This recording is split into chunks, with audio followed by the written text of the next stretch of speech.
Yo, yo, yo, yo, yo, what's the business? It's your local neighborhood super here with my boy Briss. What's poppin', man? Yo, what's good? What's good? Heard some special stuff happened today. Oh yeah, the video done dropped. We about to get into it right now. Let me pull it up on the screen. All right, you ready? Kendrick, Not Like Us. The video has finally dropped. Let's get into it. Uno, dos, tres. I am reincarnated. I was stargazing. Life goes on. I need all my babies. Woke up looking for the broccoli. High key, keep a horn on me. That could my seat. IP ownership. The blueprint is by me. Mr. Get Off. I get off at my feet.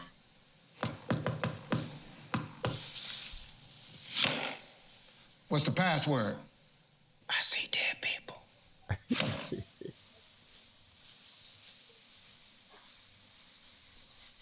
You late.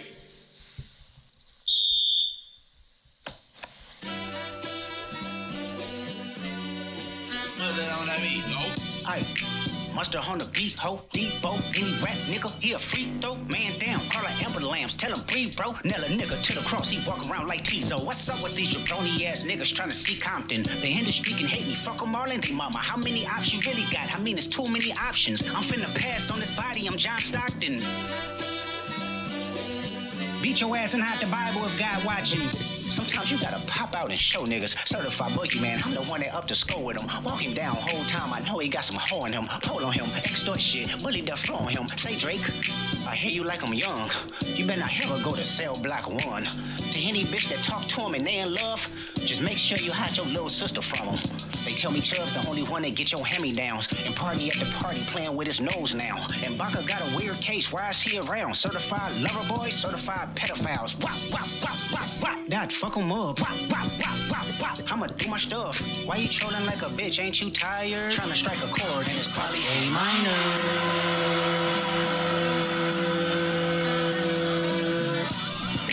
They not like us. They not like us. They not like us. Ariel Smoke, appreciate that $2. They not like us. Hey, we all trying to reach Kendrick level. You think the Bay gon' let you disrespect Pop, nigga? I think that Oakland show gon' be your last stop, nigga. They cold foul, I don't know why you still pretending. What is the owl? Bird niggas and bird bitches, go. The audience not dumb, shape the stories how you want. Hey Drake, they're not slow. Rabbit hole is still deep, I can go further, I promise. Ain't that something? B-Rest stands for bitch and you Malibu most wanted. Ain't no love boy, you ball boy, fresh Gatorade or something. Since 2009, I had this bitch jumping. You niggas will get a wedgie, be flipped over your boxes, or over your foe. The other vaginal option, pussy, nigga better straighten they posture. Got famous all up in content, might write this for the doctor. Tell a pop star quit hiding, fuck a caption, won't action, no accident. I'm hands on, he fuck around, get polished. Fuck no Wayne Grower, he was in jail, that's conniving. Then get his face tatted like a bitch apologizing. I'm glad D-Rose came home, y'all didn't deserve him neither. From Alondra down to Central, nigga better not speak on Serena. And your homeboy needs subpoena, that predator moving flocks. That name gotta be registered and placed on neighborhood watch. I lean on you niggas like another line of walk. Yeah, it's all eyes on me and I'ma send it up the pot. Ay, put the road label on me, I'ma get them dropped. Ay, sweet chin music and I won't pass the ox. Ay, how many stocks do I really have in stock? Ay, 1, 2, 3, 4, 5 plus 5. Ay, devil is a lie, here's 69 God. Ay, freaky ass niggas need to stay their ass inside. Ay, roll their ass up like a fresh pack of Zod. Ay, city is back up, it's a must, we outside. Ay.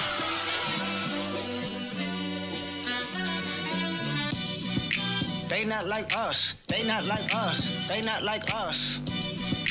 They not like us, they not like us, they not like us. Once upon a time, all of us was in chains. Homie still double down, calling us some slaves. Atlanta was the mecca, building railroads and trains. Bear with me for a second, let me put y'all on game. The settlers was using town folk to make them richer. Fast forward 2024, you got the same agenda. You run to Atlanta when you need a check balance. Let me break it down for you, this the real nigga challenge. You caught Future when you didn't see the club. Hey, what? Lil' baby help you get your lingo up. What? 21 get your first street cred. Thug make you feel like you a slime in your head. Hey, what? Quavo said you can be from Northside. What? 2 Chainz say you good, but he lied. You run to Atlanta when you need a few dollars. No, you not a colleague, you a fucking colonizer. The family matter and the truth of the matter. Here was God's plan to show y'all the liar. He a fan, he a fan, he a fan. He a fan, he a fan, he a freaky ass nigga, he a 69 God. Freaky ass nigga, he a 69 God. Hey, hey, hey, hey, run for your life. Hey, hey, hey, hey, run for for your life. Freaky ass nigga, he a 69 God. Freaky ass nigga, he a 69 God. Hey, hey, hey, hey, run for your life. Hey, hey, hey, hey, run for your life. Say OV ho. Say OV ho. Then step this way, step that way, then step this way, step that way. Are you my friend? Are we locked in? Then step this way, step that way, then step this way, step that way.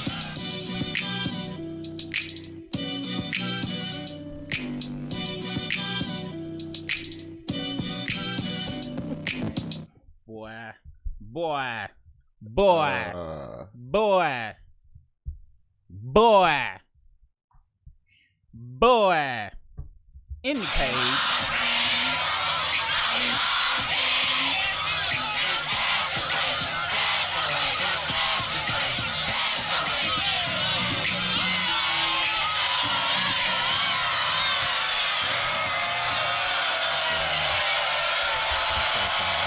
So far, This is an excellent video. excellent, Excellent video. excellent, excellent, excellent, excellent video.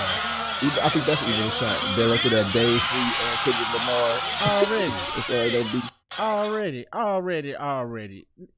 Excellent video. What was your favorite part of the video? Do you have any favorite parts? Or do we need to run it back? We do need to run it back because so far my favorite part is the walk with the owl. But yes, Right, run it back. We gonna run it back, and let's see what the clip. We got a clip of some new music at the beginning. We got a clip of some new music. Let's see what this new music was. I am reincarnated. I was stargazing. Life goes on, honey, and all my babies. Woke up looking for the broccoli. High key, keep a horn on me. That could my seat. IP ownership. The blueprint is by me.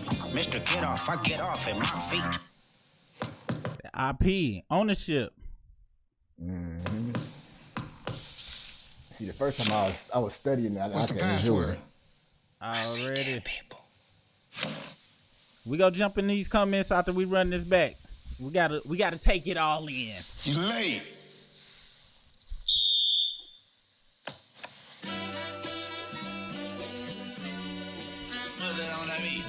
Aye. Mustard on the beat, ho, Debo, any rap nigga, he a free throw, man down, call her Amber Lambs, tell him breathe, bro, nail a nigga to the cross, he walk around like Tizo. What's up with these jabroni ass niggas trying to see Compton? The industry can hate me, fuck them all and they mama. How many options you really got? I mean, it's too many options. I'm finna pass on this body, I'm John Stockton. Beat your ass and hide the Bible if God watching. Sometimes you gotta pop out and show niggas. Certified boogie man, I'm the one that up to score with him. Walk him down whole time, I know he got some hoe in him. Pull on him, extort shit, bully the flow on him. Say Drake, I hear you like I'm young. You better not ever go to cell block 1. To any bitch that talk to him and they in love, just make sure you hide your little sister from him. They tell me Chubb's the only one that gets your hand down. And party at the party playing with his nose now. And Baka got a weird case, why is he around? Stream unavailable on the live. Certified pedophiles. Wop. That fuck him up. Wop. I'ma do my stuff. Why you trolling like a bitch? Ain't you tired? Well, guess Trying to what? strike a chord and it's probably A minor. Yeah, we They not like us. They not like You us. listen to the They sound? not like us. Yeah. They not like us. Guess what? They not like us. They not. So let's see. Yo. Is anybody in the chat? Is anyone out there? Yeah. It says stream suspended for policy violations. So I recorded the video, us reacting to it. I don't know how we gonna do the music part, but we about to hop It back came on back live up. again.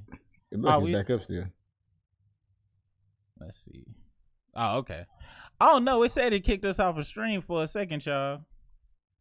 I don't know if y'all still up in here. So I don't know if we can play the song or not, but we about to chop it up in the chat. And I guess we could try to play the song. Just play the video?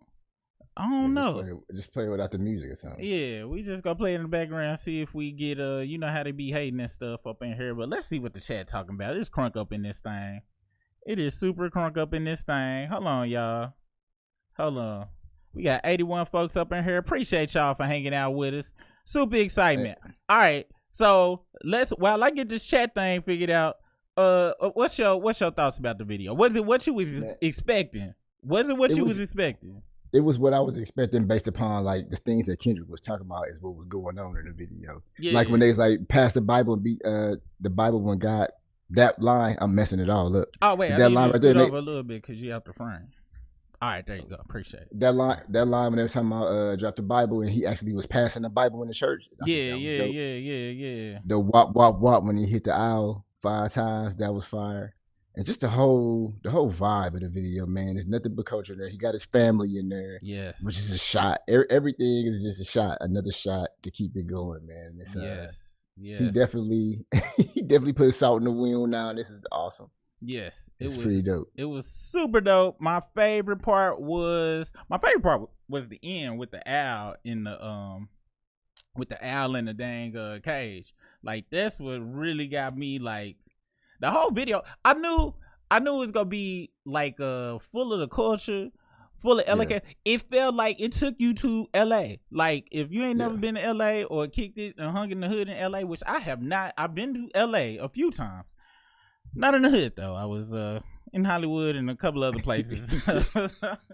I was near it in Burbank and shit like that. We was doing the touristy shit. But it just felt like he at home. All of them people love him. Like the video is just full of love, the energy of love. It don't feel sterile and cold like a Drake video would.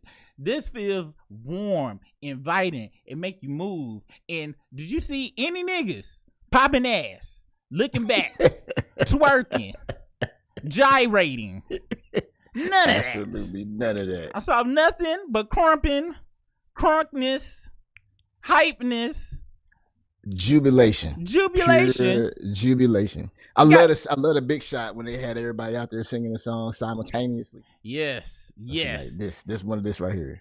Hey, another favorite part of the song or the video was him with the family. And I don't know if you have seen the I don't know if you have seen the actual and we gonna bring the chat up right here so y'all can see kind of how I see it, and then I'm a shout y'all out individually if I can. And let's see how far back this thing go. But I love how he had the family in here. Matter of fact, this is where we gonna go. We gonna go right here. This was my favorite scene right here. All that Dave Free stuff. Mm-hmm. Get that shit out of here. Then I don't know if you seen on the internet though, folks had zoomed in on the little boy ears. All right, it's gonna take a second for this part to go away right here. But for those that can't see, and it better go away. It probably ain't gonna go away because I got something important to say. Exit full screen. But if you can see his little boy ears through this red line, his little boy ears is just like his ears. Look at this. Yeah. And people been screenshotting it, and I saw it floating around the internet earlier just from the teaser parts of the video. But this is what a family looks like. It's in black and white, like the 50s and 60s. Very nice. Very nice touch. And then they dancing, having a good time on some West Coast shit. On some West Coast shit. As a family. This is dope. This is so far. I love it. And the best part about it is we still got the rest of the song. The video is gonna carry it along. We had and don't let me get this mistaken, but we had Uncle Tommy. If I got the right name, I don't know why I'm getting all of these different videos that I ain't got no business clicking on. Y'all excuse me. And look at this, bro. Let's look at these numbers real quick. Dang. It's already it dropped an hour ago. It's at 1.4 million already. And you know the back end is way more than that. Let me go on and put my emojis here. Fire. Fire, fire, fire, fire, fire, fire. And yeah. We have made our mark. We are in the history books of being here an hour late, but we was here. Give it a like. And I'm sharing just for the algorithm. We creating a post. And once again, Not Like Us dropped. And we're gonna do that. And this is all for the algorithm. This is just to push it on out there. As if it needs our little help. As if it needs our little help. All right, y'all. We about to we move into the comments right now. Hold on. I'm gonna get this screen out the way. I love the vibe of this video, man. Love the vibe I love of the energy video. of it, bro. Love the vibe. Let me get these chats up and see what everybody's talking about up in this thing. Cause it's a celebration. It's a celebration. Fly Mama in the house. Fly Mama always be up in the house. I don't know if she was the first to the chat, but it looks like she is. When he fucked it up, she definitely did. She definitely did. Area Smoke, what's the business? Wop, wop, wop, wop, wop. Faye Jacobs, it definitely is fire. My brothers, y'all gonna enjoy this one. Trust me, we definitely did. Wayso792. Hope I got that name right. Laverne Smith, what's the business? Black Juice, yeah, he wants Drake to drop so he can drop. He want Drake to drop. Dude, this is begging. This is like, please, brother, I'm gonna disrespect you in your little owl shit all the way. I'm ready for drop. Yo, it said the stream unavailable again. So it must even be showing it. Well, dang it. We go see. Yeah. Dang it, we acting bad. I'm glad we was able to get that record. The initial one, yeah.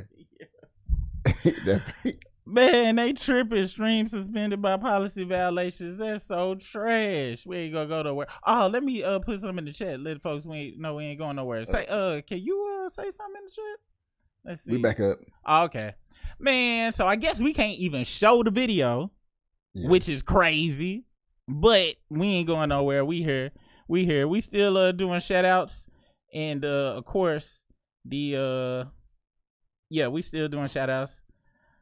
Black Juice, yeah, he wants Drake to drop. I dare Drake to drop. I need Drake to drop. I need Drake to drop. Please, I want the other 5, please. While you up there roughing up Rick Ross all with champagne moments and shit. Nobody give a fuck about champagne moments. That's how you showing your muscle. Getting your and they found out who it was. Apparently it was another artist called Molecule or Minuscule or some shit. And I don't know. We gonna look that up in a second, but let's get back to the party. Area Smoke, appreciate that $2 super chat. We appreciate you. A sticker, I don't know yet, but yeah, I learned we all learning. Kendrick is getting us up there. He is, and I've been telling my wife this. I've been hating for years. I've been telling folks about the bullshit that's been going on, and I've been deemed a hater. And Kendrick came out and said, I'm the biggest hater. And it's crazy because we need, as much as the mainstream be full of bullshit, we need somebody in the mainstream to be able to say shit like that in order to shake everybody else up. Because before then, you get online and be like, yeah, Drake trash. Oh, you a hater. Well, Kendrick said I'm the biggest hater. And just snapped millions out of the spell of bullshit. It's wonderful. It's wonderful. Wow.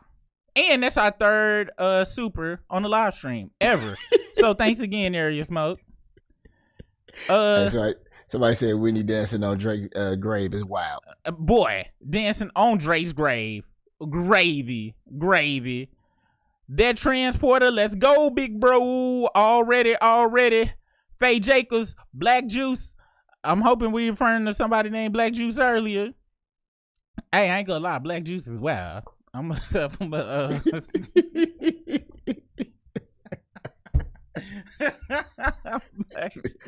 Hey, but that's the name to have for today though, because Kendrick definitely dropped some Black Juice on the owl.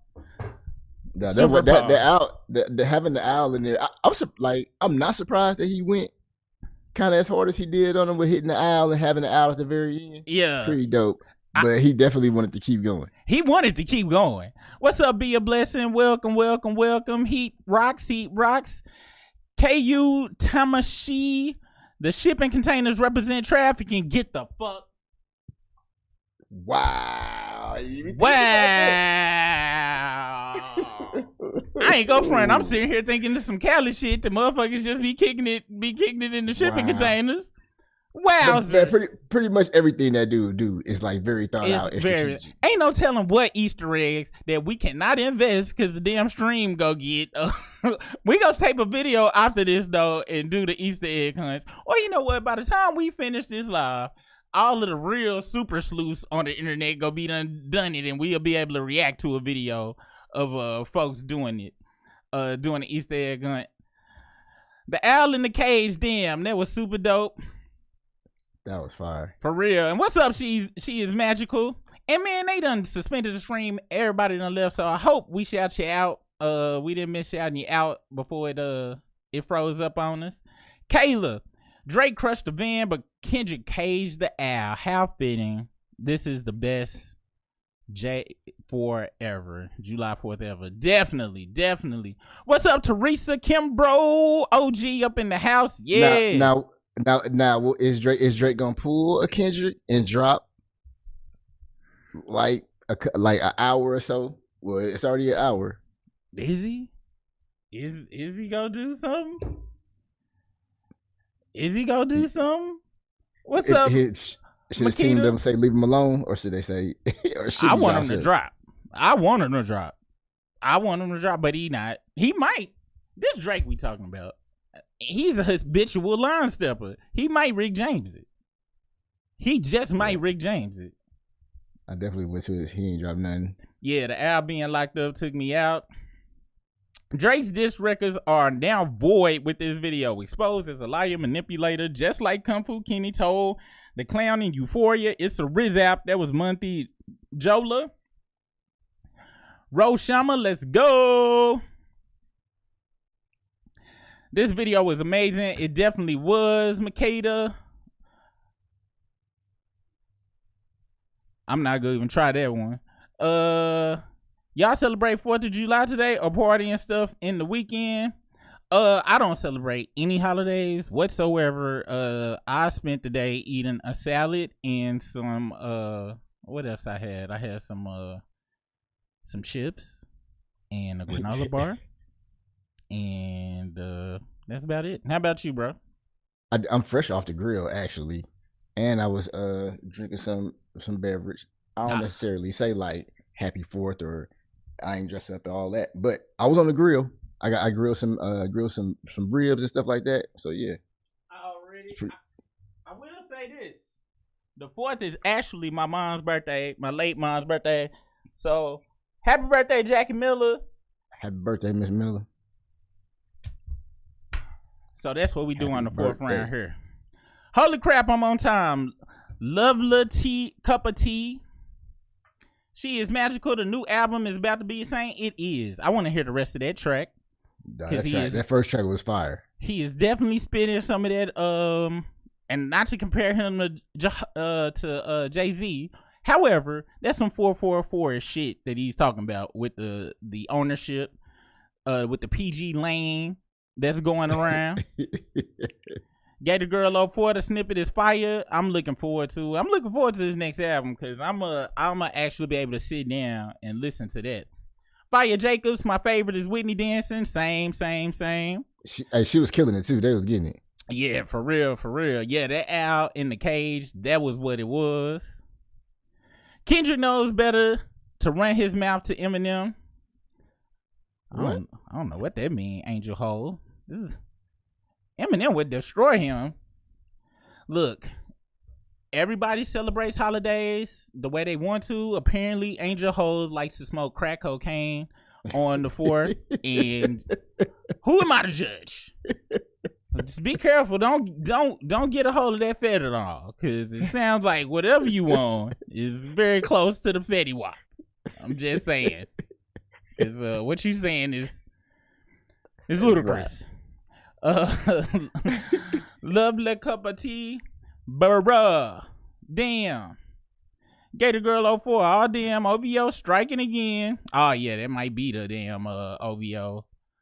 Nah, I don't know. I don't even think OVO. Well, no. If they like Drake, they probably think Eminem is the greatest thing walking on the earth. This ain't even about hating on Eminem. He dope, but he ain't touching Kendrick. So if you was in the rap beef or you was in any type of beef like this, and the finishing blows, the pop out was already astronomical. That was already just putting salt in the wound. The video is even more. It is just now it's gonna be up even more. The rest of the summer is gonna be up. Like how would you just be like, I'm just gonna suck it up and not say nothing still? I ain't gonna lie. Let's say if I was Aubrey, without the deal of the 400 million deal that he got, or 500, 700, whatever deal he got, I would shut the hell up. With this deal, I be just dropping BS like he been doing, trying to get out my deal. I be using this to try to get out of slavery. But the thing is, and I think that's what he would do. Like if this was Meek Mills or not Pusha T, whatever Kendrick got on him, the same thing with Pusha T. Whatever the fuck they had on this dude, he's scared of it. So I can't really see him dropping nothing, to be honest. Like I would love for him to, so Kendrick can keep dropping, but he's scared. That's why he keep dropping this dumb shit, because he want to get out. He need to get out that deal, but with knowing that everything that Kendrick do in the video is on purpose, because he was playing hopscotch and he went from 1 to 10 and he stopped on 10, which I think that's where hopscotch stopped anyway. Wow. But he was playing hopscotch and jumped all the way to 10. Wow. So I know that's gonna come out to be some kind of Easter egg for something. Dude, it probably is. That's crazy. Man, I hate they hating on the stream, man. Let's see. His reality came high behind wildfire. That's right. This a weirdo. Bye. I said what I said. Kendrick knows better than fuck with Eminem.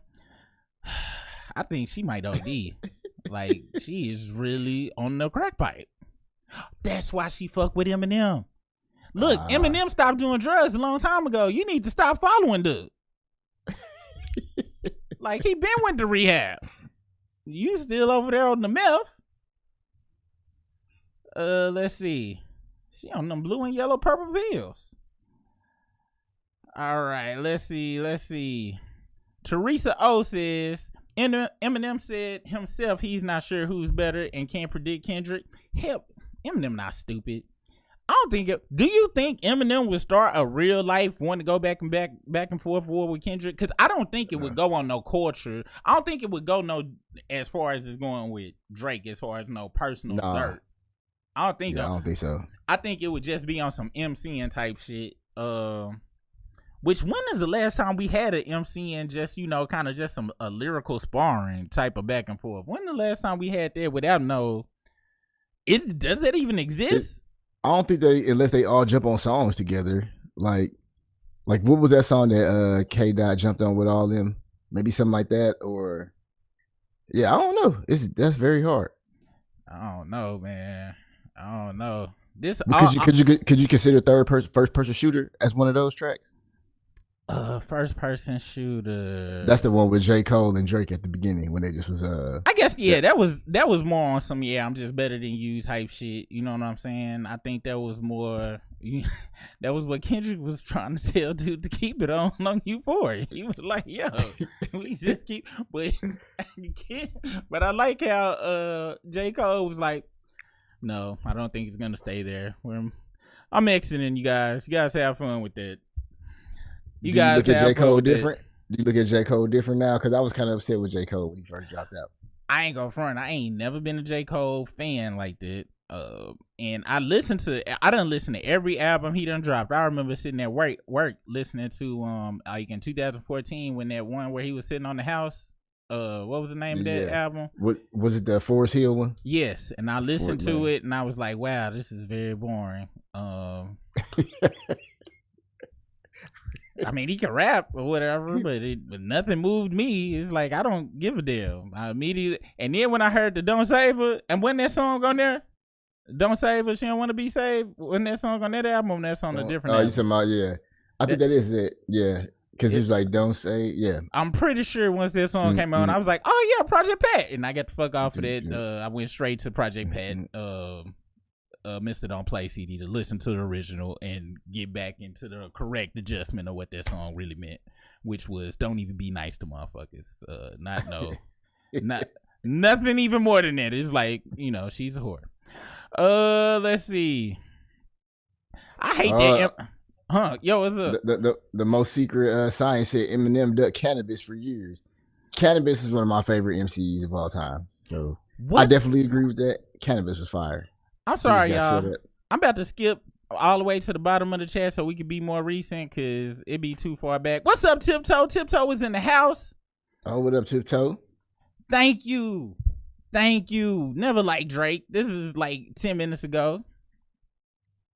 His baby mama don't compare to Whitney. You said cannabis was ducking Drake. No. The most secret science said Eminem ducked cannabis for years. Really? I didn't know cannabis was shooting shots at Eminem. They both like I've heard diss tracks like super mixtape-y, on the radio rapidly mixed like battles between them two. That'd have been a good one to see as far as rap. Yeah. Tiptoe said we don't celebrate the 4th either. It's just my 6-year-old granddaughter's B-day, but her little brother is in the hospital, so we're not doing anything today. I had some carne asada tacos. Oh, sorry to hear about sorry to hear about your brother. Yeah, her your granddaughter's little brother. So I'm guessing that's your grandson, great grandson. I don't know, but we pray for speedy recoveries, praying for your family, and hope the tacos were el delicioso. Thank you so much, Teresa. Happy birthday, grandmother, tomorrow to your grandmother too. What can Drake really say at this point? Exactly. It'll be him apologizing over Marvin's Room beat or something. Exactly. Hell yeah, man. They have shut us down. They shut us all the way down, man. It was twice. Trash. It was trash. You can't even show that mud. I heard Doc dropping the album tomorrow or midnight tonight, and he's got a remix of Lauryn Hill's Freedom Time on it. I don't know how true that is. I ain't gonna lie. I've been hearing that the album is ready, which coincides with him dropping the whatchamacallit immediately. So that snippet. So yeah. That'd be fire. I hope he do drop tomorrow. Yeah, we love to listen to this. Yes, we got to do a full blown listen to and review of it tomorrow if he does drop tomorrow. For sure. Appreciate that, Miss Tiptoe. Fly Mama heard the same thing. Yeah, Doshi, I think he dropping tonight. There's no reason for him not to drop. The video then already is, it just makes sense. It just makes sense. Yeah, the Eminem coming. Yeah, that really was super random. It was weird. It was hella weird. Like, damn. Yeah, Eminem really ain't went up against nobody anyway, to be real honest. You know what I'm saying? The last person he went up against was that dude on 8 Mile. What you mean? He went up against Benzino.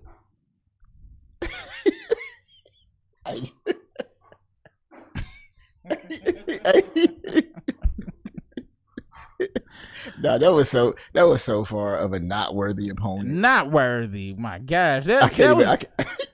Who was it? I remember they said Mike Tyson was fighting nothing but floozies when he first came into the game. Like he had a 20-0 record because he was fighting nothing but garbage, and I think that's Eminem. Eminem went against. He did a verse against Ja Rule. He did a verse against.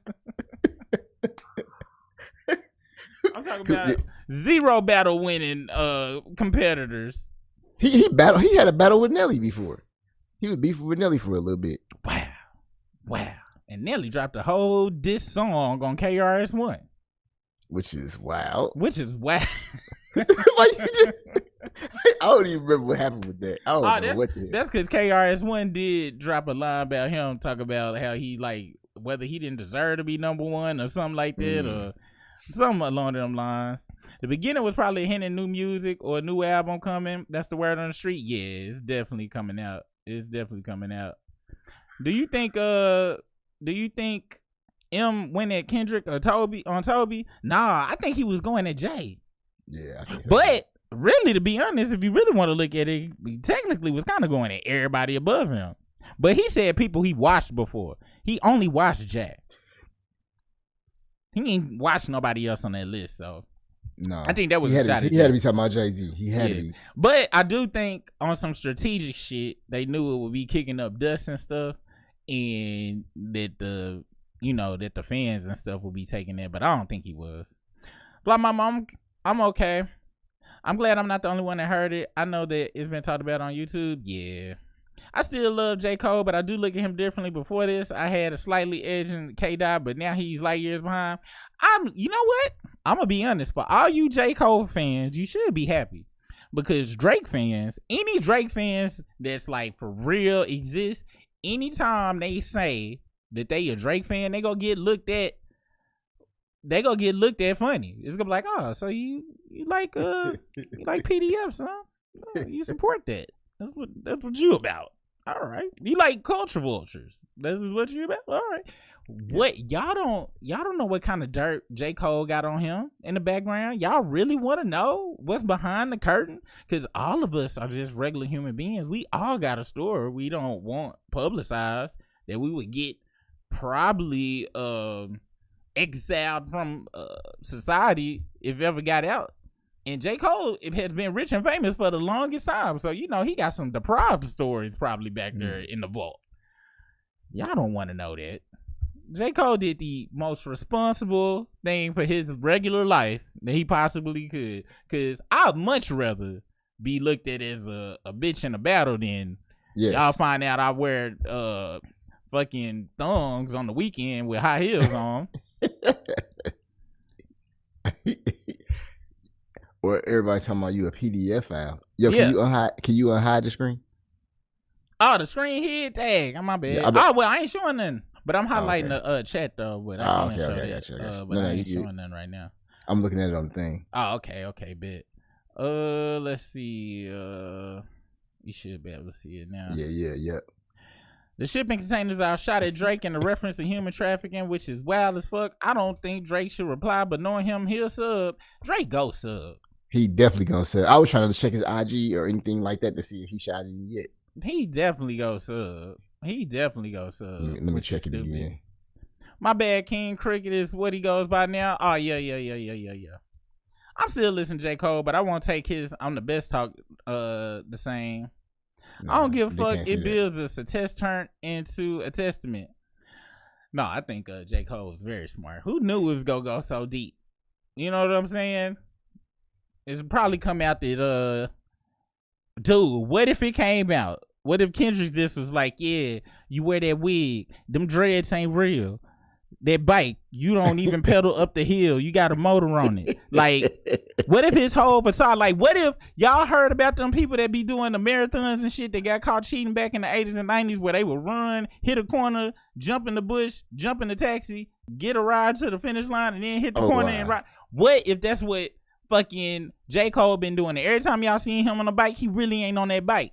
He really just do it for the paparazzi, hit the corner, get in a Maybach, a 2024 Maybach, with a diesel truck engine on it with all the smoke coming out. He take off his dreadlock wig, smoke crack with prostitutes, and call them all bitches and hoes, and neglect his kids.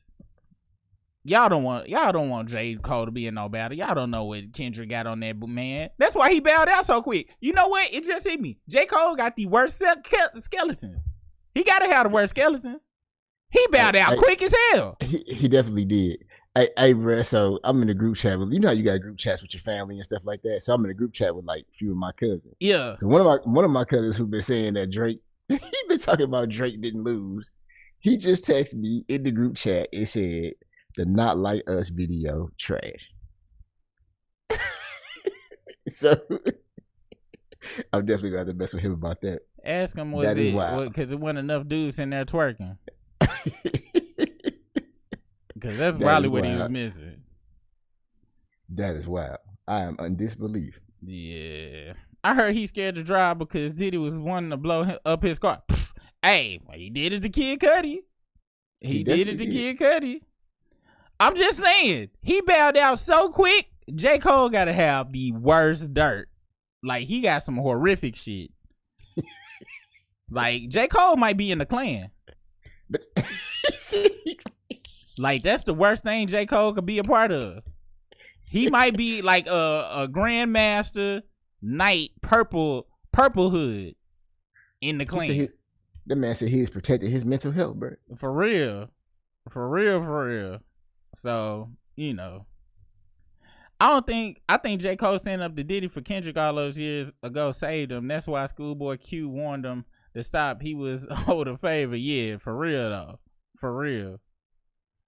For real. I don't think it would have got missed between Cole and Kendrick. I don't know, because Kendrick, that dude is, you know, fuck. Did you see the part on the video where he just stared at the owl for a good 30 seconds straight? He did, bro. Like, they just had a shot of him just looking at the owl. No action. For a minute, I couldn't tell, like, is that a snake? What is that? Then I was like, oh, that's an owl. They had it on his arm. He was just looking at it before he put it in the cage. Like, that to me was a scene of, I could eat you right now. I will eat you raw, but I'm going to let you go. Well, I mean, it's the owl, the actual owl. I guess that's a bestiality pause. But I guess though, Kendrick did tell Drake in Euphoria, like, hey, keep it cool. We ain't got to go here. He told so me. So Cole, if Cole would have kept it cool, but we'll never find out though, because out of them three, Kendrick the best. We'll never know. We will never know unless. Yeah, we'll never know. I agree that my cousin is tripping. I think it's the same thing that Eminem fan was smoking. Maybe it's a new epidemic going around with substances, man. Substance abuse is real. For real. Wow. I'm just saying. Why do you think there was a warning? He said it. Don't make me turn it. He said it. He told him multiple times. He did. He was like, we could just keep this rippity rap. Kendrick took shots at Cole on Euphoria, so it could have got messy. He obviously didn't like all that hugging and kissing. He definitely didn't. But that's But Cole did say, hey, bro, get your shot back at me. I'll take it on the chin. I ain't even gonna say nothing back. You owe me. He did tell him that. I ain't gonna lie though. Cole, I don't understand how Cole got in the big outside of numbers. Like, numbers, I get it. That's just like when Jay-Z said ain't nobody selling but Pimp juicing us. Yeah, Pimp juicing us. So I mean, numbers wise, yeah, but at the end of the day, I don't see Cole in no top 3 as far as like rappers. Numbers, Cole but Cole can spit though. He make his own beats. He got some dope beats. I done heard some of his beats and stuff too. I just don't get no. I'm shocked he got that whole Dreamville festival and stuff. I'm really shocked how big Cole got, just because he just boring to me. I just don't get it. He tells some pretty dope stories, man. I heard that the last album I listened to all the way through was the one where he was talking. He had that song about how the mumble rappers and stuff, he was kind of going up against them and stuff. And I do all the albums the same. I would sit, listen to them in the car or on headphones. I listen to every track all the way through. And if something is repeatable, then you got me. I have yet to hear a repeatable, put on repeat J. Cole song for me personally. He does say what he got to say, but you know, he does rap and stuff. I don't know, man. I don't know. Between Drake and Cole hugging and kissing on stage, that was not, you know what I'm saying? Yeah. I think Kendrick and Eminem dropping the album in the same week or so said something. I just don't know what yet. Mick Jennings need to be up there. Top 5 for sure. He must be like a real rapper. Mick Jennings.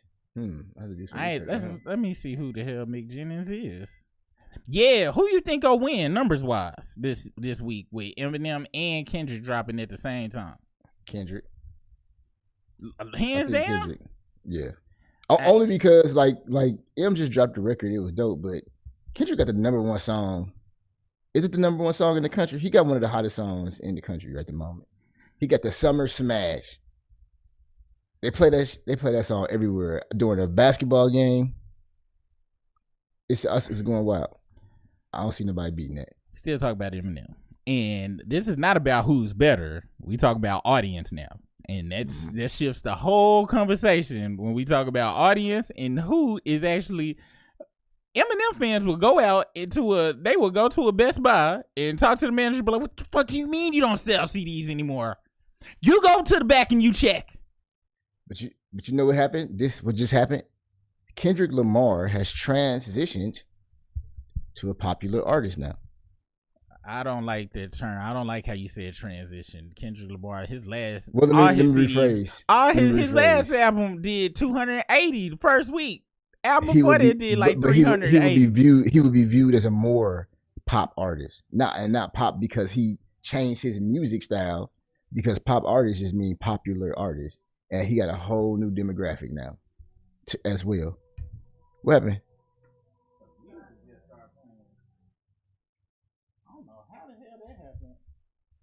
Damn. Music just started playing back there. It was crazy. That's why the Kendrick song just started playing. I don't know. My racism won't say that Eminem not go win numbers wise. It just won't. I'm sorry. I might be wrong, but I've been living in America a long time, and I mean, yeah. I guess Kendrick should win. I can say that. I think he gonna win. I think we're gonna check it next time. It's gonna show he won. I've been conditioned. I'm not gonna put a substantial amount of money on it. What you asking me is to say who would do the first best numbers if they dropped the same week, Beyonce or Taylor Swift? Oh, okay. That's basically what you asked me. Both got rabid fan bases, but one is substantially more larger as far as what they go out and support and stuff. So I don't know. Only a stream got shut down. I watch others maybe because you have culture. Maybe that's kind of trash. That's maybe wild. And now I'm kind of upset. We recorded it though, so we gonna upload it anyway. Matter of fact, let me go and upload it while we on here. Let's see. Wow. No, I don't think dropping tonight because Eminem is next week. I don't know. I think I don't think K-Dot gonna run from it. Yeah, I think Kendrick ready for the war. I think this Kendrick might be on some. You know what? I'm killing everybody. I'm a support. Pretty much, he said King Kong ain't got shit on me. This pretty much what's going on right here. M is winning because it's him. If you change it to M is winning because he white, I'll ride with that. Because Eminem not a better rapper than Kendrick. He a rippity rapper, but I'm not saying Eminem go win because he better than Kendrick. Let's just get that out the way. They have to drop separately because they're on the same label. That got BG Lane, but he's also on Aftermath.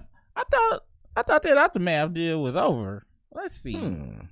Let's do some research, people. It's time to go to the Googler. The Google machine.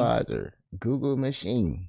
Because I want to see. Because remember Tiptoe, that was his first bar in that new song was about how he owned his IP and stuff.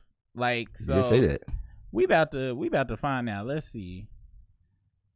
Because I know he has that licensing deal with Universal, but let's see. What label is Kendrick Lamar on? Let's see. And I know he keep a tight grip on his own Wikipedia. Let us see. Life and career. But you know what? I'm gonna search for Aftermath. All right. So it says 23 to the present. In May 2023, Lamar was featured on the standalone version of Beyonce's single America Has a Problem and appeared on Baby Kim's single The Hillbillies. He won 4 awards at the 2023 BET Hip Hop Awards and set 4 records in the process. Lamar was featured in a documentary concert film Renaissance, a film by Beyonce, and executive produced Baby Kim's short film adaptation of The Melodic Blue. He quietly shed his ties with Aftermath Entertainment and signed a new direct licensing agreement with Interscope. So I'm thinking, with it being a license agreement, let's see what let's go into the details of direct licensing agreements. Kendrick Lamar. Let's see if we can find some details. This is from The Ringer, and this was posted May 20th, 2024. Kendrick Lamar went #1 on his own. What does that mean for TDE? Kendrick Lamar went to war with Drake and shot to the top of Billboard charts without Top Dog Entertainment as TDE turns 20. Here's what life looks like for the label after Kendrick. It's a lot of fluff in here. All right. Yet, when Euphoria was put on streaming, the copyright reading Kendrick Lamar under exclusive license to Interscope Records also reminded that the relationship with TDE is strictly familial. If extortion seems like an exaggeration, rumors were circulating of Kendrick leaving TDE well before he announced the 2022's Mr. Morale and the Big Steppers will be his final project for the label. While breaking rap streaming records with Euphoria and later again with Not Like Us, Kendrick made it clear that he no longer needs the same level of support of the label that signed him 16 years ago. The only label he answers to now is Interscope under the new direct licensing agreement, shedding his ties with Dr. Dre's Aftermath imprint too. Kendrick originally signed a joint deal with Interscope and Aftermath ahead of the release of Good Kid, Mad City. Publicly Punch, president of TDE and manager of SZA and Top, treated Kendrick like their baby bird leaving the nest by giving Kendrick their blessing to leave TDE and focus on PG Lane. But Kendrick's 2022 departure from TDE marked the end of their 18-year transformation from mom and pop record label to rap empire. How does one continue to grow their empire after losing the fulcrum that had everything together for all those years? So let's see. So since he has this, since it says the only label he answers to now is Interscope under the direct license agreement, let's see how that agreement works. So I just want to make sure he wasn't associated with Aftermath anymore. So let's go to my teacher, my friend, who has been helping me for the last year, ChatGPT, and see what the hell a direct licensing agreement in shout out to ChatGPT in the music industry is. Because now y'all got me okay, it says a direct licensing agreement in the music industry involves a direct contractual agreement between a music user, such as a streaming service, TV network, a venue, and a music rights holder, such as the songwriter, composer, or music publisher. Unlike traditional licensing models where performance rights organizations like ASCAP, BMR, or CSAC act as intermediaries to collect and distribute royalties, direct licensing allows a music user to negotiate and pay the rights to the holder directly. All right. So the key components of a direct licensing agreement are the parties involved, which is a music user, the entity seeking to use the music, such as the streaming platform, broadcaster, or live event organizer, which I'm assuming that Interscope is the music user in this situation. Then the rights holder, the owner of the music rights, which is the songwriters, composers, and the music publishers, which is Kendrick. The scope of use details the specific ways the music can be used, such as streaming, broadcasting, public performance, or synchronization in media, movies, TV shows, advertisements. Specifies the duration of the agreement and geographical areas where the music can be used. Royalty and payment outlines the payment structure. We ain't worried about that. Rights and obligations. Define the rights granted to the music user and the obligations of both parties, including reporting requirements, rights management, and compliance with copyright laws. Clearance of rights ensures that all necessary rights are cleared, including mechanical performance and synchronization rights, depending on intended use. Termination and renewal and dispute resolution. The details that conditions which the agreement can be terminated, or the process for renewal or extension can be of the contract, and dispute resolution. Let's see. The advantage of direct licensing is it streamlines the licensing process by eliminating the middleman, potentially reducing costs and administrative burdens, allows for customized agreements tailored to specific needs and preferences. Okay. So, with that being said, like Tiptoe mentioned, maybe they do have an agreement where Kendrick might, bag off for Eminem, or it could be in there where Kendrick be like, I drop whenever the hell I want to, and y'all can suck it. So we will see. Because at the end of the day, Interscope go win both ways. Because the thing is, with streaming, it's not like it was back in the day where the average consumer might have had $20 for to buy some music that Tuesday when the CD dropped, and they had to make a choice between Eminem and Kendrick. Now with streaming, I'ma listen to Kendrick album, then I'm turning around and listen to Eminem album. Win-win-win situation. Like right. Anything other than that is for bragging rights, but they go get their money. So it's gonna be what's the word I'm looking for? It's gonna be interesting to see if Kendrick does actually drop and hit up Eminem, because I ain't gonna lie. All right, so you said so would you put money on Kendrick winning? The numbers? Not a significant amount, but I would put some. I mean, I'm of the thought process. I'm saying like it's like I'm talking about how about let's see. Dang, I don't know, man. Let's do a friendly wager. I'm betting on Eminem. And whoever lose just get, shitting on rights for the day. Whenever they release the numbers, if Kendrick drop at the same time, but even if he don't drop, let's say Eminem dropped this week and then Kendrick dropped the next week. So it's the bet is the first week numbers, and that'd be even a better testament though. If they don't step on each other, separate weeks. Yeah, because I want to see what it's gonna do. Cause let's see who dropped last. Let's see. We might as well stay in ChatGPT. I just think Kendrick is solidifying himself as the big dog right now. Last 4 albums, first week sales versus Kendrick Lamar's last 4 albums.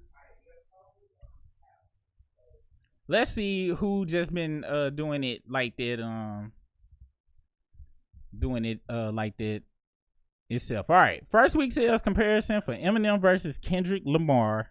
Mm-hmm. Eminem's last 4 albums, 2017 Revival. Damn, it don't seem like it was that long ago. Do it? Wow. I mean, yeah, damn. So time's going by fast. He sold 267,000 units, and he was number 1. Oh, okay. They going from oldest to most recent. All right, so 2017 Eminem dropped Revival. It was 267,000 units, hit number 1. 2018, damn, he had dropped back to back. Kamikaze, it did 434,000 units. Damn, doubled. Pretty impressive. Hit number 1. 2020, he dropped Music to Be Murdered By, which I remember listening to. Was like, that's pretty trash. Was the Kamikaze one? Was that the one he had a beef with MGK? I think that was that time, because that was pre-COVID, and he didn't drop this next album until post-COVID. Because I remember sitting in this office listening to it. I was like, wow, Eminem, this is not Marshall Mathers. And that lets you know how bad it was off of just word of mouth, because he did 334 units and then dropped to 279,000 units. And what if MGK. Yeah, what if the beef? It was the beef. That's what I'm saying. The beef contribute to it. That's why I say Kendrick gonna win. I can't argue with that. We seeing it, and I ain't think MGK had. But everybody was buzzing about that battle. I do remember that. Yep. Now every time he done dropped, he still hit number one for that week. So even on his low number weeks, it's still blowing everybody else out the water. The fourth one, which was the B side, first week sales was 90,000 units. Notes: this was the deluxe. This was the deluxe edition and not the standalone release, so it was just like, you know, another add-on to the previous one, and that hit number 3. Kendrick Lamar's first album, I guess, was Good Kid, Mad City. That was 242,000 units. That was number 2. But it was by the same number of units. Yep. He was only like he was only about 20,000, 20-some odd thousand. That was at number 2 for 2012, which I'm pretty sure. I wonder who was number 1. Who you think number 1 was 2012? 2012. I already know who it is. Is it Drake? I bet money on it. We'll check. The Pimp a Butterfly came out in 2015. He went up about 100,000, well 70, 80,000, to 324,000. That was number 1. Untitled Remastered, I don't know what that was, but it hit number 1 with only 178,000 sales. So because he just dropped that mug. It just, the songs was like titled, like it ain't had no real. It looked like you just got something like your computer. It was like that kind of title. Okay. Then so that wasn't like you wouldn't count that as like an official drop. That was kind of probably like some B-sides or some unreleased shit. It's pretty. That's what I took it as, but it was still fire though. Got you. Damn, 600. Drop 600,000. That's the one with I on it, right? I love myself. I think. Let me see. That was wow. And that was number 1. And so it says, this is the analysis, and this is what I was hinting at when you was like, you know, and that was the last 4 albums. Let me see that they last album. What were their very last album first week sales? Cause that left off Mr. Morales. I forgot you gotta kind of treat ChatGPT like a damn baby. I should have said all the albums. But it says, let me go here. So, and all right, that was that one. And Miss Morale did 286,000 units, still hit number 1. So every week they dropped, they hit number 1. Now the analysis says his first week sales have been strong, consistently debuted in number 1, except for the deluxe edition. Kamikaze had the highest week sales, and if you look at it, in the last since Kendrick been out, he killed Eminem with the highest week of that 600,000. M's was 434,000. And since Kendrick has been out, hold on, my camera went out.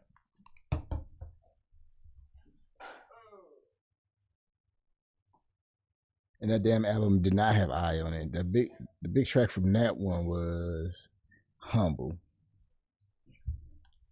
Yeah, that damn album didn't have I on it. The big track, the first single from that was Humble.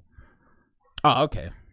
But yeah, so you might be right. Kendrick might win because that damn blew Eminem out of the water for his last 4 albums. So you might. I was just calling it off the beef though. Like Kendrick is running the charts right now. Oh, Kendrick was just running it because he was running it. No damn.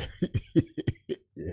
Cause Be Humble was a crazy ass single though too. Like that was crazy. And then the album had so much buzz. Miss Morale didn't do that much because I don't even remember no like buzzing single after Miss Morale anyway. So yeah. No Sharma, we did an actual video about that, about how Eminem was talking about. He said he's number 5, Kendrick number 2, but he specifically said, let's go to the lyrics. Eminem Toby lyrics, because he said people he watched before, and he has not watched anybody but Jay-Z from my recollection. Hey, Fly Mama calling out that she said, "Damn, still been on the chart, the top 200 since it dropped." It's still on there. Did. Let me see top. All right. He says, ain't feeling your top 5 favorite list rappers, so I know they about to be pissed at me, but this to me is a mystery. How rappers I already ripped could be higher up in the list than me. So I'm taking that as people he killed on a track. But maybe he'll think he done killed all of them on tracks because he done did tracks with everybody in the top that was above him. But who did he rip apart? Jay-Z. I'm talking about, my bad. Yeah. That's what I'm saying. Yes, he ripped apart Jay-Z. Nobody else in that list did he rip apart. Nah, yeah, I agree. I remember being in my mama's house when Renegade dropped, and I'm like, wow, Jay-Z, you really put this song out? Like, I wouldn't have put it out. I would have been like, you know what? Or I would have redid my verse. Cause Jay sounded like he was just getting in the game. M did rap circles around him, and I hope that Eminem stands still in here to hear me give Eminem props, because I know they think I just hate Eminem, but Eminem dope. Just wouldn't watch Kendrick. And Eminem know that too. I didn't say wash, because wash means you won convincingly. Well, he said Kendrick, ripped. Oh, ripped. Okay. Yeah, that's what it say right here. I thought it was washed, but it was ripped. So that's what he said. From what I heard, the Kendrick album gonna have a lot of West Coast artists, and he should. This, I ain't go front. This right here is like what Kendrick is doing is what the complete opposite of what Drake did with OVO. Because the only OVO artist we know about is Party Next Door, who been getting done so dirty, it has forced him to start playing at his nose at the parties now. Yeah. Wow. Let's see. Listen to EPMD 2 with Nas. Hold up. I ain't gonna lie, I couldn't get through N95. I tried to get through it. I was listening. I remember when the album dropped, and I was like, all right, I'm about to listen to me some Kendrick. I was running around the block, and N95 came on, and it was so much he was saying so much, but I ain't go front. That's the thing, same thing with Eminem. Him and Eminem be saying so much that I can't do something and listen to their music at the same time. Because I'm trying to digest everything. Like, I'm trying to really do it, and I have not yet been able to get through N95. Did you listen to Miss Morale and the High Steppers? Yeah, I listened to it like a once over, but I was doing something at the time. I didn't delve into Mr. Morale. Yo, man. Yo. Let's see. Now let's Google and see if we can find the Easter egg. Somebody done uploaded the Easter eggs all in Kendrick's music video. So let's see. Kendrick Lamar's Not Like Us video Easter eggs. Come on. Oh, you know where we need to go?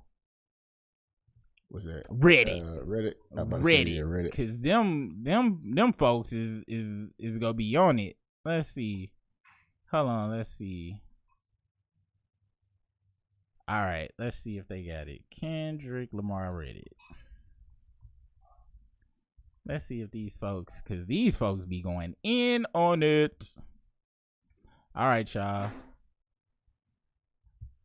Here we go.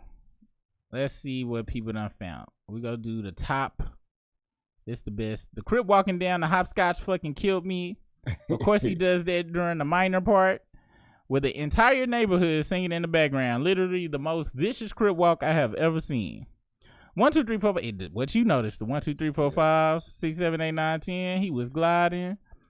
Let's see. Come on, y'all.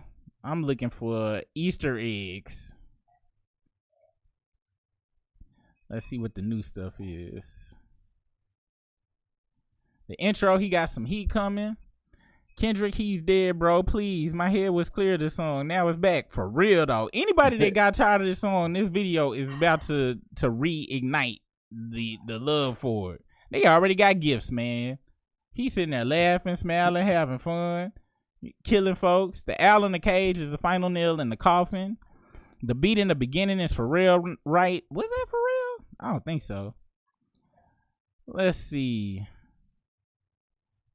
Yeah, ain't nobody got no Somebody said Drake watching the music video. Yeah, I can't. Hey, this is really how I've been feeling though. Not how I've been feeling, but this is let's say I was an outsider looking in and not enjoying the murder of Drake. This is how I would feel. He definitely crushed it. Because I'm like, let's see if Drake done posted something on his Instagram. Y'all know how Drake like to get all and let's go to the fuck that. Let's go to the Drizzy. To the Drizzy Reddit. See if they in there crying. Drizzy Reddit is a sad, sad place. I promise you it is. Drizzy. Let's see. All right. Let's see. They done posted a video. We about to see some pure hate probably going on in this. We about to see the most unadulterated and not the healthy kind of hate neither. We about to see cope. All right, this is a thread. Obviously, this will stay up due to Drake relevance. Try to keep the music video discussion in this thread, please. And we gonna go to I guess this is the most voted. Damn, let me guess. Y'all say he forced Whitney and the kids to dance now. Oh, Kendrick folks in here.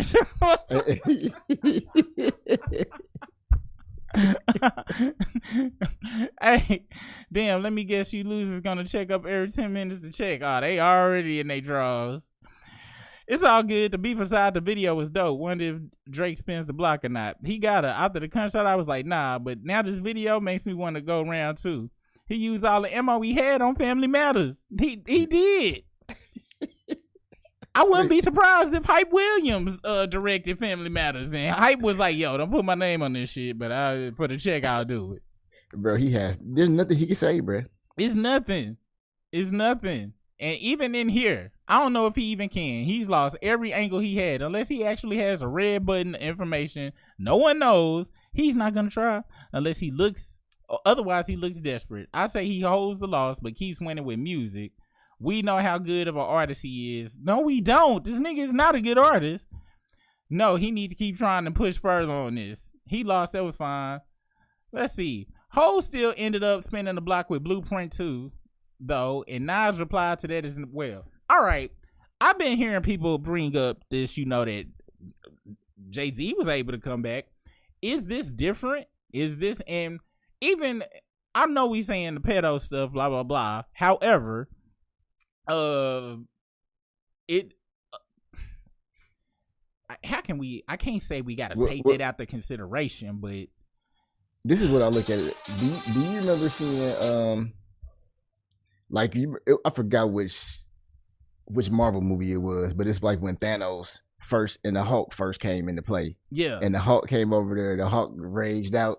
He came out raged out, but then Thanos just destroyed him, just not like it was nothing. Yes. Pretty much what Kendrick got going on here. But I'm saying, is this that everybody's saying Hove came back, and can Drake come back the way Hove came back? So in the whole rest of that movie, the Hulk, he stayed David Banner the whole time. He did. The whole rest of that movie, he was scared to come out. He couldn't. He had a whole mental block. But I'm saying though, Nas whooped Drake like that. I mean, Nas whooped Jay like that. And he came back. That's what I'm saying. You think it was convincing though? Because it's still some people that think. Well, granted, still people think Drake won. But no, I'm just saying though. He dropped the Blueprint 2. He still dropped American Gangster. He still dropped hits after that. Like I'm talking about. Do you think? Cause let's see how. But what I'm saying is, I don't think Jay-Z lost as bad as Drake just lost. I don't know. Jay-Z was crying on the radio though. Like he literally was like, oh, he was stuttering. You heard it. I played you the audio. Drake didn't even get on no places and start. Well, he did it on the Hearts Part 6. He definitely sounded dejected on that thing. He wasn't at the radio station on his birthday being interviewed by Angie Martinez, stuttering and shit.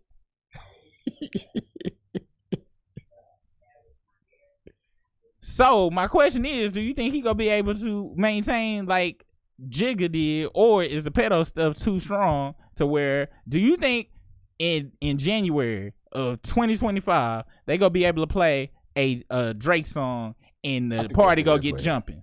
A new Drake song go come out and the party go get jumping. I'm talking about everybody gonna be like, hey, that new Drake. Oh yeah. Drizzy, no BBL. Drizzy, no more BBL. Drizzy, no more. He's not a pedo no more. That's bump that Drizzy. You think it's gonna be able to come back? I think it can. I think it still can because his stuff ain't getting shut down right now. Everybody's still playing it. People still playing Drake music. Like I told you, I was in Miami. It was all over the radio. It was all over the radio, like propaganda, like Nazi propaganda in Germany when Hitler was running. It didn't sound very like people was really fucking with it purposely. But you right though, they probably are still playing it. But all right, so I mean your cousin's still playing it, so you right. And I see people when I see people posting stuff on TikTok or whatever, they still use his songs in they stories and stuff. That's because everybody on TikTok trying to go viral. They just trying to fucking win. Ain't nobody doing that. Ain't no love. That's numbers. Anybody posting anything on social media, nigga, is doing it to win. I don't know. Everybody in the chat, if you in the chat right now, this is what I need y'all to do. If you think Drake can make a comeback January 1st next year, 2025, his music will just, it'll just start over. Let's say Drake leave it alone after this. Kendrick leave it alone after this. Will Drake come back to what he was? Put a 1 in the comments if you think he will. If you think Drake, he will. Put a 0 if you think he won't. If you think he won't. If you think Drake can come back, put a 1 in the comments. Also, hit that like button while you're down there pressing the buttons. Just gonna hit that like. It's real simple. Go ding, hit that like. If you're not subscribed, bing, hit that subscribe. Like, subscribe. 1, he can come back 2025 next summer. Drake drop a summer jam. Everybody in there like this, dancing. OVO Mal freaking with Odell Beckham Jr. They freaking on the floor. Yo, if he drops some heat rocks though, if he come back with like 13 fire records, because there has been evidence of somebody who was a PDF file. People still knew about it. He still was dropping fire songs, and people the Boondocks even made an episode about it. How just nobody cared about it because he was making fire music. I'm gonna be honest with you. That was the R. Kelly shit. Is such a is much. How can I say it? It was a product of its time. If that had happened in 2000, if the initial tape had dropped in 2015 and not 2002, we wouldn't be having this conversation right now. But he dropped at a time where 50% of us didn't even know what the hell we was watching. To be honest, we just heard about him pissing on somebody. We didn't know. I just remember everybody in the barbershop being like, yo, you seen R. Kelly pissing on folks? Didn't nobody know about ages or nothing when the initial video dropped. And then later on, it was the rumors of the ages and stuff. As far as in my area or whatever, blah, blah, blah. Now, I'm going to be honest. My homeboy was in the shop. He went to school with a lot of the girls he was like, man, them girls be running. R. Kelly pull up in his Escalade and fill up the truck with him. But then, and this was before the actual tape dropped. Yeah. He was telling us this. And so, and it was well known in Chicago. However, while he telling me this, I'm going to 10th grade, and when the bell rings, all the niggas on 22s that I know didn't graduate in the last 3 years, all the baddest bras jumping in their car too. And I didn't look at it like, and none of us would, and back then, in that day and age, in the 90s, nobody looked at the dude pulling up on gold Vogues in a Impala SS 96, bumping with 212s in the back, had a whole block shaking. Nobody looked at him and said, hey, look at that pedo over there. Everybody looked like, damn, man. Like, I don't got no chance with that. Yeah, we was like, man, this nigga. Everybody was just like, oh, well, we love. A lot of dudes was like, wait till I get my SS. That's what a lot of people was like. So R. Kelly was at a whole different time. And that's why it ain't the vitriol for it at that time. Because when I was in middle school, A lot of girls would be like, when they was listening to Bump and Grind, they'd be like, ooh, R. Kelly, XYZ, da da da da da. Everybody had their little middle school crushes. So the same women that was bumping it and thinking that stuff, they got older and was like, I don't say I would have did it back then. That's what they saying. Drake, on the other hand, this came out in 1,000%. Now, if you 30 and you date an 18-year-old, shit, they might be 20. We might still look at you as a pedo now. Now it's, if anybody under 25, what's wrong with you, bro? Do you have problems? You can't get nobody your own age, bro? We living in a society that's looking at it like that. Ain't no more May, December, or whatever the name of their relationships was. So, I don't know. I don't see, what is the chat saying? Is we getting 1s, 0s? What's going on? Let me look at this shit. A lot of 0s. I don't see any 1s.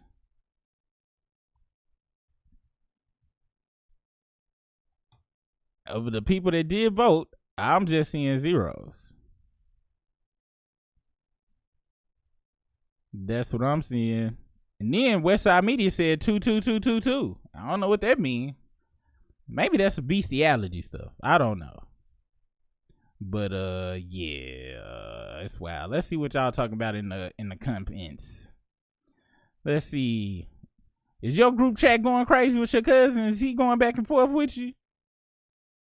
Oh, your mic out. I sent him back the Kendrick meme where he's sitting there laughing and pointing. What'd he say? He didn't respond back yet. Let's see. R. Kelly made legendary music. Drake is not really that talented. He's a product. For real, though. On some real stuff. 10 years from now. Let's say 10 years from now, when we talking about classic music, is Drake 10, 15 years now, is Drake gonna be considered classic by our generation? Now, maybe because my daughter don't listen to Drake. My daughter's 17. Her, so maybe nor people her in their friends. 30s. Maybe people in their 30s. Maybe. Because I'd rather my daughter get pregnant right now than find out she listens to Drake. Oh my God. She get kicked out the house playing Drake. But she come home with child in hand. I'd be like, you know what? We can fix that. But Drake, that just means you got bad taste. At least with the baby, that was natural instincts. She made a choice to listen to Drake. That wasn't hormones. I gotta get you out my house.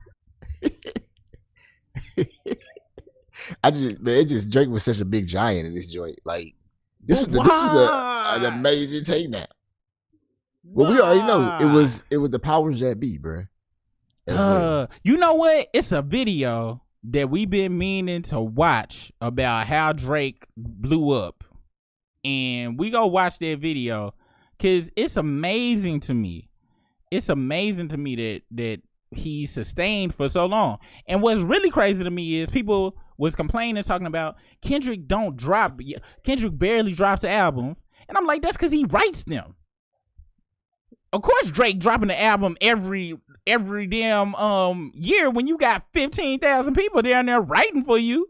You got a whole do y'all understand the music industry? Y'all understand people try to compare rap to R&B. R&B, they have writing camps.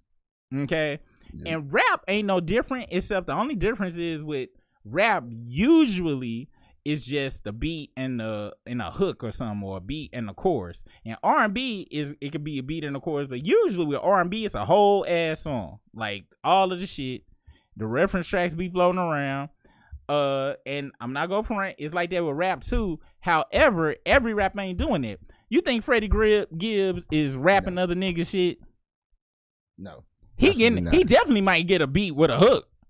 But yeah, and he ain't doing nothing bars, but he barring himself. He writing his own bars. He is writing his own bars. Same thing with J. Cole. You think J. Cole getting whole ass songs from dudes? Absolutely no. Ain't no reference tracks. If it's any reference tracks, it's J. Cole's reference tracks going to somebody else, or Freddie's going after. Drake is the only dude out here besides who else you think getting whole tracks? I think even Shaq writing his own tracks. Even Shaq. I'm serious too. I think Shaq is writing his own shit. Even Shaq, I think even Tony Parker wrote his whole album in French. He was like number one in France when he dropped his album back in 2004. So, let me see Tony Parker rap album.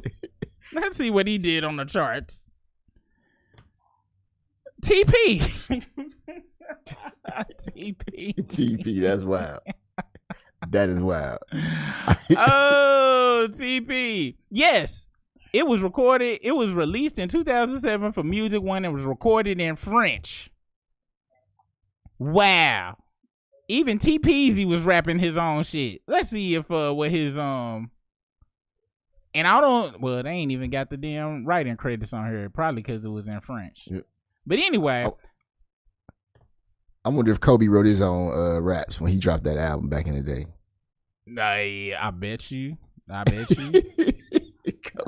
bet you. Let's see. Did he drop an album? Did Kobe drop an album? I think it was just a video, because that's actually where he met Vanessa at. He met her on the video shoot to that song. That song was not good. Hold on, Tiptoes. Oh, what you saying? What Tiptoe say? She said, R. Kelly still get played out here, but I'm not gonna lie, I still bump his shit sometimes when I'm listening to R&B. I ain't go front. I gotta be perfectly honest. I told myself I was gonna still listen to Ignition Remix, because that's like was my like, you know, feeling down. Ignition Remix was just, you know, it was just now all I hear is Dave Chappelle's go, let me give you that doo-doo, let me give you that pee-pee. He done messed it up. I can't go back to the regular Ignition a long time. Dave messed up R. Kelly for me. I'm gonna piss on you. Drip, drip, drip.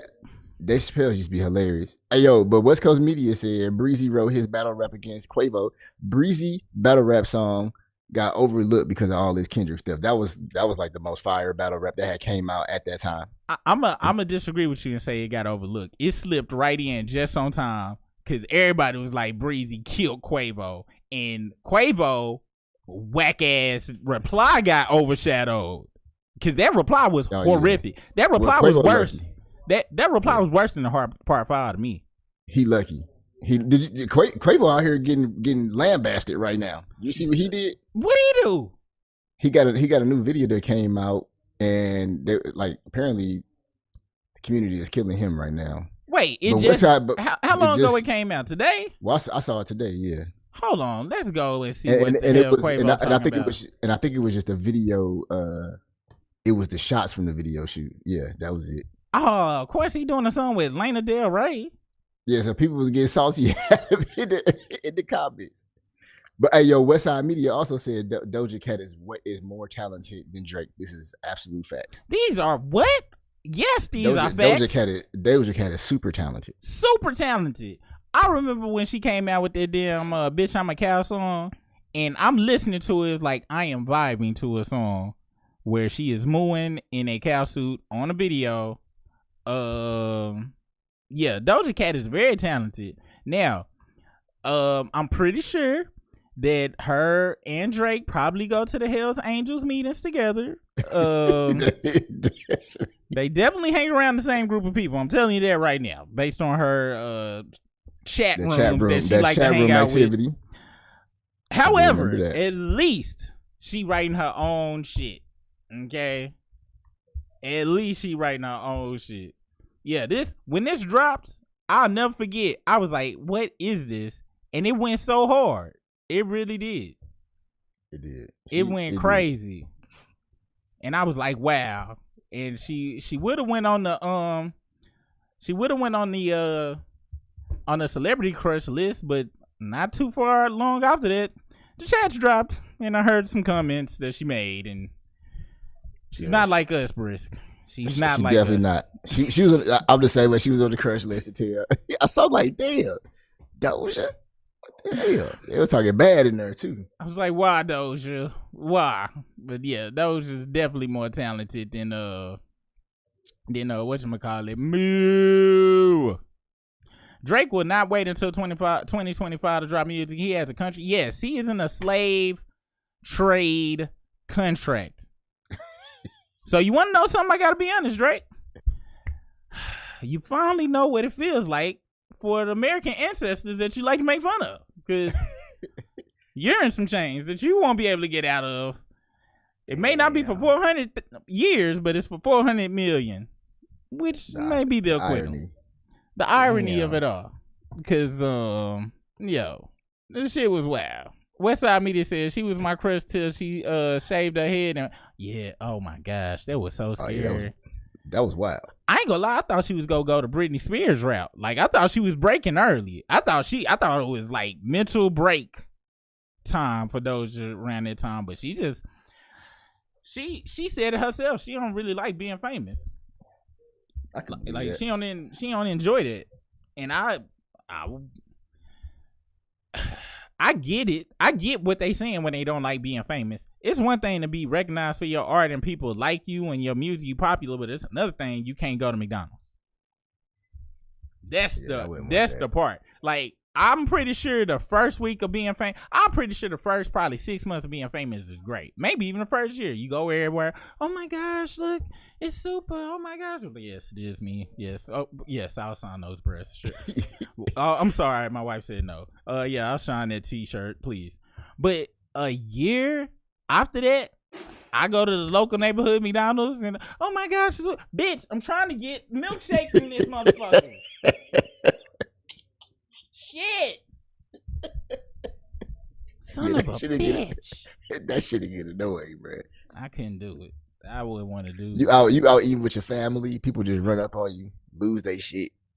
Dave Chappelle told a joke about that when he tried to take his family to Disney World. And he said, and I think this was a true story, he's like, man, I tried to take my family to Disney World, and everywhere you go, soon as we come in there, all you hear is, I'm Rick James, bitch. I can definitely see that. He there with his little kids and shit. They like 9 and 7 at the time. Everybody yelling at me. He said, and he was like, what make it worse? It was the motherfucker in the Mickey Mouse costume. He's like, I hit Mickey Mouse with an uppercut, bow.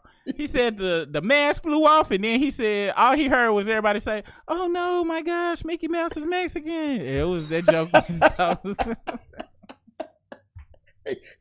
Hey, Dave Chappelle is hilarious, bro. Oh shit, yeah. So don't nobody want to be famous, man. No, nobody want to be famous like that for real, dude. I don't. Absolutely not, man. I used to be one of the famous. I used to want to be a famous rapper. I used to say I wanted to be as big as Michael Jackson, but a rapper. I am very glad that didn't happen. Yes. That'd have been terrible. Yes. Hey, I'd rather be rich and not famous. My money would be my little secret. Facts. That was the first song on the first Migos mixtape I heard. Young Rich Niggas. It was, bitch, I'd rather be rich than famous. That song went so hard, and it lets you know, really, to be honest, the song was kind of be prophetic, because we ain't got to take off here no more. Cause fame is a bitch. Damn. Fame is a bitch. Yeah, Dave be coming with that flawlessness. Let's see, man. Let's see if somebody done found some Easter eggs in this video.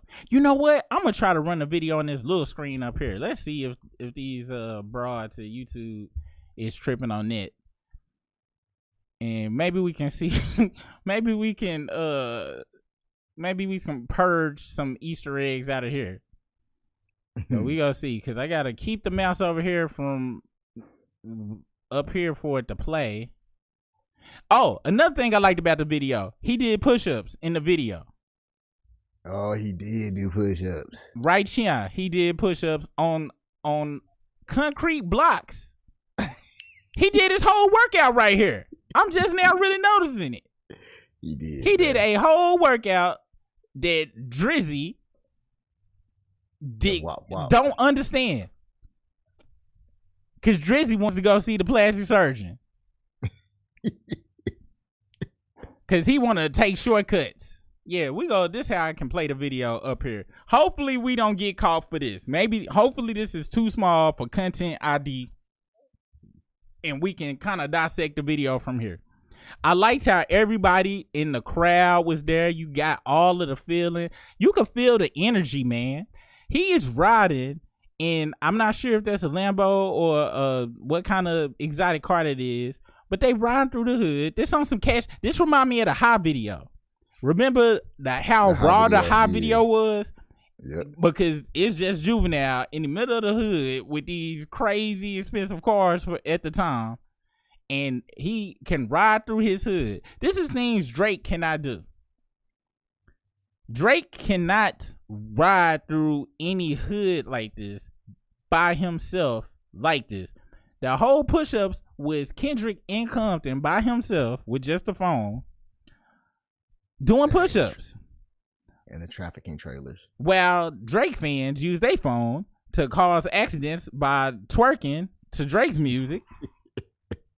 Kendrick was using his phone to teach people to work out and get healthy, and you don't need no gym for free. But yes, got the trafficking tag, dude. And just think, man, what if Drake is in on some real life human, putting them in the container trafficking? Not no just regular, Baka got a weird case with one chick, he forcing on the blade. What if he really putting people in containers? He can't come back from that. He can't come back from that. Damn. Yo, Tiptoe asked the act react to it. What the hell is we doing over here? Thank you, TikTok. Let's go to academics right now and see what he is talking about. Let's see. Did he even jump on? Wow. Let's see. I don't see any new video. He might be on Twitch. Let's go to one Twitch. that said he reacted to it. It was like a 3-minute video. Oh, that's from Creep me out, man. He definitely did not. He wasn't on at least not on YouTube, but he might be on Twitch or something. Let's see if he was on Twitch. Hey, but you want to know something though? Hold on, let's see. Recent broadcast, just chatting. That was 11 days ago was his recent video. Damn, what's up with your boy? You know what's up with your boy. You know what's up with that. He's compromised. Drake would never talk to academics again if he gave it not like a. Because what he gonna do? You ain't nothing to shit on the video. Academics was already jamming when Not Like Us came out. So this is not surprising to me. Let's go to the Reddit. We gotta see. Did somebody say they saw academics? They saw academics. Well, somebody had posted a video with the title that said "Act Reaction," but clearly Act was not on there. Hold up, let's see. Somebody said it. They posted a link to it. No, it was like it probably was a reaction video. It was a thumbnail. Let's see. We going to academics Reddit. That's where we're going, you guys. Strap on. I mean, pause. I don't know. Oh. All right. This is 2 hours ago. Kendrick. This is on academics. Reddit. There's only 5 people online. No, I guess this Reddit don't pop like that. Yo, this K-Dot video had almost 3 million views, 2.9 million views in 2 hours. That's crazy. Drake could. It's almost at 3 million. Wowzers. So it's quiet on the Drizzy front. Like all of the Drizzy glizzlers really, I guess, don't have nothing to say. And really, the thing is, what can you say to the greatness that was this video? Like what is it? It's nothing to hate. And really, to be honest, you want to know something? It would have been. It's so many Easter eggs probably hidden in that video that academics definitely couldn't react to it. Definitely couldn't react to it. Cause Drake is probably. I wonder what Drake doing right now. He definitely not online. Drake punching the air right now. He is definitely punching. Dre is Trey from Let's Boys see. in the Hood. Shig Smooth said AK reacted to it and posted a video discussing AK. Let's see. Let's go to Shig Smooth and see what he's talking about. That's the person I saw posting about it. Was saying that it was a video. I thought he did it the thumbnail though. Yeah, that's exactly what I saw. So let's see what he's talking about. This one might be over, and it might be era of a greatest of artists, so he can. Watching this Not Like Us video, he did give everybody a look pretty good. Not gonna lie. So he didn't do no live. He reacted to it on Twitter. So yeah, when AK even accepting it, you know it's over. Is what's in here. Let's go to Twitter. Let's go to Twitter and see what the response is from the Drizzy Glizzlers. X.com. That's so crazy. That's what you gotta type in. That is wow. That is wow to me. After all of these years, X. It's just let you know you gotta accept it. There's people on IG page talking about Drake, it's time to go. The video is whack. 3 Canada flags, laughter. All right. Kendrick Lamar is milking that song. Move On. The beef was 2 months ago. He's so obsessed at this point. This song is played out. He is literally giving y'all the same energy when y'all was asking them to drop. Yeah, that's I'm loving how the hypocrisy is being pointed out. Let's see, academics. Let's see if all right, here it goes. Let's see what he talking about. This was an hour ago. Whoop, y'all Kendrick fans got nothing more to be excited for. See y'all niggas in the next leap year. Glad y'all enjoyed the battle. Is that the white flag? What is this? I guess academics is saying that he don't think Kendrick go drop no music. Like, this is it. Wow. First music video people have cared about in a while. Good job, Kendrick Lamar. That mean he changed. Let's see. Whitney dancing and clowning Drake is hilarious. Not gonna lie. Watching this Not Like Us video, he did give everybody a look pretty good video. Not gonna lie. All right. Ross explains the altercation in Vancouver. I don't care about that right now. Let's see the replies to this. Cry fatty boom fat baddie. they going in. Cry fatty boom baddie. Hey, look at this. Glad y'all enjoyed the battle. Look at this. This is my favorite. This is one of my favorite gifts. Hold on. Let me move this out the way. They already gifting this whole video up. This is all under his chats. Glad you enjoyed the battle. that is definitely a depiction of what Drake looking like right now in battle form. That's academics. This is all post to academics after posting this tweet. Hey, this was my favorite one. You remember that? Remember when they used this for like a woman after she posts what is it? I'm working on myself. Oh wait, I'm focusing on myself. I don't need nobody or something. And they posted this. Yeah, I do remember that. Drake listeners about to get. Oh wow. Wow. I'm taking this. This is thumbnail worthy right here. These folks is out of control. I'm taking this picture right now. This is great. I want to see what OVO Mal got to say. They done made him light skinned and everything. Oh snap! Yeah, let's go see what OVO Mal talking about. I bet you he ain't even posted nothing. Let's see what OVO Mal and Rory. Let's see. Mal and Rory and Mal. That's what it's gonna be. Rory and Mal. Twitter. All right, so that's Rory and Mal's Twitter. That's Rory's Twitter. And let's see where Mal's Twitter is. Here we go. Here's Mal's. So let's see what he done posted. This is damn Instagram. And he ain't posting nothing. As far as on Instagram. Let's see what Rory done posted. He ain't posting nothing from 8 hours ago.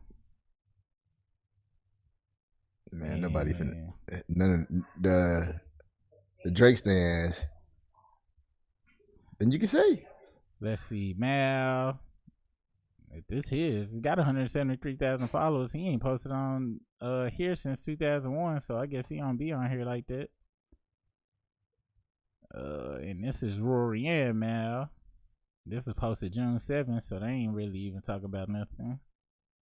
So yeah, man. I guess it's nothing for them to say. It's all kind of. It's all This is what happens when you just shut somebody the fuck up. You shut up a whole fandom. This is my picture for the rest of the stream.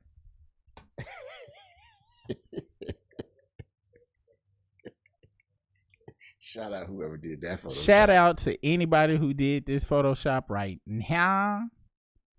That's a hilarious picture, bro. Yeah, this is out of control. This is out of control. This is why I love the internet. This is why I love the internet, and I never want it to go away, ever. OVO act right there. Loverboy act. Certified pedo act. But yeah, man, I'm so glad that the video has dropped. I'm praying Kendrick drop an album tonight. Yes. We got some videos we go be reacting to, because the battle is not over, but we actually didn't start our channel till the battle technically was over. Like, it was all the songs had dropped. So we will be reacting to lyric videos of Euphoria, 616 to LA, and Meet the Grams. We'll be watching Drizzler's reactions to these same songs. And do you want to react to Drake stuff? Let me know if you do or not. I don't know. Do you think that's a worthy cause? Reacting to Drake stuff? Yeah. Well, how we gonna break down a word genius? You wear a size 7 shoe? You short? That's really all it was. You're right. He came over to talk about Day Free. I thought he was about to drop a damn Kami High from Goku or something. That little ass, he had a little sparkler. Bro, Straight out here shooting. Day Free. Niggas like, what is that, bro? I apologize to everyone for even suggesting such a thing, as if there was anything to break down. I don't know where they came. It's probably, look, I'm gonna be honest. I'm in the same room as this picture. Y'all just seen it online. It's reflecting. It may be affecting me. Like, the lameness may be coming down, because I'm a trophy husband. All right. Hey, tell him, bro. I'm sitting here trying to think of things that missed as badly as that Day Free, where somebody thought some shit was gonna hit. Let's see. Tiptoe said, what's the dirt? Drop. We go be reacting to What's the Dirt's videos. Actually, matter of fact, man, you want to do a reaction while we on here? I'm gonna hit record. Let's hit it. Man, let's go on and do a reaction. We go do a reaction right now to What's the Dirt, if y'all ain't got nothing else to do. Let's see, because we was talking about we really was supposed to be doing this anyway. Hold on. And let's see what the poll results is right now. I dropped a poll result, I want to say, early about some.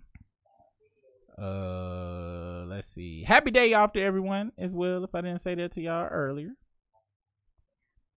Hey, on some real, hey, Player Mick just did point it out. Without the Day Free bar, we wouldn't have the A minor, because Kendrick heard that damn song. He heard Family Matters. Mm-hmm. And he was like, oh, you want to sing? All right. Hey, that is true, though. You want a catchy ass line? All right. I got one for you. Kendrick is going to make an album due to this new level of fame he got of a Drake. Look, 1, 2, 3, 4. Okay, I want you to be, I'm not sure what, this is kind of how I felt when Brish just said that, Eminem, Kendrick is in a new stratosphere. Did you just not see me show you that Kendrick sold 600,000 albums in 1 week before? Ain't no new level of fame. It can go bigger than that. It can go bigger than that. However, what I'm saying is, matter of fact, let's see, before we do this reaction video, let's see who has had the biggest week. I already know the answer to this. You know the answer to this too. Who done had the biggest week? Well, since when? Like ever? Since in the last 5 years. Who? It's only one name. Oh, Drake? Hell no. Who? Taylor Swift. Oh yeah, I thought you were talking about rappers. Okay. Who? Okay, let's do rappers. What rapper has had the biggest? Damn, I can't spell. Biggest first week numbers in the last, and let's include when damn. So we'll say in the last 10 years. How about that? So rappers. So we're searching the web. All right, in the last 10 years, the rapper with the biggest first week sales album is Drake. BBL Drake with 2018 Scorpio, 749,000 units. With Damn at 603, and then the Marshall Mathers LP2 was in 2013 at 709. He still be Drake. How? Yeah. Damn. But there's some numbers right there. Like, but I know y'all. I know what my whole thing is. 150,000 ain't that far apart for y'all to be like, oh, Drake done brought Kendrick up to a new amount of fame.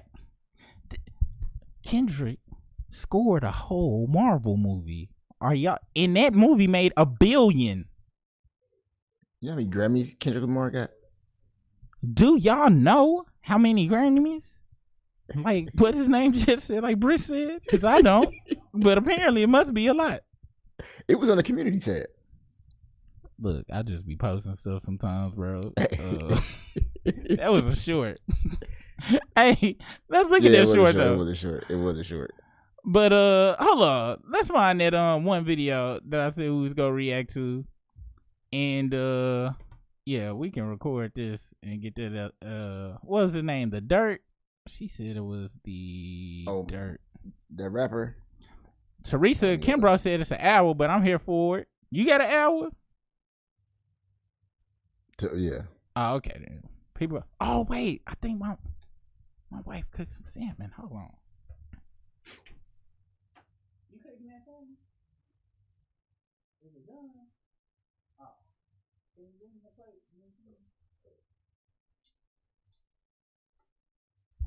Yeah, y'all. Let's go and get to that. Hold on. I could have swore I put a poll up though. Oh yeah. And just so y'all know, the poll results for if you're not a sub, make sure you go out and sub to this current culture.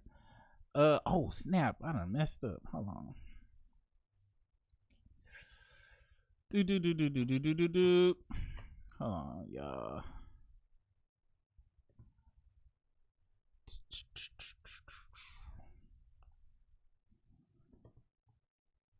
All right, so Rick Ross lost to Metro's BBL Drizzy Drums in our Who Made the Best Diss Track response. Just so you know, 738 votes. Thanks for letting your votes count.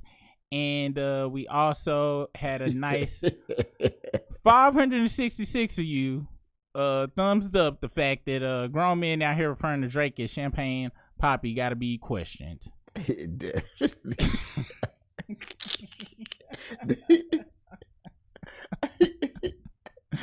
The whole that's Poppy. Calling somebody daddy is wild. It was a couple of people that fought back in the comments too, and I had to go in there and check these folks because they was acting wild in here. Somebody grown men obsessed with Drake and his every move is questionable too. I ain't let me thumbs down that. I wish they showed the number of thumbs downs. All right, y'all. Let's go and find the Dirt. Euphoria. All right. This was a month ago. Brand new. Oh, wow. That is an hour. Damn, it's an hour worth of material. Hold on. I think my camera froze. Give me 1 second.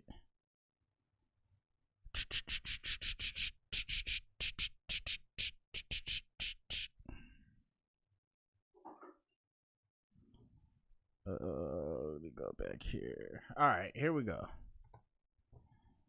All right, here we go. You ready, sir?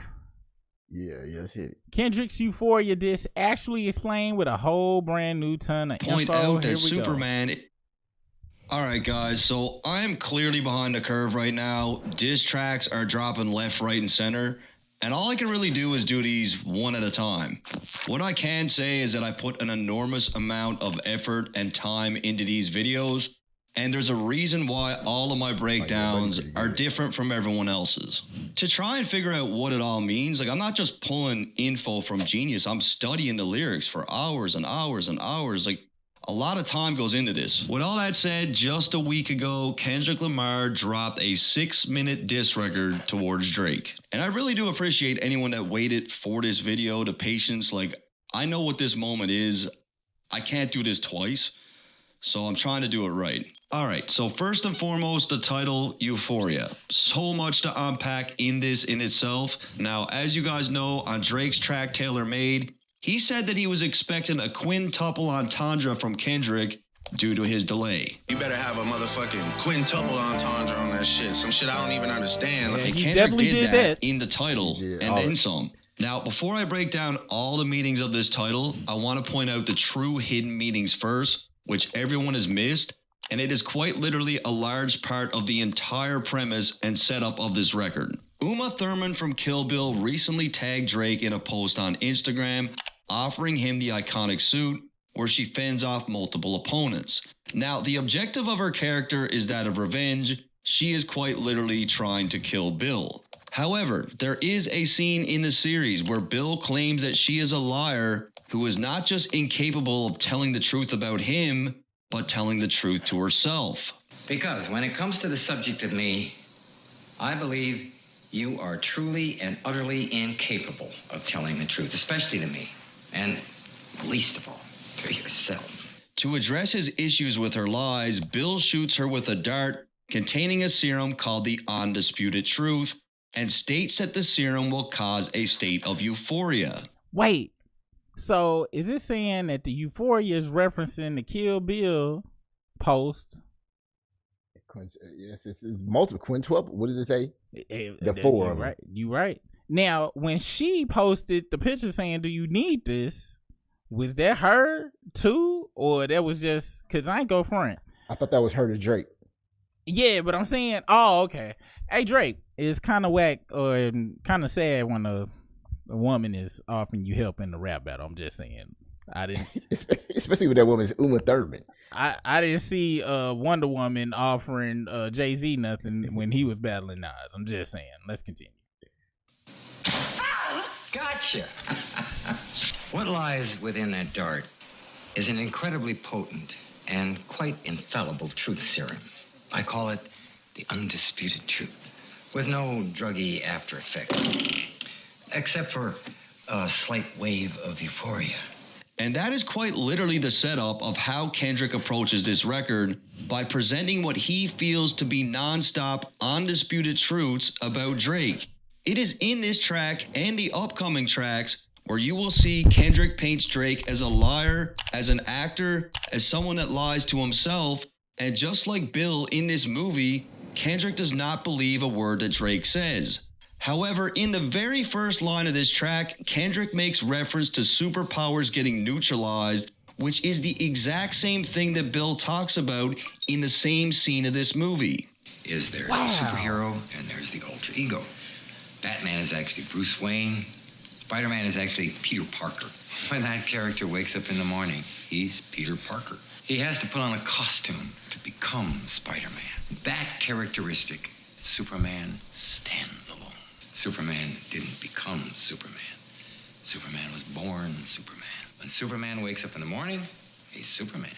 His outfit with the big red S, that's the blanket he was wrapped in as a baby when the Kents found him.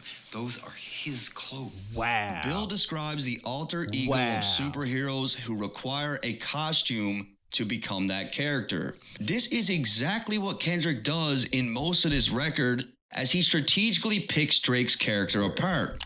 Yo, and I want y'all to know I will periodically be stopping for the main reason when you're reacting.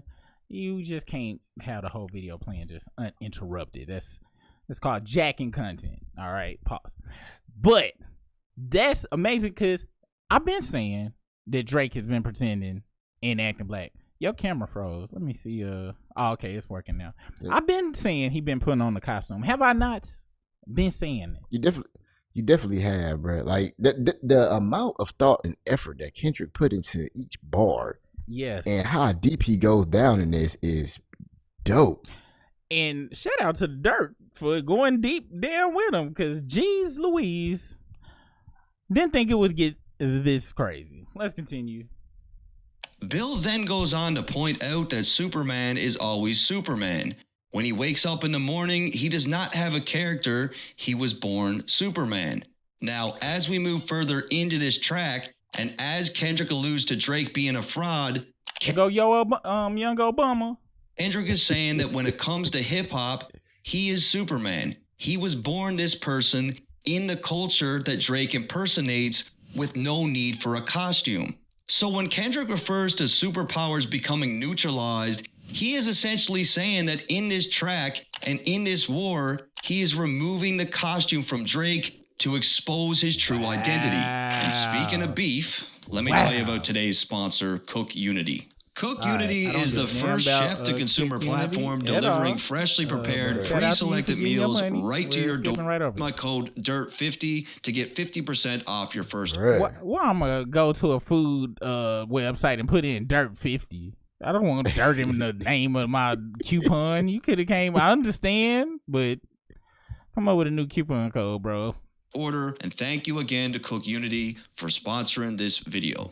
Now, on to the other meanings behind the title. The track is titled Euphoria, He's still on the title. And He the just said artwork gives about a clear definition of what that title. means. Wow. Secondly, the artwork then also provides an example of the word euphoria being used in an actual sentence where it states, they had almost a week to recover from the euphoria of Tuesday's series-winning victory, and Kendrick dropped the track on a Tuesday, alluding to how this record is giving him a win, also a reference to his upcoming tracks as well. Furthermore, Drake executive produced the hit show Euphoria, a show depicting the lives of teenagers who find themselves in very adult-like situations.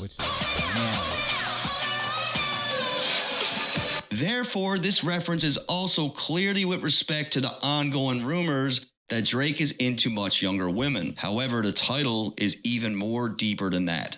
I'm talking about the studied phenomenon where people experience a state of euphoria before they die.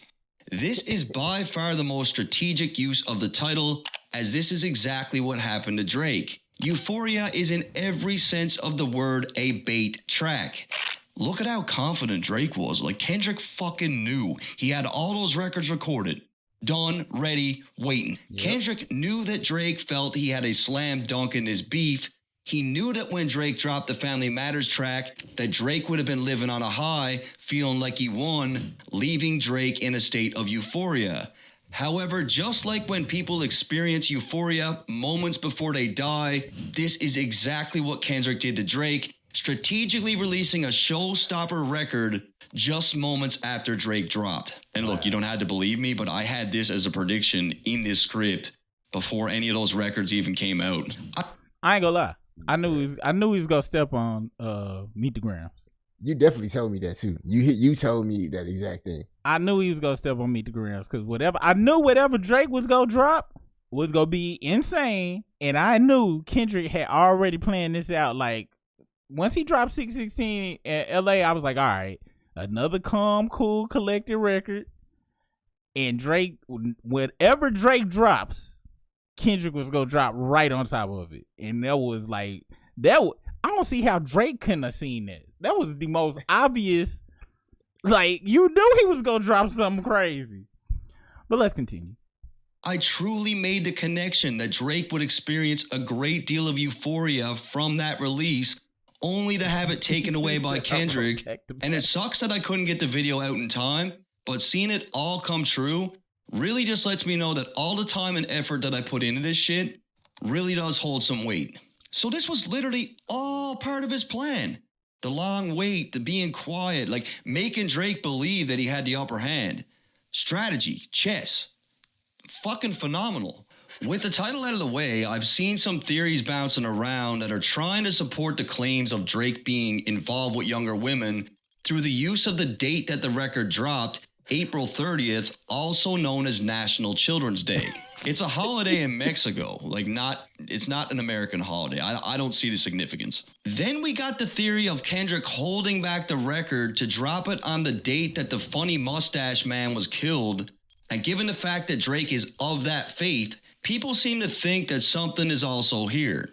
It doesn't make any sense. Like the funny mustache man, when he died, that was like one of the best things to ever happen for that religion.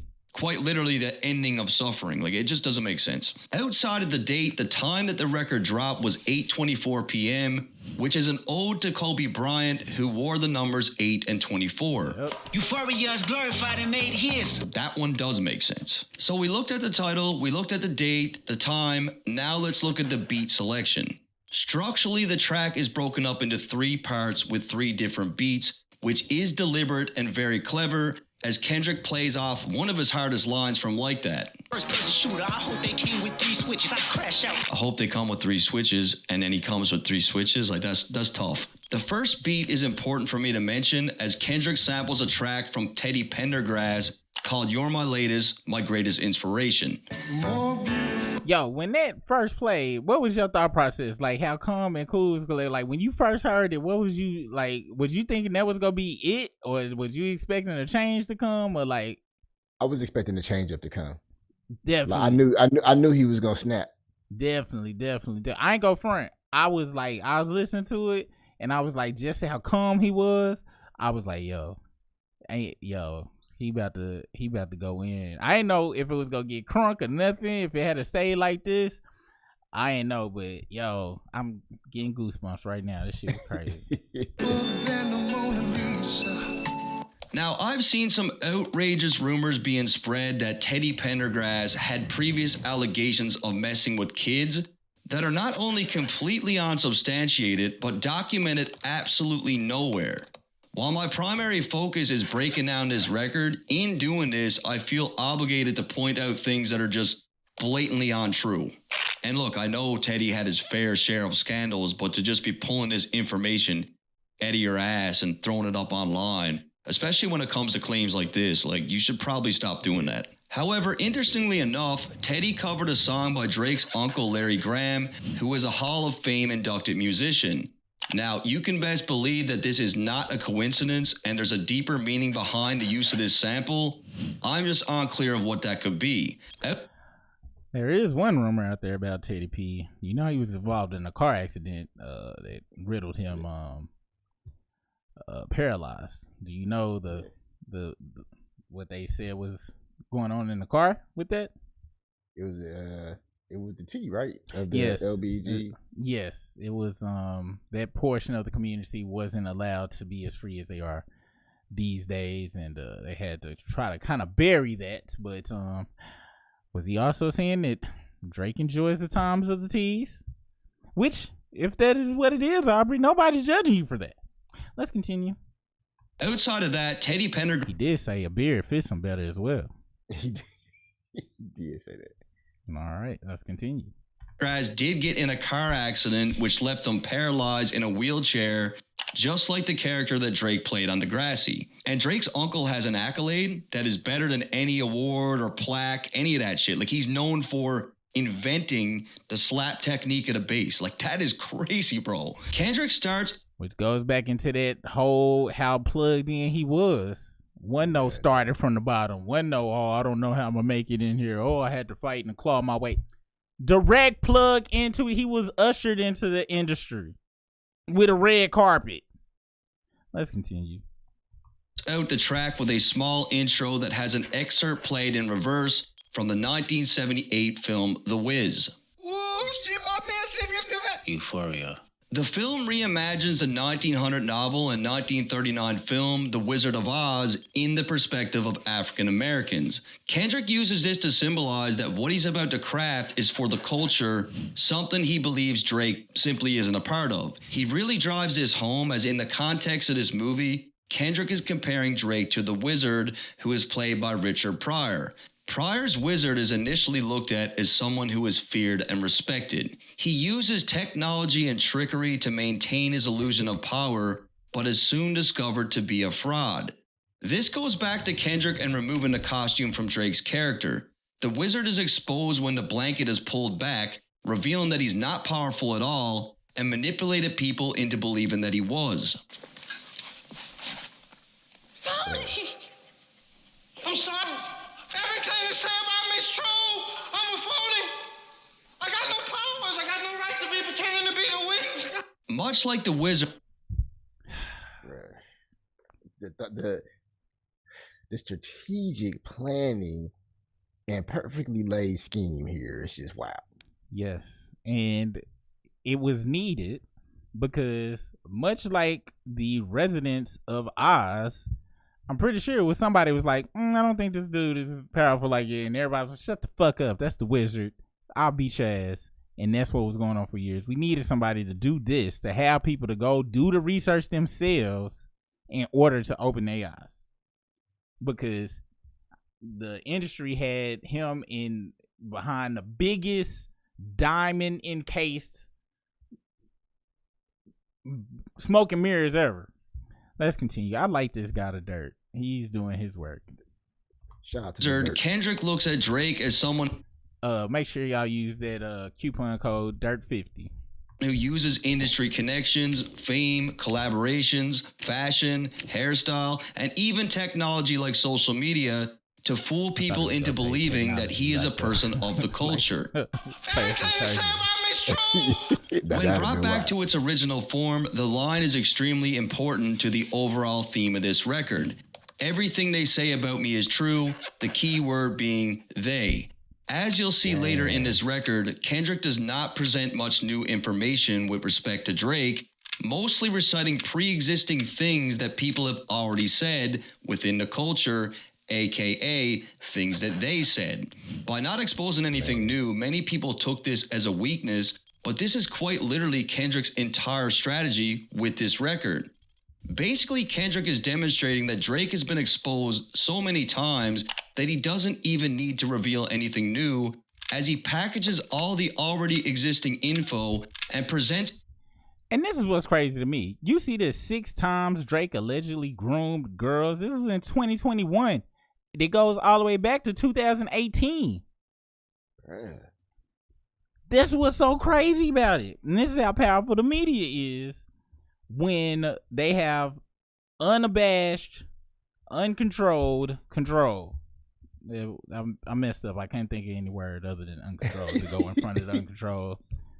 But that's what I'm saying. And when people was like, when people literally were saying, especially his fans was like, oh, we done heard this before. I was like, you done heard about the grooming stuff before and that's fine with you? So you heard it the first time and it was like, oh, that's fine. I'm going to keep dancing and waving my hands. Crazy. Let's continue. It's as being more than enough to remove Drake's costume. So it's critical to point out that in the phrase, everything they say about me is true, the term they is representing the culture that is hip hop. So all that right there is the framework and entire setup of the theme of this record. Literally. Another obvious meaning behind Kendrick's choice of quoting The Wiz is the fact that it is an African-American cult classic, which is likely what Kendrick watched as a child. Whereas someone like Drake, growing up with a white mother, probably only watched the original Wizard of Oz, which had no black actors whatsoever. Them superpowers get neutralized. I can only watch in silence.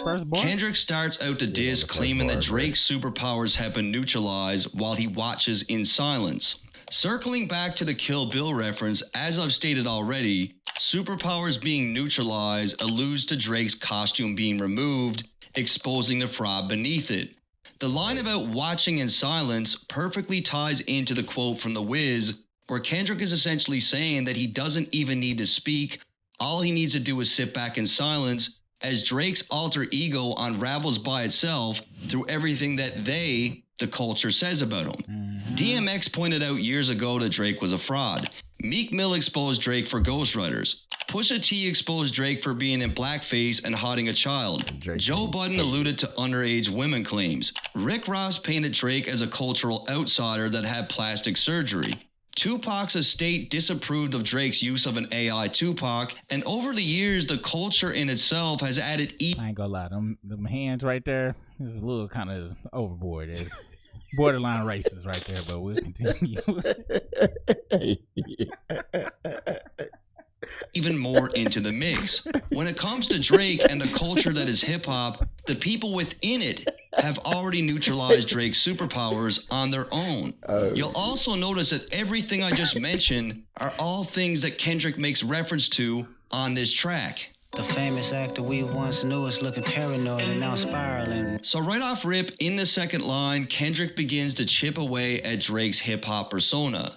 This line is not just directed at Drake for being an actor on Degrassi, but as an actor within the culture that is hip-hop. You're moving just like a degenerate. Every antic is feeling distasteful. This line acts as a double entendre where one, Kendrick refers to Drake as a degenerate, likely due to his internet antics and the way that he moves in general. He seemingly supports this further by labeling Drake's AI diss as a distasteful cheap gimmick, and Very secondly, he is watching Drake's career degenerate, meaning to downgrade in terms of quality and how it's being perceived. People thought that was cool.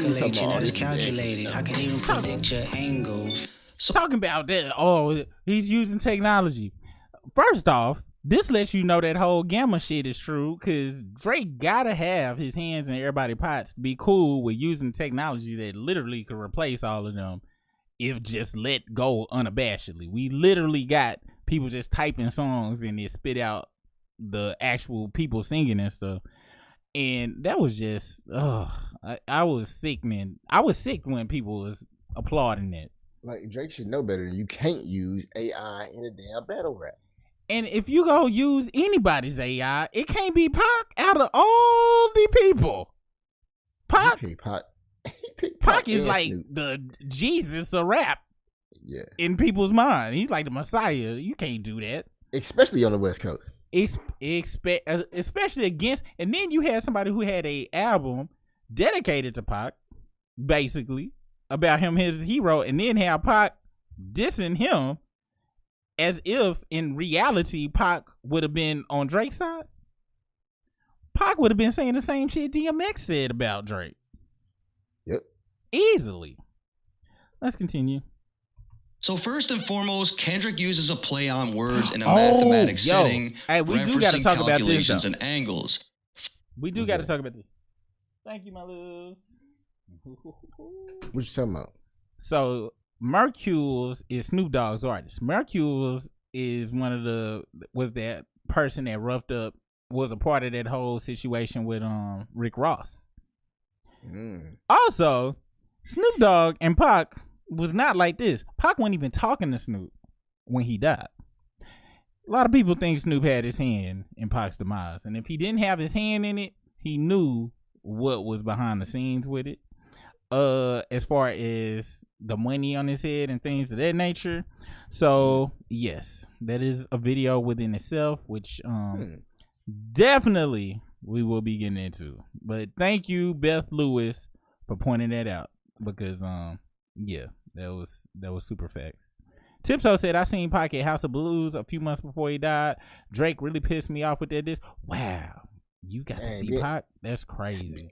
Being able to see Pac at the House of Blues is definitely a big flex. That's like being able to see 85 Mike,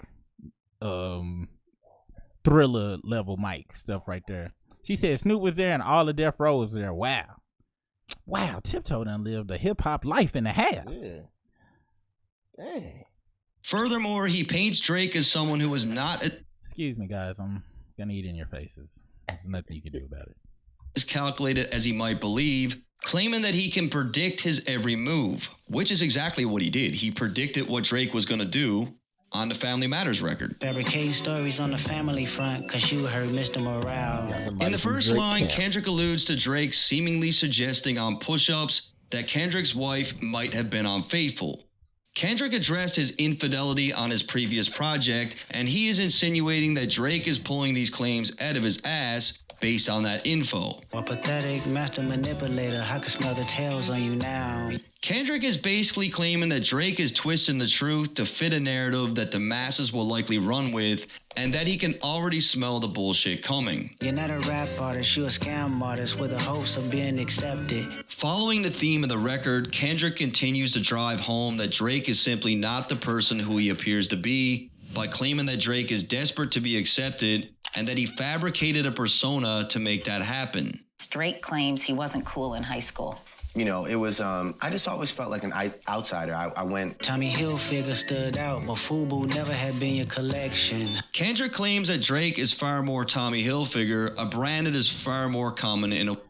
Now, let's be reality right now. 96, 97, Tommy Hilfiger was the shit to be having on. Well, no, like 94, 95. Especially when Snoop went on SNL. Remember when Snoop went on Saturday Night Live and had that Tommy sweatshirt? Yeah, boy, everybody named Mama was running to get Tommy. Aaliyah was busting Tommy. So Aaliyah was busting Tommy. I guess what he's saying though, because Kendrick younger than us. Kendrick and Drake, probably about 6 years younger than us. So FUBU, by the time they was, because they, I'm guessing, age like that, FUBU was popping and stuff. Platinum, by the time Platinum FUBU and all this stuff came out, was popping. I was like out of school and stuff. So and then by this time, like Tommy Hill, that I don't know if it was a rumor or it was the truth that Tommy Hilfiger said something about. He didn't want black people wearing his clothes. Yeah, I think that was a rumor, wasn't it? I think it was a rumor, and guess what? I believed it, and once I didn't know what Tommy Hilfiger looked like, but once I saw him, I believed it. Let's continue. A white man's wardrobe. Furthermore, allegations were made years ago that Tommy Hilfiger was racist, not approving of different ethnicities wearing his brand. For the record, this has been proven not to be true, but it was a narrative back in the day. Kendrick claims that Drake never... I stand corrected. ...had any FUBU in his collection, which is a masterful line in itself, truly helping to drive home the approach with this record. FUBU is a black-owned company with the slogan, "For Us, By Us," but more importantly, FUBU is very much a hip-hop company. FUBU, the clothes got mass appeal. They the best that ever did it. I'm just keeping it real. What Kendrick is really trying to drive home here is that just like FUBU, hip-hop is a culture that is for the people, by the people, and that is something that Drake has no ties to, as he is an outsider. Kendrick could also be referring to a fairly recent picture of Drake wearing FUBU, and I couldn't find any other pictures in existence where he's doing that. Wow. Tiptoe said he performed Hit 'Em Up. You saw Hit 'Em Up live? Wow. What? That's insane. I know it had to go. I know it had to be hella bananas up in that. Bananaramas off in that thing. Damn. Now again, to be fair, which I am, I ain't gonna lie, that's bucket list. So you pretty much. I'm be honest. You leave out of there, be like, I can get hit by a bus now. I seen everything. There's nothing else to see here. Wow. Drake posted a drawing that he did from when he was a kid. It was like a cat or something, and it was wearing a FUBU hat. So he obviously knew about the brand from a young age. I make music that he... So Beth Lewis said the big dude that swung at Rick Ross, his name is Icarus, and he is with the Hells Angels. My cousin was there, and she said Marcus did start it because he told Icarus to, and he is Snoop Dogg's artist Trouble. Oh wow. All right. Okay. Electrify him. You make music that pacify him. Kendrick points out that his music electrifies people.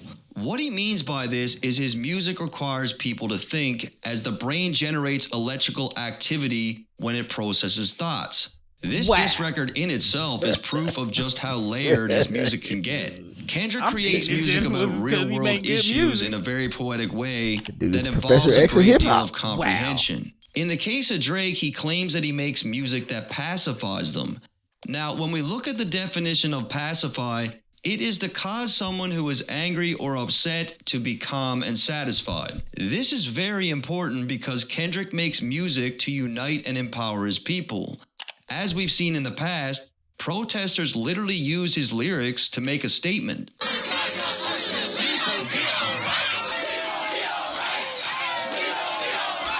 When we look Yeah, I don't remember nobody singing Hotline Bling at the protest.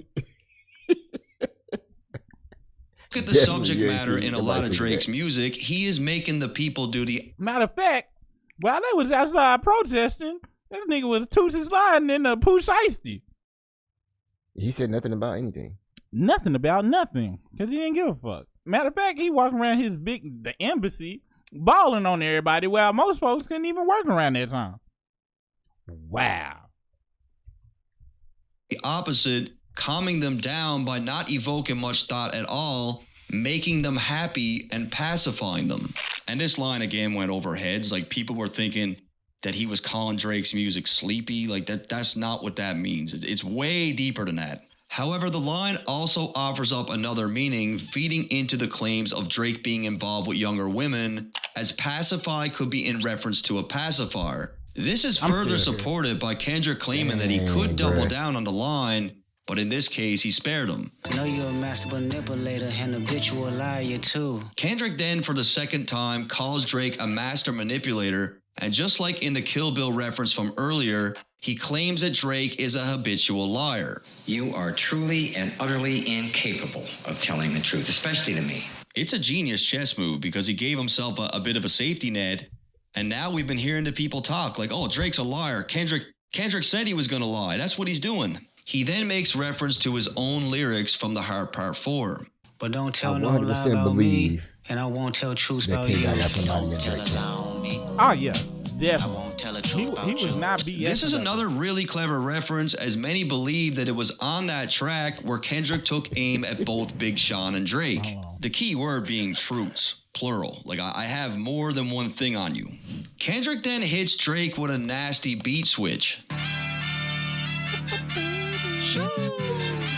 When I'm driving in the car and like this beat drops, my foot just gets real heavy on the gas. Like, I start speeding. Yeah, I'm out the way, I'm low, okay. Yeah, the island right here is remote, okay. Kendrick plays into the narrative that Cole and Drake cultivated on their disses, that Kendrick is laying low and not selling as well as he used to. The line is also a reference to Kendrick being low in terms of his height, 5'4", which is something that Drake continues to play on. I ain't thinking about no reaper, nigga, I'm reaping what I sow, okay. So, as I said before, there was no way that J. Cole was coming out of this thing unscathed, and Kendrick proves this to be correct, as he has some more bars for Cole here. I don't think any of us could forget J. Cole's verse on Johnny P's Caddy. Nigga want me on the zone, he gon' see the wrath of the reaper. It was in this verse where J. Cole really started to reshape the narrative of who was the best, and Kendrick takes the chance to flip one of Cole's hardest lines to make it clear that J. Cole is not the reaper, and unlike Cole, who apologized,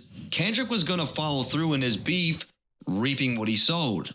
I said this 2 months ago. I thought that J. Cole was taking shots at Kendrick on Johnny P's Caddy. I do think he is talking to someone, and that someone, I feel like, is Kendrick Lamar. And Kendrick thought the same thing. I mean, there's a reason why he's referencing that record in particular. I got a Benjamin and a Jackson all in my house like I'm Joe K. So Kendrick really starts to put his pen on display. He makes reference to Benjamins and Jacksons, alluding to how he has plenty of money. This is likely a rebuttal to Drake's claims on push-ups regarding Kendrick's contract splits. However, the line is also in reference to Joe Jackson, who is Michael Jackson's father, and it's interesting to note that Michael Jackson also had a pet rat named Ben. Michael Jackson was weird from the jump. In this beef, the Michael Jackson and Prince thing just gets flipped and rebutted over and over again. And in this case, he's either calling Drake a rat or someone in his team a rat, or both. There are multiple layers to this line alone. Kendrick brings up the Hellcat, which is a sports car trim for Dodge, but also by definition, a Hellcat is a spiteful, violent woman. Kendrick cleverly plays with the word hell, making it seem that Drake and his associates all sold their soul while simultaneously calling Drake a bitch. But in the hold up, we go give a shout out to from your mom. Can you say happy birthday to my friend? His name is Kimmy Head. Oh wow, I got. That was a good one. That was a good one.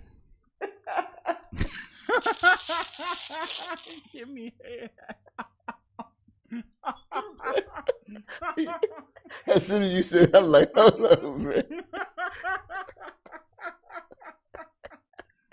I should have knew what time it was when the name of the person was your mom.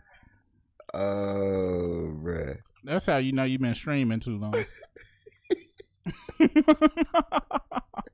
Next line, there's even more layers. Everybody wanna be a demon till they get chipped by your throwaway. Kendrick continues the clever wordplay with his usage of the word demon, as the demon is a trim level above the Hellcat for Dodge cars. The use of the word chipped refers to the demon being chipped out so that it has specific programming tailored to its performance.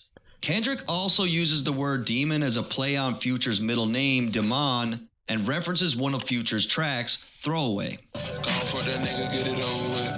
Gone for the nigga, get it over with. Go and pet that puppy, get it over with. I always change the lyrics and sing that song to my dog. And being chipped by a throwaway is also a reference to being taken out by a gun, as when you commit a crime with a pistol, you throw away the piece to eliminate any evidence. Furthermore, being chipped by a throwaway is also in reference to Kendrick's track Like That, which is what sparked this entire thing. And what's even more nuts is that the Like That track was Future's record, the guy that he already referenced within the line. Kendrick is essentially saying that the verse that shook the world was a throwaway verse, it was effortless, and it was nothing for him to do. Because Pac was on that Taylor made, everybody kind of forgot about the Snoop stuff. And throwaways, a throwaway is also a woman that you just hit and toss to the side. And as we all know, Future accused Drake of pillow talking, so it's very possible that the woman that Drake trusted to share secrets with was one of Future's throwaways, so therefore, he got chipped by a throwaway. But the line is... Wow. I'm so glad he explained that. Because I always wondered what, like... That was one of the ones I was like, wonder what the hell that means. I knew it was not great or good, but I didn't know the specifics. Beth Lewis know the business. She said the dude from the Family Matters video was Drake's neighbor that he recruits for the Hells Angels. He's not an official member. He's a businessman, but he is Drake's neighbor. Wow. Beth, you got the plug in. Her and Tipso know everything. Even crazier than that. I need you guys to remember Drake's recent track with J. Cole called Evil Ways, as it was on that track where Cole had subliminals for Kendrick. I stay out of beef, see niggas DNA get rearranged. And to make this even more obvious, it's on that exact same track where J. Cole claims that he is going through his demon phase. Young angel going through his demon phase. So when Kendrick says everybody want to be a demon until they get chipped by a throwaway, that's a bullet for both Drake and J. Cole. In the case of Drake, he ended off his push-ups track by claiming not to wake the demon up. This ain't even everything I know, don't wake the demon up. In the case of J. Cole, he claimed to be in his demon phase, but quite literally got chipped by a throwaway when he got entirely bent at his shape and apologized for his diss that Kendrick didn't even open his mouth for, and then proceeded to delete it. J. Cole's diss was a throwaway. He fucking deleted it. Everyone clowned him for it. You got chipped by a throwaway. You know what? I forgot that J. Cole deleted his stuff, so that was a bitch move. I understand now. He was still smart, but... Yeah, he definitely was, but that is not a good look for you. You talking about you the greatest out here. That was Drake activity deleting too. Wanna be demon till they get chipped by your throwaway. This is extremely high level writing. Like, that line is fucking nuts. And I might do a show a day. What's a lame? Always a lame. In the first line, Kendrick claims that he might do a show a day, possibly referencing J. Cole's diss when he said this. And he's still doing shows, but fell off like The Simpsons. The Simpsons has 765 episodes, and still to this day, TV channels are playing their episodes daily. Kendrick is claiming that, like The Simpsons, he could also do a show every single day and likely even sell it out. So I'm hoping you guys can see the theme now in verse 1, where these last chunk of lines weren't just directed at Drake, but J. Cole as well. Oh, you thought the money, the power of fame will make you go away? The next sequence of lines is directed at Drake, claiming that Drake has always been a loser, and even after all the money, power, and fame, he's still the same person. The line is also a callback to his verse on Like That, where instead of the word fame, he uses the word respect. B.O.T., the money, power, respect. The last one is better. Kendrick deliberately changes the words to reference Drake's confusion of thinking that fame amounts to respect, when in fact they are two different things. Have you ever played? Have you ever? Okay, nigga, let's play. Kendrick then goes into a game of Have You Ever, but I also see this approach as Kendrick framing the questions somewhat like a therapy session. Have you ever watched your enemy down like with a poker face? Kendrick's reason for doing this is to highlight the cultural differences between them. Imagine Drake and Kendrick are playing a game of Have You Ever, where the questions are all about things Kendrick witnessed or was directly involved with growing up. Drake probably wouldn't have much to say because he can't relate to Kendrick's experiences. Definitely couldn't say nothing in the game of How You Ever with Kendrick. In the second line, he alludes to Drake having to pay $500,000 to a woman that accused him of sexual assault. And I know the article says $350K, but when you transfer that into our shitty Canadian dollar, it's pretty close. I hate when a rapper talk about guns, then somebody die, they turn it to none. Again, there are a lot of cultural references layered within this track, and Kendrick's approach to lines like this one is to point out the stark differences between himself and Drake. Kendrick has spoken on gun violence in his music before, and does it in a way that is very tactful, pushing to influence change. When we look at an artist like Drake, while he does have some lines that speak on gun violence in a way that could be helpful, he has far more gun-related bars that do the opposite. Then when we look at some of the alleged crimes that are connected to Drake and his inner circle, which could be a whole other video in itself, Kendrick is essentially painting Drake as someone that really doesn't care to make any strides towards change, and that when he does speak up, it's more of a PR move. Oh, that makes sense. Pray for my city, faking for likes and digital hugs. Passed down by elders. People don't even know about the. People don't even know Yeah, the I was saying, logistics of the beef. I'm still blown away. She need to go see Pop perform. Hit him up, bro. And look, guys, like there is a theory out there that's claiming these lines are directed at Jay Prince and the death of Takeoff, and that's pretty heavy shit.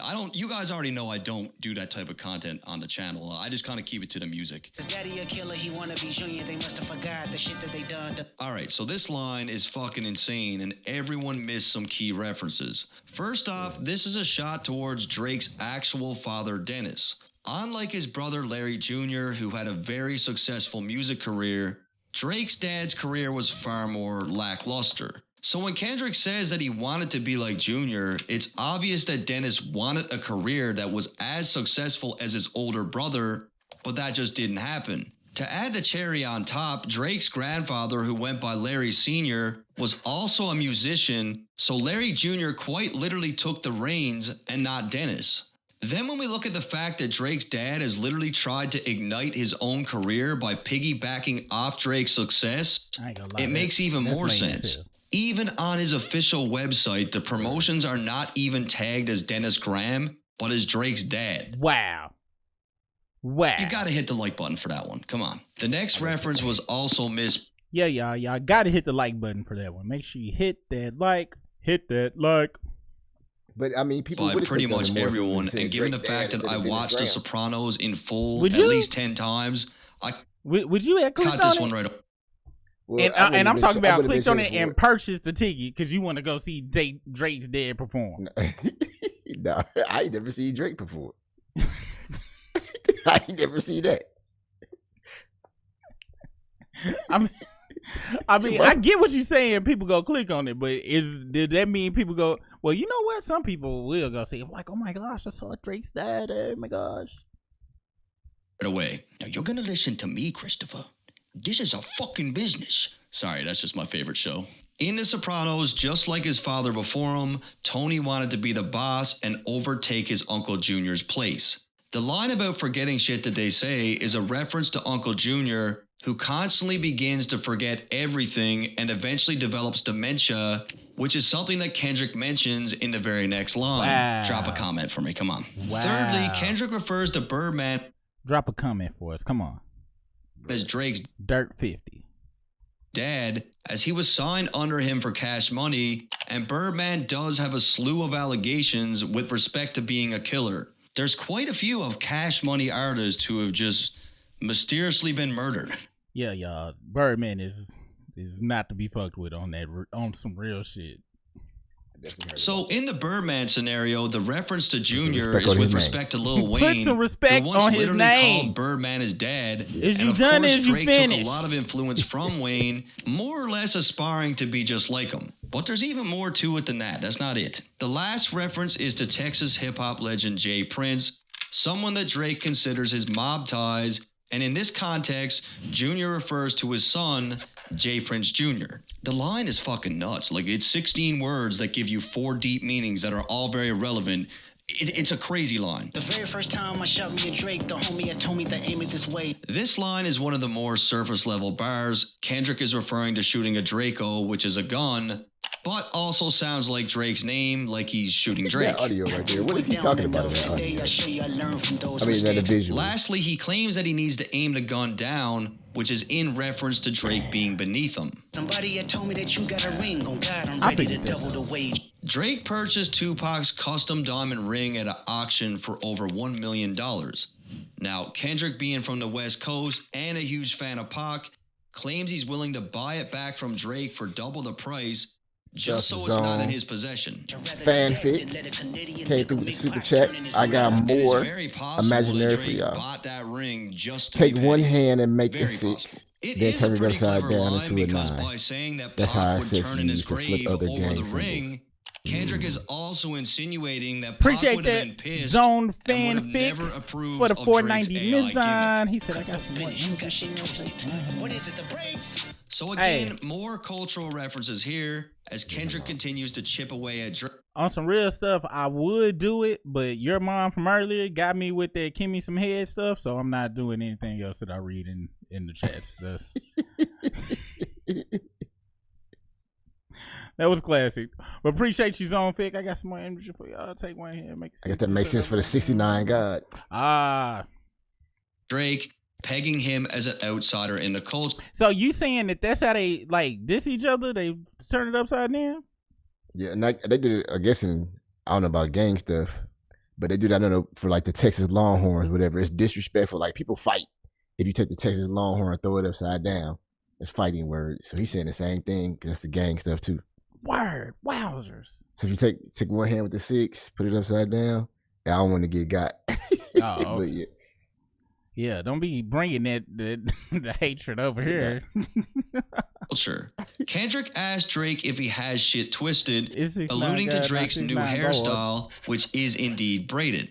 He confirms this Hold even up. more with the Tiptoe over here banging. She said it could be P for Pyru. Tiptoe is look, Tiptoe. We got to bring you on because you is an insider. next line when he says, "What is it, the braids?" Something that I've grown to accept over the years is the fact that I'm never going to have braids, you know? And now, a tough pill to swallow, but I feel like Drake's braids are just too tight. But he's not just talking about Drake's hairstyle, but his own. Kendrick has been known to rock braids himself and uses this as a reference and cultural construct to highlight just how rooted he is to the culture. Braids are an integral part of Black and African culture. The tradition has been passed down through generations to celebrate and honor one's ancestral roots. And most of you guys know this stuff already, but trust me, there are people watching this that don't know. Like, they don't know that at one point, people were losing their jobs left, right, and center for just natural black hair. So, and it still happens today. I've seen lawsuits in recent years of it still happening, unfortunately. It was in the 1960s where braids and natural hair became a huge thing during the Black Power movement. It was quite literally used as a statement and as an expression against white supremacy and anti-blackness. So in the case of Drake, as it pertains to this line, Kendrick is painting him as being jealous and envious of what he represents culturally. The braids are only used to reference Kendrick's own identity and his deep-seated roots to African American culture, something that Drake wishes he had and attempts to emulate. He continues to drive this home by claiming that Drake doesn't want to work with him anymore, and it all ties perfectly into the overall theme of this record to further support Drake's longing for acceptance. He lame with him. He don't look right in him. Just like when he put him in the sun, it just don't look right. It looked forced. It looked forced and fake. Hey, yo, no, Tiptoe, I'm mess with you. Where I'm from, I was surrounded by gangs, so I had to know my way around it, too. I'm just fucking with you. Wasn't never of it, but I knew about it and had to. But yeah, man, I everything Drake has ever done has looked forced to me. Like, from his very first video, The Replacement Girl. Ever since, every iteration of himself has been fraudulent looking. It's never, he only looked the most real he done looked was that Katie Couric interview where he talked about that ain't even no joke. That looked like the authentic him. When he doing interviews with the braids in his head, the braids don't even fit.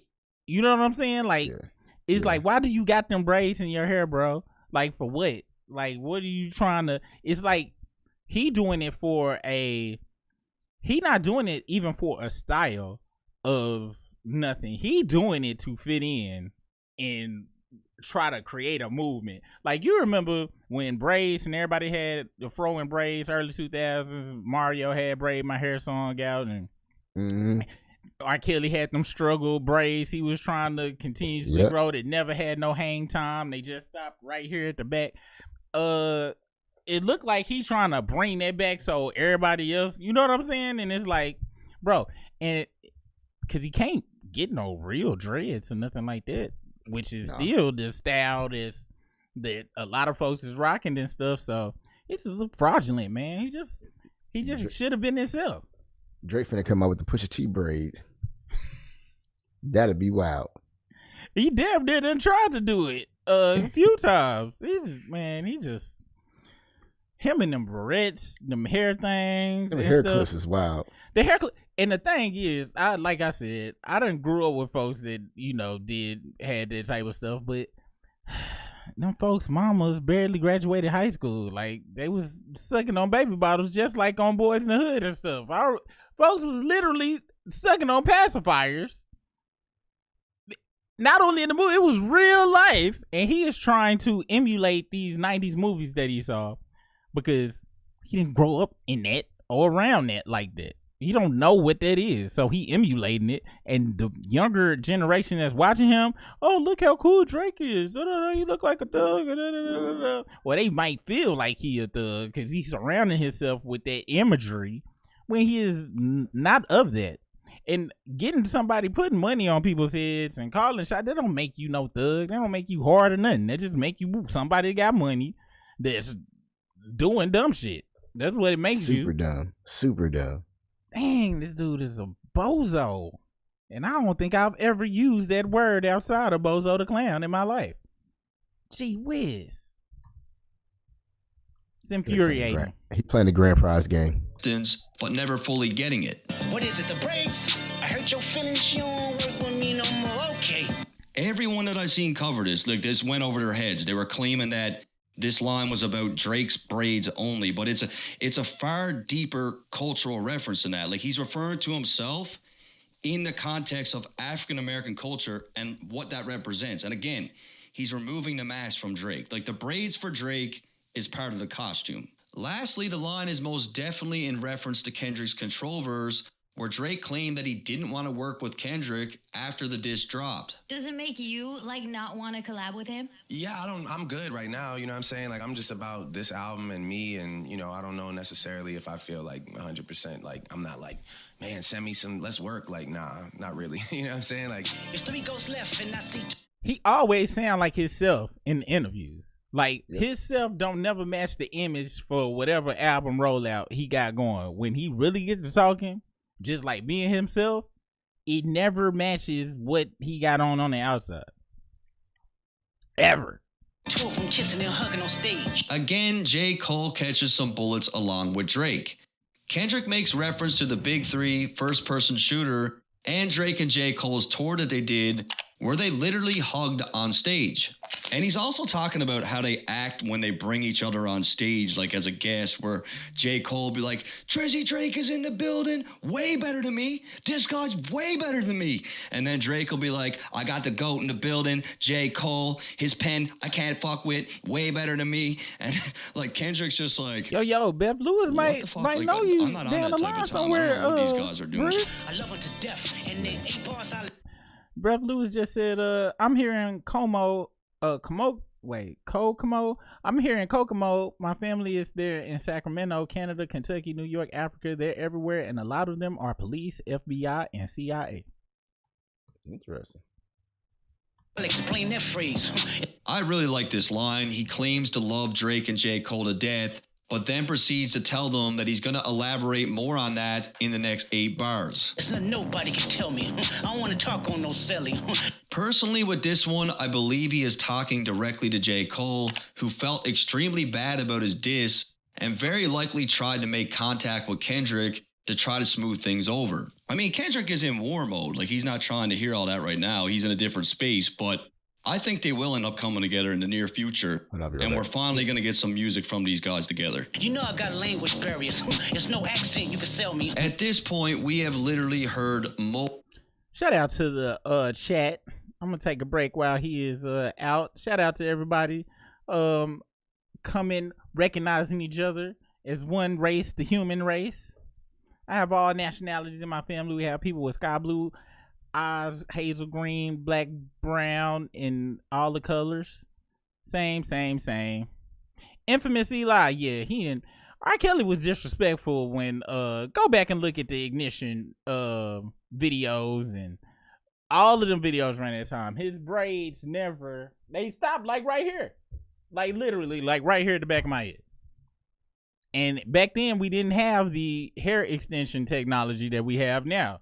That a lot of these dudes is walking around with fake braids and fake beards and all sorts of things. R. Kelly was very disrespectful with his struggle braids. That's right, Miss Leah 83 the break. And that's the thing about Drake. I never understood for the last like 14 years. When I would see Drake, I just saw a fraud, like real life fraud, and I couldn't see how people were seeing past it. I couldn't hear past it. I couldn't hear past the image. I remember when the motto came out, and I saw him in that video just looking goofy. Yeah, he just looked goofy and out of place. Did it all stem though from the very first image that you had of him? I'm gonna be honest, bro. Ain't nobody blew past me on the fake and the funk tip in my life. Like nobody. Like if this is like what's his name?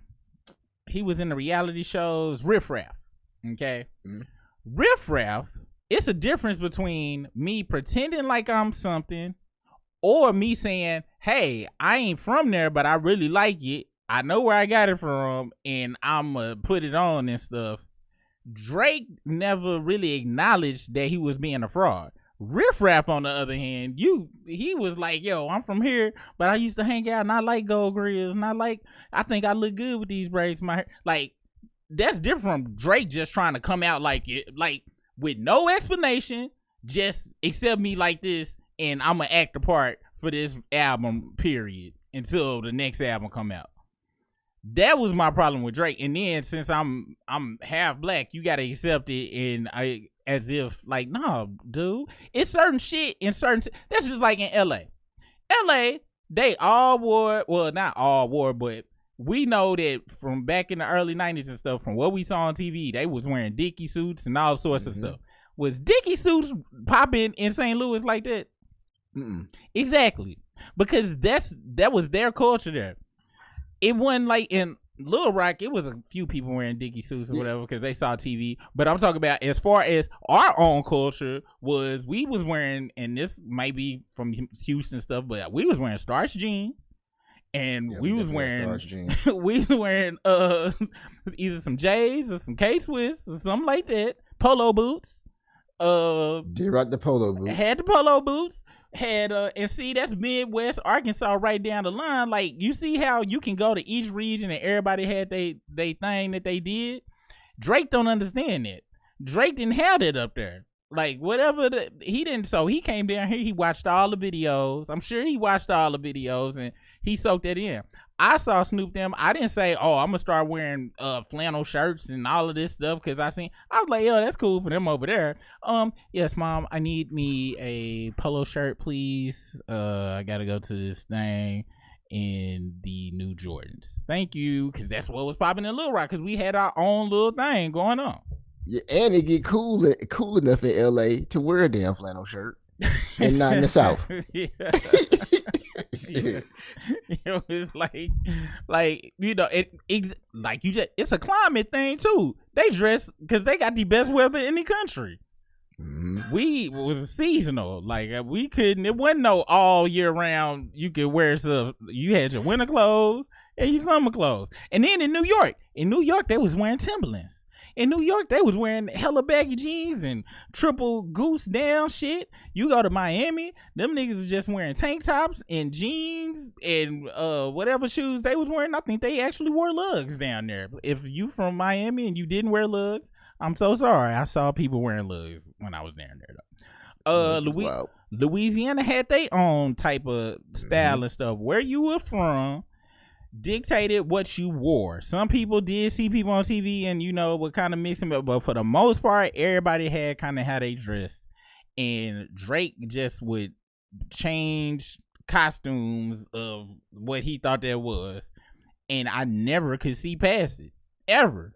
And his voice never sounded authentic on none of the records he was coming from. I'm like, how you sound like that, bro? Like, I can talk, I can diss Tiger all I want to, whatever, but Tiger has never switched how he rap on nothing. Yes, Rack City sound the same as his other record. It sounds the same, but Drake, he sound one way on one record, one way on another record, and I could never get past it. I was like, dude, and he sounded goofy, and he can't sing.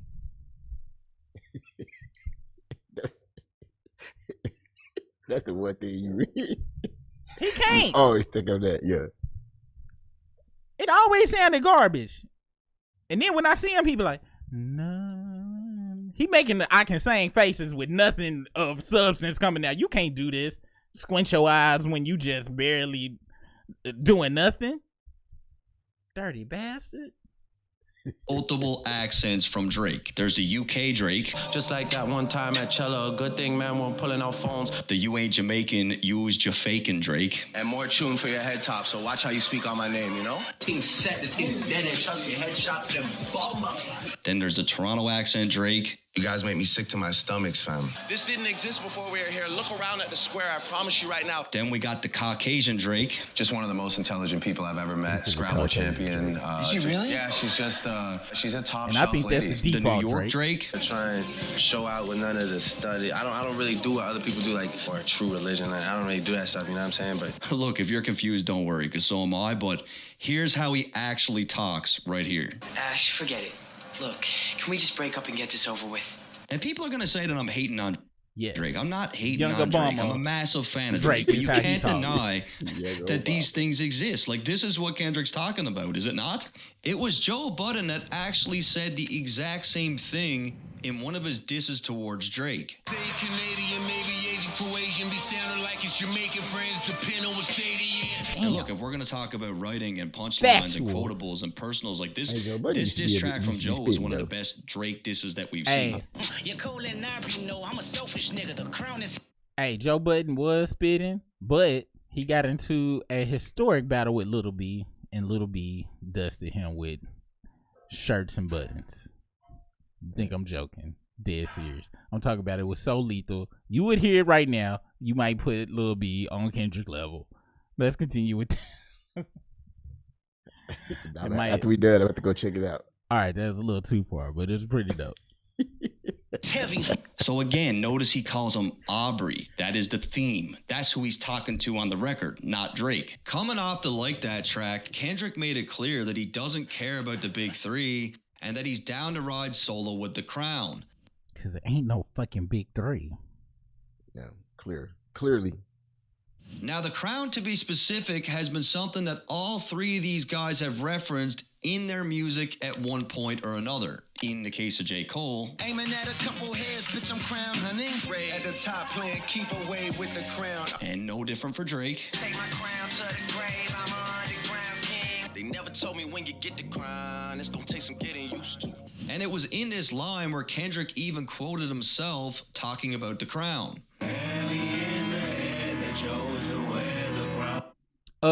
It was on brand for Drake. El Fructose. And Drake ain't even fruity. He is fructose corn syrup. He can't even be real fruit. However, this moment in this era will act as a deciding factor on whose head. And just so y'all know, I do know fructose corn syrup is actually sugar made out of corn, but fructose and fruit, it just sounded good when I said it. Okay, gee whiz. Give me a break. Hit that like button. The crown belongs on, and Kendrick seems to understand the mission as there's no friends when it comes to his end goal. He really drives this home with the YNW Melly reference, where Melly was accused of murdering his own friend.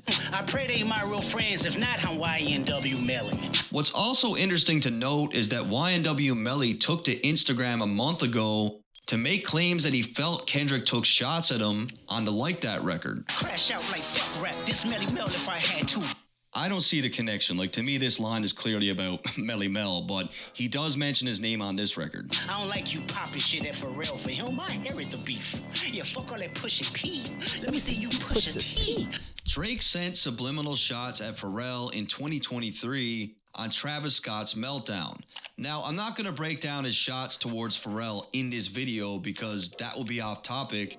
That's but exactly I do what he believe should the do, true Caleb. reason for the tension is because of Pharrell's production work on Pusha T's last album. So Pusha's last album had 12 tracks on it, and 8 of them were produced by Pharrell. And it's one of my favorite albums of the last 4 or 5 years. Amazing album. Kendrick claims that he's got no issue inheriting the beef on Pharrell's behalf, telling Drake to stop pushing P, meaning leave Pharrell alone.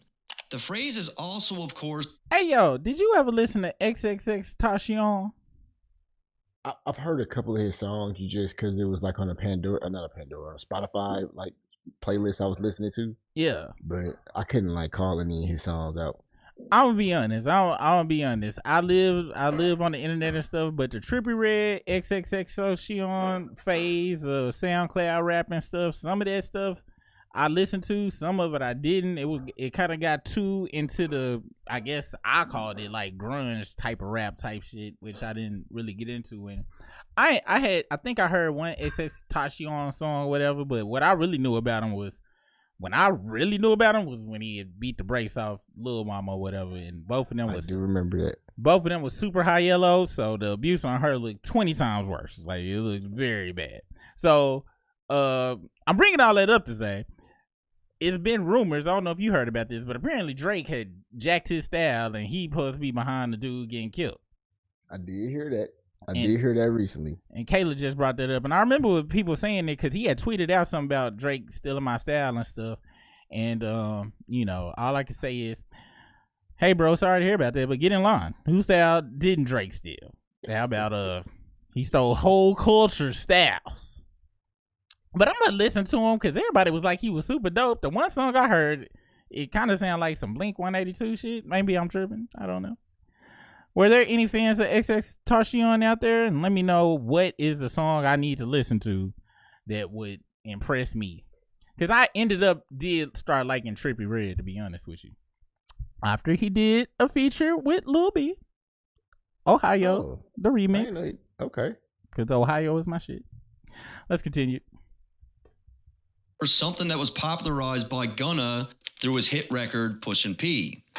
I'm Push P. However, the line holds even more depth as Drake referenced the phrase in a song himself. Steady pushing P, niggas pushing P, TSD. To explain a little better, the phrase Pushin' P basically means keeping a player, acting with integrity whilst staying successful. In this scenario, Kendrick tells Drake to forget about the integrity and hits Drake in a sore spot by bringing up his infamous loss to Pusha T. Drake allegedly had a career-ending red button diss for Pusha, to which Jay Prince shut down as he said Drake was taking it too far. I think that's my reasons for pulling I the think plug. it's cap. You want to know something? I'm gonna be perfectly honest with you. I do think Drake had a record, but I'm for real. I think Drake had a record, and I believe it had some very disrespectful shit in it. That what's his name? We looking at him right now. That Jay Prince. That Jay Prince heard and was like, "Boy, if you put this out, Pusha T is going to murder you." You think this is hard? In Drake's mind, he thought it was a red button, just like he thought Family Matters was a red button. I think he had some very disrespectful stuff in his own little world of Drake land that he was gonna drop, and Pusha T was gonna drop a avalanche of murderousness on him. And I could literally hear Jay Prince cussing Drake the fuck out. He probably slapped him up a few times. I can hear Jay Prince this time around. I can hear he really did. He didn't have nobody in his corner to talk some sense into him and be like, "Look, bro, I know you put all this money in this video. All right, I understand. You went and got you a G Unit train made by TV Johnny and everything, but this is not the move, bro. You really don't know what you're doing." But Kendrick told him that nobody in his circle really fuck with him anyway. Let's continue. Facts. But yeah, Jay Prince, I can see Jay Prince. I think Jay Prince had to whoop Drake's ass, because I think on some real shit, I think Drake got in his young Obama phase, spoiled bratness. Like, look, nobody's gonna respect me if I don't drop this disc. And Jay Prince backslapped him, and he fell on the couch. Because that's how I imagine how Drake would sound if he got smacked. Let's continue. And having that conversation with him simply because it crossed the line of music. So in the case of this beef with Pusha, Drake more or less took the high road, maintaining integrity, which is technically pushing P. However, I also feel the words "let me see you push a T" has a couple meanings.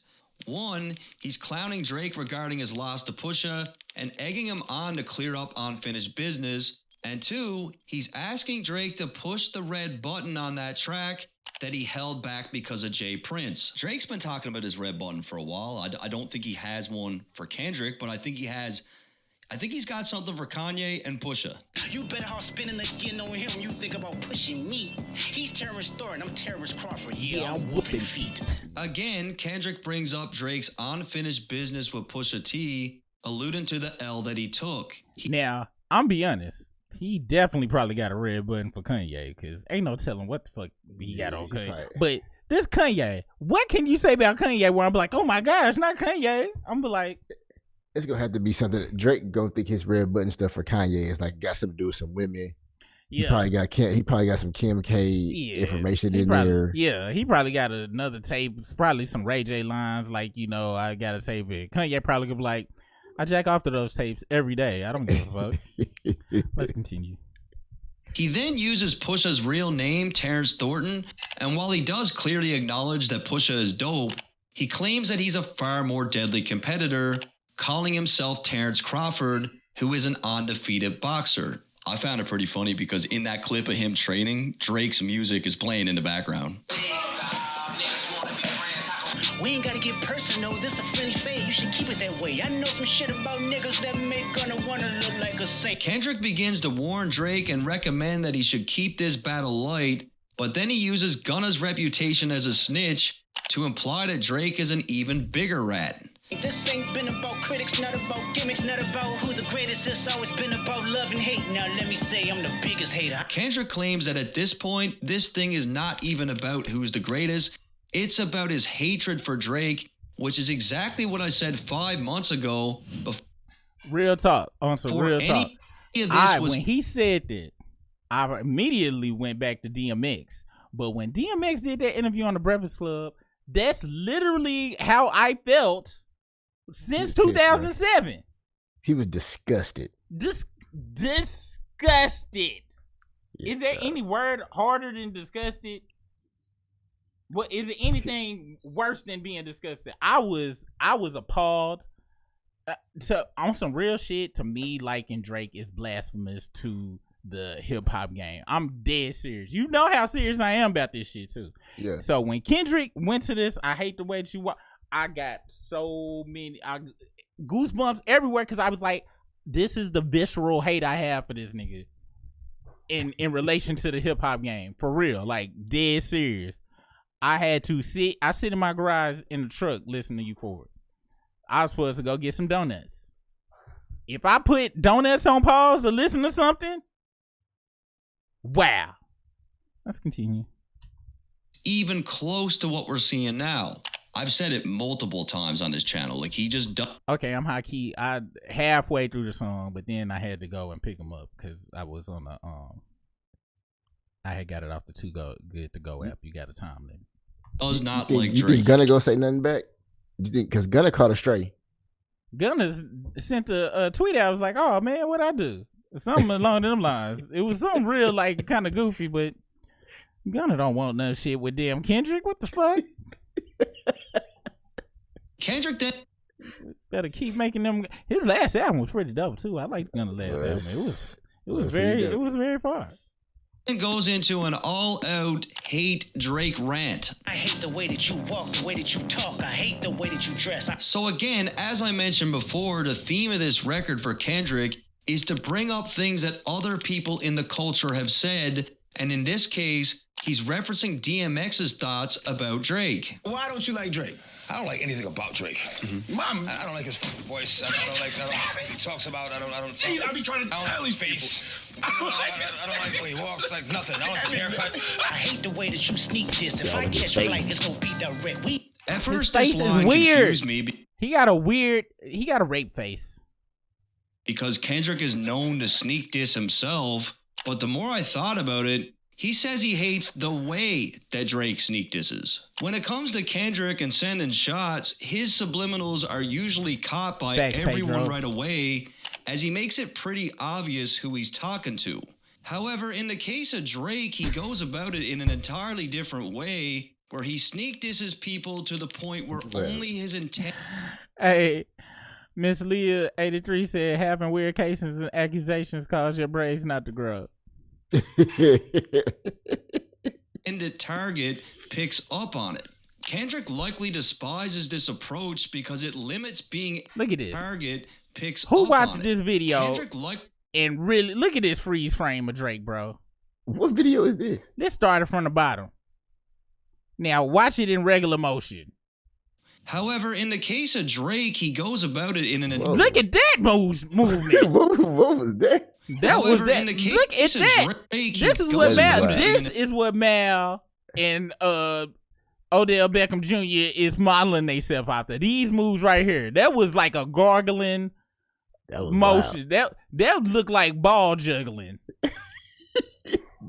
Kendrick is known to sneak diss himself, but the more I thought about it, he says he hates the way that Drake sneak disses. When it comes to Kendrick and sending shots, his subliminals are usually caught by everyone right away, as he makes it pretty obvious who he's talking to.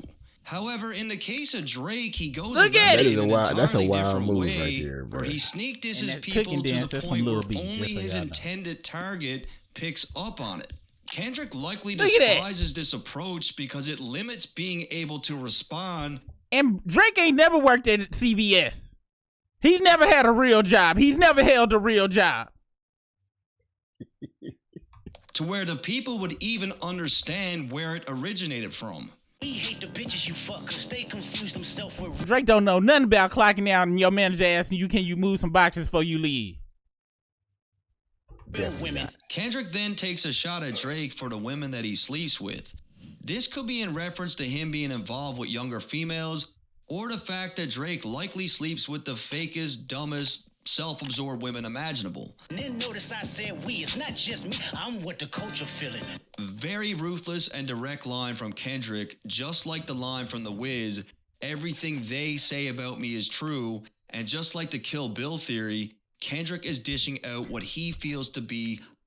Pretty Mimi said, his voice just makes me, man, like nobody who sounds like this gonna call me a woman a bitch. Drake don't sound right when he curse at all or when he try to talk that shit. Ever. Drake be practicing curse words.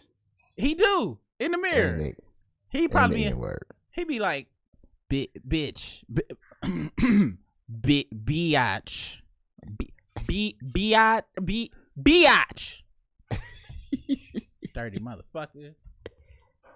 Undisputed truths. I call it the undisputed truth.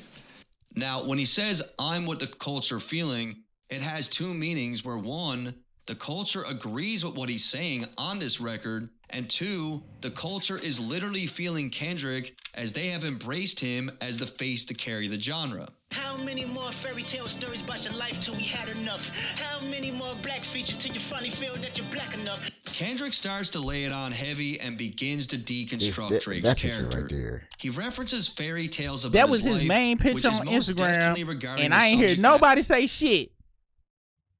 Nobody said shit. Man, that's a fact. I saw people praising it. I was like, wow, really? That's what we doing in the 99 2000s? That picture was wild. matter of Drake's music over the years, where he tends to personify. Look at this dude. This was him when he was in Memphis. Look how fraudulent this is about to be. Kendrick starts to lay it on heavy and begins to deconstruct Drake's character. He references fairy tales about his life, which is most definitely regarding the subject matter of Drake's music over the years, where he... And what's up with all the... Why? Yeah. Why Drake? You know he gangster. He let you know he gangster, bro. He would shoot this motherfucker up, fam. Yes, he will air shoot this thing up with his finger bangers because he be getting finger banged. Let's continue.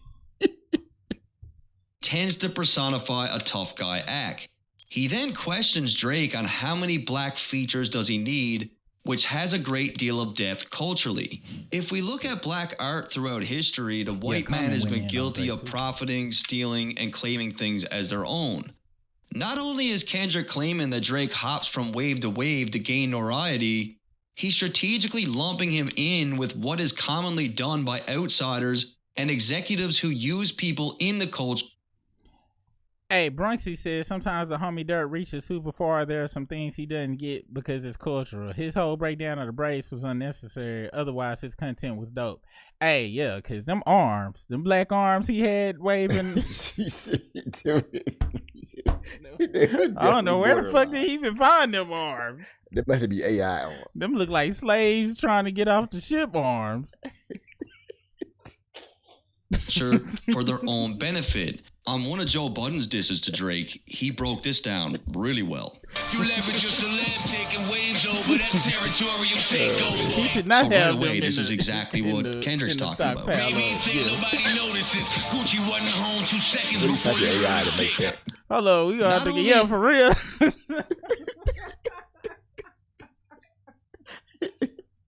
real.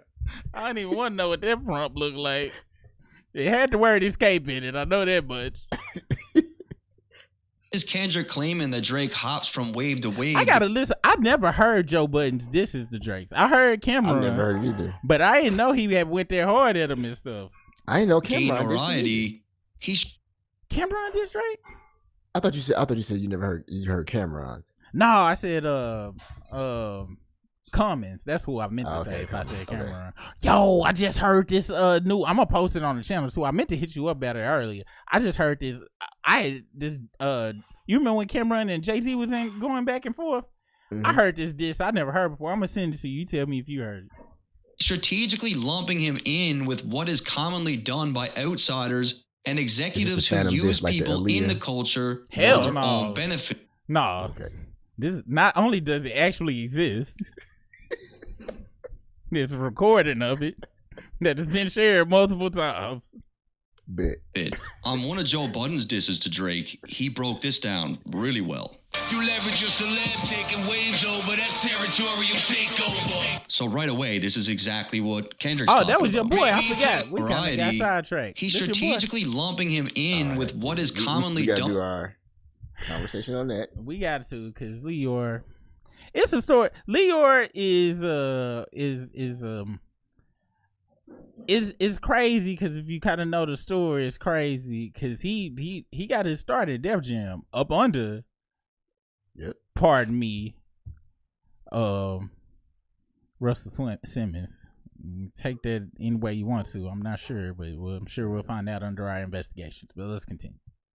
Done by speaking of that, while he did a quick commercial, I would like to do a quick commercial. There are a lot of conversations that we have in our chats and in our videos that we would love to kind of go deeper into, but Facebook, I mean, not Facebook, but yeah, Facebook too. Fuck Facebook. But YouTube, as you know, actually does be hating super hard. We have started a group called the Hateration Nation, where after years of being called a hater for not liking Drake, and years of, I'm sure, Brisk being called a hater for not liking certain things, we just said, we're not hating. We're pointing out the inconsistencies and correctness that mainstream society is just following that are bringing us down as a group. So we started a Patreon group. It's called Hateration Nation. Hold on, I'm bringing it up right now. I probably should have had this queued up, but I didn't because I'm souping. That's just how it works. It's called constructive criticism. Some people call it hating. Constructive criticism is healthy hating. It is healthy hating. And healthy hating is what has kept our culture clean for the last, I forgot how many years. But if you would like to become a member of the Hateration Nation, please get over to Patreon. And you can just type in the Hateration Nation and we should pop up. And I guess we not popping up. I maybe messed up something. Well, damn it. How do I get to my own damn page then? All right, here we go. There you go. We are the Hateration Nation Society of Healthy Haters. We hate healthily here. And we have a group. We will have lives. We have Q&As. We will be talking about all of the crazy stuff. We will talk about the music industry, which Tiptoe, we definitely need you over there to go into the depths. We'll be talking about all sorts of quote unquote conspiracy theories, aka the truth that they try to cover up. And we'll also be talking about relationships and other such things of that nature, things that we don't cover here at this current culture. And we have 3 plans. You can be a hater, a big hater, or the biggest hater, and you get a nice little fancy badge to go next to that. So head on over if you are interested in joining that group. We will be having weekly lives there and video topics that will not be covered on this channel, and you will also get to vote on what we'll talk about. So if you got some topics that you want us to go in, and it'll be kind of like this where we have topics and we will go dig for the truth online, or we may have other proof that is not online, but it's a community of people that are okay with being called haters because we hate healthily, aka we hate constructively, criticize constructively. If this group existed, Brisk, if this group existed in 2007, bro, I could have saved you from liking Drake in the first place. You could have, because I was over here not paying attention. You know what I'm saying? But it's not your fault. The music was good. I can't blame nobody. The music was good, but you know, it is what it is. But Hateration Nation Society of Healthy Haters, go check that out on the Patreon. I should put a link in the chat, and I think I will. I don't know how links work in chats. It might not even work, but it's in there. All right, back to our regularly scheduled program. Outsiders and executives who use people in the culture for their own benefit. On one of Joe Budden's disses to Drake, he broke this down really well. You leverage your celeb taking waves over, that's territorial takeover. You see how he said you taking waves over, you leverage your celeb, taking waves over is takeover, just like somebody we know who calls himself Jehovah, who stole Young Chris's style, who stole Joe Budden's thunder when he did his remix to Pump It Up. Good old, everybody want to say is one of the GOAT MCs, Jay-Z, which he is a super dope MC. I'll never take that away from him. But he wave rode his ass to the top. Yeah. And then he wave rode into President of Def Jam, and then stepped on everybody else releases so he could blow Rihanna up. This is the type of topics that we will be talking about in the group. Such topics that would get us probably ran off of YouTube as Jay-Z is not good for hip hop. And I know people don't want to hear that, but that's my opinion. And I got facts to back it up. Let's continue. Down really well. You leverage your celeb taking waves over, that's territorial takeover. So right away, this is exactly what Kendrick's talking about. Maybe you think nobody notices. Gucci wasn't home 2 seconds before you wrote his dick. Gucci gets out of jail, Drake does a feature right away. Body Versace flows, copy that he still. Hey, I ain't gonna lie too, dude. I remember that when Gucci got out, his first album, I heard that song with Drake. And I understood it from the Gucci point of view of, I just need to hop on somebody. But I ain't gonna lie, dude. I kind of feel sick to my stomach. And if I don't believe in look, folks, out of everybody for the government or anybody to clone Gucci, you really thinking they spending government money to clone Gucci Mane? Gucci Mane is my top 5 rappers of all time. But they ain't cloning no damn Gucci. For what? However, now, then why would they clone Gucci? They could have been testing on when he was in jail. They could have been testing the prisoners while he was in jail. Messed around, gave him too much of what they tested. Gucci, the real Gucci, perished, and so they had to bring another one out just so people wouldn't be tripping. Man, hell no. People would have. Nigga, it would have went just like this. Roderick Davis died today of unknown causes. Oh, wait. Oh, he hung himself. In other news, they found new vegetables in Carolina, and they're pretty tasty. We'll see you at 6. Cloning Gucci Mane? Gucci? That was a wild accusation when it first came out. I was like, bruh, why would anybody clone Gucci? Why would anybody clone any of these folks they be claiming as clones? Why? For what? Why? It makes no what? And I believe in a bunch of conspiracy theories, but the people they be claiming getting cloned is wild. Is insane. Let's continue. Joe Budden was ripping into Drake. Pause. Maybe you think nobody notices. Gucci wasn't home 2 seconds before you wrote his dick. Gucci gets out of jail, Drake does a feature right away. Body Versace flows, copy that he stole. I else me. Did Drake respond back? Did Drake respond to Joe Budden? Because he is going in. I don't think he did, not directly, because in Drake's mind, he wasn't gonna give Joe no shine. But you see this line right here? Body Versace flows, copy that he stole. Adios Migos. Sorry, Migos. Adios Migos. Nigga, I told you that he wrote them. And with so many people I would have to correct, I'd be like, that's Drake. Drake hopped on they shit to ride it and not to help them. He is jacking they stuff. That's why his verse was first. Dirty bastard. Sorry, Migos, adios, amigos. He hops on the Versace beat, copies that Migos flow, and then he doesn't work with the Migos till years later. Was that your plot all along? Why you ain't do that vid with Fetty, but you hopped in the song? So he did the song with Fetty, didn't do the video, and then he just ghosted him. Sound like a zombie on a track. Never started from the bottom, it was zombie on the track. Know who else started from the bottom? Zombie on the track. How come after that joint I don't see zombie on the track? So Mike Zombie is a producer that made the Start It From the Bottom beat, but after that track, Drake never worked with him again. He wasn't a well-known producer, and from what I can remember, Drake got the beat for an extremely cheap price. It's a story as old as time. Like, a lot of people have taken interest. I'm really pissed off about this, and it further increased my hatred of Drake. The Start It From the Bottom beat is one of the sickest beats, especially if you know where the sample came from. Do you know where the sample came from? Where did the sample come from?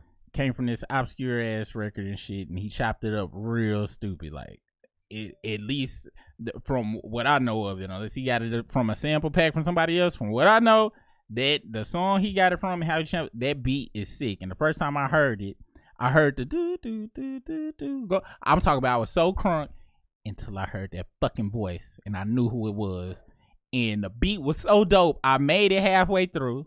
I immediately jumped on YouTube and typed started from the bottom instrumental, downloaded it, put it on my phone, and I still listen to that instrumental to this day. Still listen to that instrumental to this day.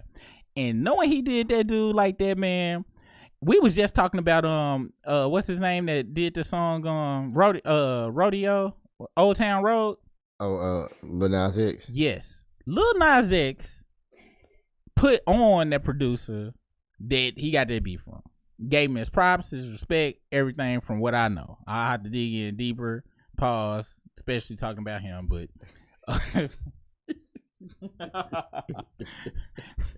but Drake done that a bajillion times to folks, bro. Dude is a fucking user, dude. Like, dude is a piece of shit, bro. And that started from the top beat. Started from the bottom, dude. Beats and that's one of them beats I heard and wish I made it.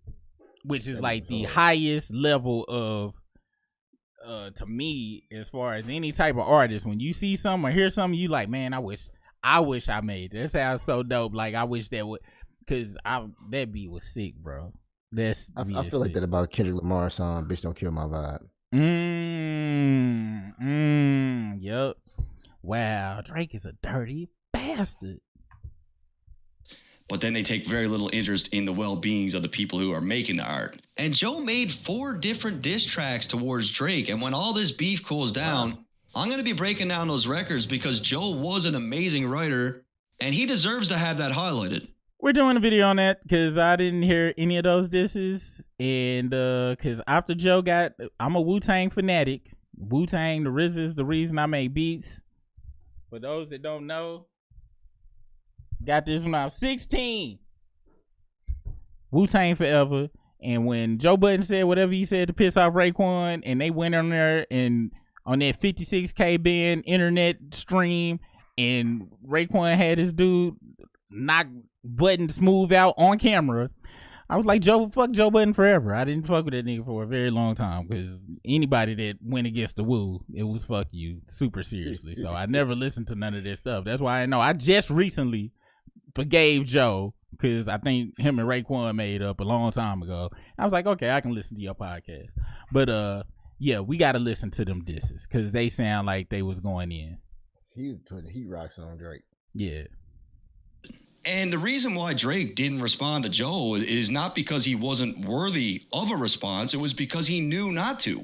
He knew it was a bad idea. You gonna make a nigga bring back Puff. Let me see if Chubbs really crashed something. Yeah, my first one like my last one. It's a classic. You don't have one. Kendrick brings it back to when P. Diddy allegedly punched Drake in the face and claims he's about to do the same. He then mentions Drake's longtime friend and bodyguard Chubbs, who was likely with Drake the night that Diddy punched him, and because it was Diddy, he probably didn't do shit about it. Kendrick then gets into the debate about classic albums, claiming that his first album and his last album were both classics. It's in this line where he cleverly snipes both Cole and Drake at the same time, as they both criticize Kendrick's catalog as of late. Your first shit was classic, your last shit was tragic. Your last one brick, you really not on shit. Kendrick claims that both Drake and J. Cole have no classic albums, and dude be coming with that was a Bia line. That sounded like a line that would have been on the Bia track.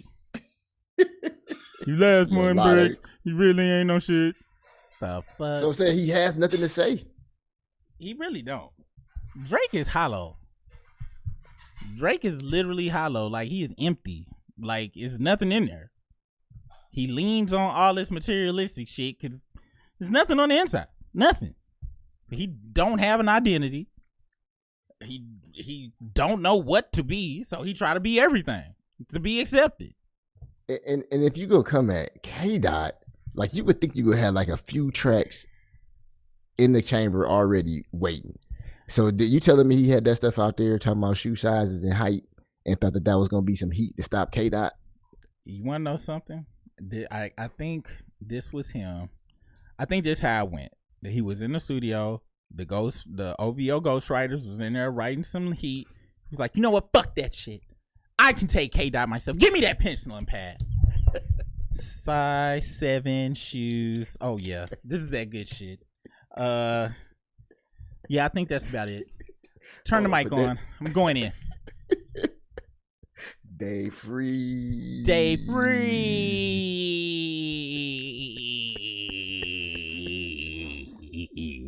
Niggas is in the studio looking like this. You sure you want to put that there? You sure you want to put that in there, Drake? That's why the RDC fucking we gotta watch the RDC. This dude's hilarious, bro. Dude was like, I'm just trying to keep it PG. Houston, Atlanta, Vegas. Houston, Atlanta, Vegas. All right, let's continue. Because this is entirely subjective, I do agree that Good Kid, Mad City and Mr. Morale are both classics.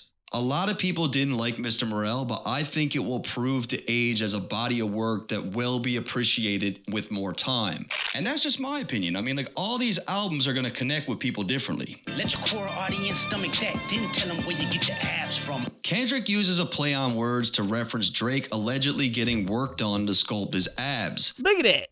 First off, that's wild. Who is posing like this for a picture that's of the hip hop community and thinking that was cool? Who in this crew was like, you know what, Drake, this is gonna be provocative. It's gonna turn the ladies on.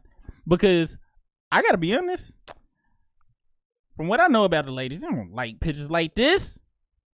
But you know who does like pictures like this? Because I was gonna tell you, when you asked the question, who like this would pose like this for Saucy? Saucy Santana got this picture hanging up in his wall. Maybe so. Maybe that's what he made it for. People like that. Wow. And look at the headband. For what? Why do you got a basketball headband on outside like that? He paying homage to Bron or something. No, he is not. We're sorry, Bron, for even bringing you into this. This is I'm sorry. I was thinking about Kobe. Yeah, he probably is playing homage to Bron. He is. Dude is a weirdo, man. Dude, and I don't know if y'all know about plastic surgery like that, but you can just see the fat that's here. This is 36% body fat that got sucked out from the back, skin tightened. V12, that's a fast one. Let's continue. And before y'all say I need to pause, my girlfriend at the time made me watch Nip Tuck in late 2000s. So yes, I know. I definitely seen a couple of them episodes. That was a good show. It really was a great show. Let's continue. Kendrick uses this wordplay to symbolize that Drake's core audience is not that of actual hip-hop fans, and of course, just like his stomach, he's a fake person with fake music. And I know people are saying, like, what's the big deal? He got work done. I agree. I don't think it's a big deal, but in the context of hip-hop, it's just not something we've ever seen done before or be exposed. Like, it's not a hip-hop type of thing to do. V12 is a fast one. Bow, bow, bow. Last one. Coming off the last line, Kendrick references a plastic surgery machine called the V12, and of course it's obviously a reference to an engine found in sports cars. Headshot for the year. You better walk around like Daft Punk. Just think about it. Not like us. #1 on the charts right now. Yo, and Tiptoe had jumped in the did you see the community post about the sample? Did you see the community post about why Juicy J and DJ Paul got the credits, the writing credits? I did see that, yep. Dude, so Frazier Boys' first album, I think it was Going Off That Bay, I think it was I bumped the hell out that album. However, that song, I didn't like the first 5 seconds of the song, so I skipped it. I had never even heard that beat. I was listening to Everyday Thing and HCP, which was the Posse song, which all 666 albums back in the day, the Posse song usually was the best song on the whole thing. So I did not, if I had to listen to that song, I would have knew immediately, but I always would skip that song because you only got 10 seconds of a beat. And back then, that was before people was doing beat switches like that. Even though 666 kind of started the beat switch in the song, especially with that Mr. Don't Play album. However, with they side artists, they wasn't putting that much work into the track. So I knew if I didn't like the beat of the first hit, but they actually did kind of change it up. They would do intro and change it sometimes, but I just didn't like it, so I never heard that song flat out, and I'm so sick that I didn't. I went back and listened to that damn track, and I was like, wow, I missed out on some gems. We got to do a video about albums where we skipped stuff and then we went back and listened to it later on. It was like, damn, I was tripping. Let's continue. I'm not going anywhere. Headshot for a fucking year. That record was already done at this point, waiting and ready. Kendrick tells Drake that he's coming with a headshot that will leave him so embarrassed that he will be ashamed to be seen in public. He does this by... Shout out to everyone who has visited the Patreon page, and we love you guys too. You can't hate something unless you love something. I hate Drake, and I'm going to put Drake in parentheses because I don't know him as a dude, but Drake and what he is and what he presents to us, I hate him because I love hip-hop. I love our culture. I love rap. I love all of it. So when something so insidious finds a way to creep its way in, I can do nothing but despise it. Much like how I hate Chipotle. Let's continue. I added something to my hate list yesterday, something new. What's it? Theater seats not leaning back far enough. Duh, it was like the most uncomfortable lean back ever. It was not enough, but then you had to either sit up all the way straight or not enough. I didn't like it. What was this, a luxury? Was this supposed to be luxury? It was supposed to be one of them luxury ones. It's the one that the seat rumbled and all that too. If it's supposed to be, if you got it labeled luxury, and you don't go, the seat don't go all the way back, there should be a loss. You might need to see if it's a class action lawsuit out there. I might need to check on that. We went to a movie theater to go see Inside Out that was not luxury or whatever, and I'm gonna be honest, I have not been to a none what they would call luxury. I didn't even know they made theaters that were luxury no more.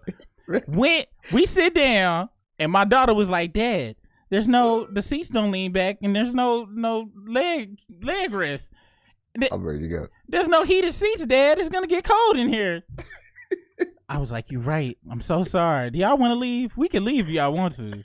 I'm ready to go. But that was the first night Inside Out had came out, so it was kind of like we want to see the movie. But I ain't gonna lie, and I'm sorry, y'all. This is a house of complainers. My favorite show is Curb Your Enthusiasm. I will complain my ass off. And me and my daughter, just like me and my daughter's complainers. My wife and my son, they the calm, cool, collected people. Me and my daughter sit and complain probably the first 15. Through all the trailers, we was debating on whether we was gonna leave or not. We was ready to go. I feel you at the movies though. It was sick. And then it was such second nature to lean back. Did you keep doing this at your movies, trying to push it? I did, man. I was salty about you like, what the fuck? First world problems. All right, let's continue. By making a reference to Daft Punk as they wear a masked helmet which completely conceals their identity. It's also important to note that Drake sampled Daft Punk on one of his recent hits. Blue balls for the rest of the movie. On to verse 2. Remember? Kendrick starts off by reciting Drake's track Worst Behavior, where the premise of that entire song is Drake highlighting how he was never embraced, how people counted him out, and he's basically reminding those people. Shout out to Beach Hill 76, which I see the Wu-Tang in the thumbnail. Wu-Tang forever. That's always gonna get stopped. Forever. Except, tell me how you feel, Beach Hill 76. Me and Briss was just talking about this. How do you feel about Raekwon and Ghostface putting Bajing in their hair and not just being gray? Method Man is aging gracefully. RZA, from what I know, is great. But why won't they? I know they 15 years older than me. I got grays. I definitely got some. It's coming in here right. And I ain't gonna lie, I don't think Old Dirty would approve of it. Nah, hell nah. Let's continue. Of who he is today. Never loved us. Remember? The record. Oh my gosh, this dude is so. Every time I see him, citing Drake's track Worst Behavior, where the premise of that entire song Is Drake highlighting how he was never embraced, how people counted him out? Look at that. Dude looked like some sort of animal of some type. Like a half. Was it Sid off of Ice Age? That's who he looked like. If they was cloning celebrities, he looked like the transition of the clone. Not like what it's like from the beginning to the middle. It ain't quite finished. It's almost there. Still got some cooking to do. Now he the version 3. He not the final version. And he's basically reminding. Look how he be moving, dude. Yeah, yeah. I don't see how this. And he's basically reminding those people of who he is today. The record is basically an in-your-face moment for Drake. Like, remember me? Remember how you treated me? Now look at me. It's a very clever callback from Kendrick as it highlights what he's been saying on this track. Drake was looked at as an outsider, but when artists realized that he could be used as a means of pushing their careers further, like getting a Drake feature, they started to embrace him. Hey, top dog, who the fuck they think they playing with? Extortion my middle name as soon as you jump off of that plane, bitch. Just like... Hey, Kayla, I ain't gonna lie. After hearing these tracks, now I get it. Because when they initially were saying it, I was like, what the hell is you talking about? But, you know, I did see him on the Joe Budden podcast, and he acknowledged that a fan put a battery in his back, and he was like, you know what, fuck it, I'm running with it. Yeah, I did pass the torch.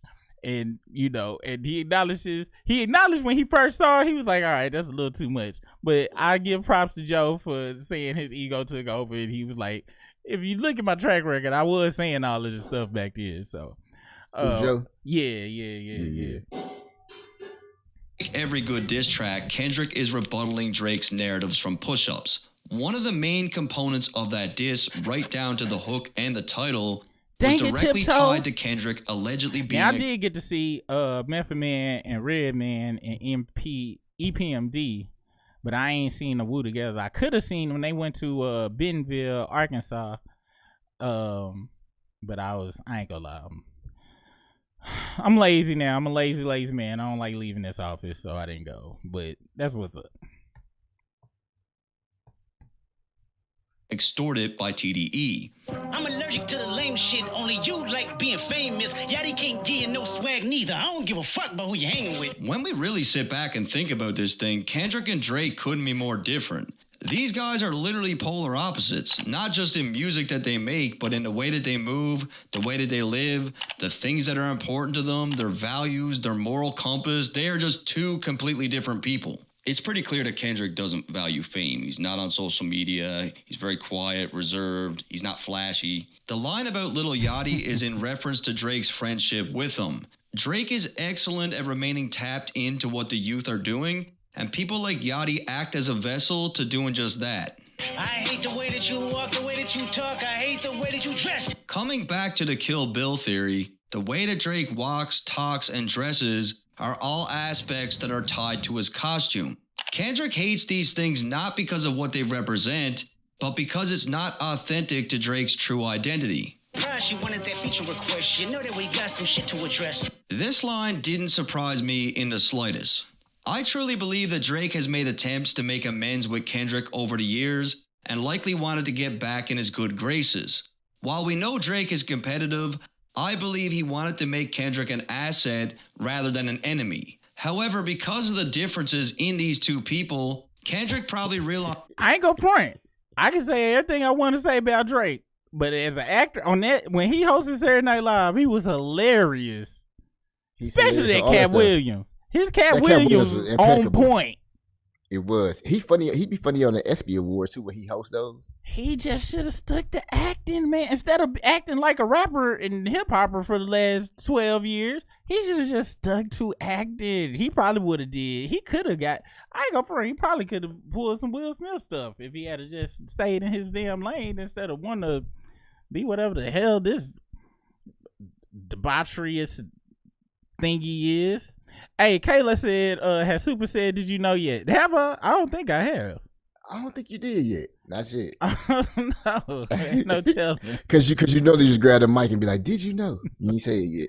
I don't know if I have yet. realized pretty quickly that Drake wasn't someone that he cared to get along with. Drake and Kendrick have been exchanging subliminals for the better part of a decade. Yo, hold up. B-Ray, is you talking about the article? This is where the crying Drake meme when he had on the purple. Are you talking about the Ghostface dude that used to write the articles like that would he would do album reviews of Drake albums, bro? Do you know who I'm talking about, Briss? Are you talking about the comment where it says look up Ghostface, softest rapper? Yes, his name was Big Ghostface. He was like a Ghostface pair, and I'm talking about he wrote like he would write these blog posts, and it sounded like Ghostface, but it was, and I'm sorry, it was hilarious. We got to do a video on that. It ain't gonna get no views, ain't nobody go watch it. But I'm telling you, dude, I used to cry like real tears. He would talk about how he would describe Drake's albums. He would be like, yeah, Drake came on the pillow of daffodils. When I listen to Drake albums, I feel like daffodils is falling on my face delicately as a princess is tickling my balls. And like, he would just say the most craziest, fruitastic shit. Dude, oh my gosh. I gotta send you the articles. I'm talking about real tears. I would cry laughing reading them things. Like my stomach would hurt. I'm glad you and while Drake maybe that. viewed this as friendly sparring, Kendrick has proven to be someone that values the crown in a different way. Fuck the big three, it's just big me. I even hate when you say the word nigga, but that's just me, I guess. Some shit just cringeworthy. Ain't even gotta be deep, I guess. So another line with an extreme amount of depth culturally. You need to think about how and where Kendrick grew up. Kendrick is from Compton, Section 8 projects to be specific. His family has direct ties to gang culture. He was 5 years old when his city was tipped upside down during the Rodney King riots. When you think about the use of the N-word and the history of how it became a thing in African American culture, what he's saying makes even more sense. America has deep ties to slavery, literally in the millions. In the case of Drake, he grew up in Canada, a place that does not have a history of black slavery. In fact, Canada only has 4,000 Give me the Drake N-word slaves. pronunciation. Then when we look at how Drake grew up, being raised in an affluent white neighborhood, going to very good schools, it's 100% clear that the N-word wasn't something that he heard being used. He didn't hear it from his mother's family. Dude, I know they got the clip of him practicing. It was a video of him practicing saying nigga on the internet. That's very cringe.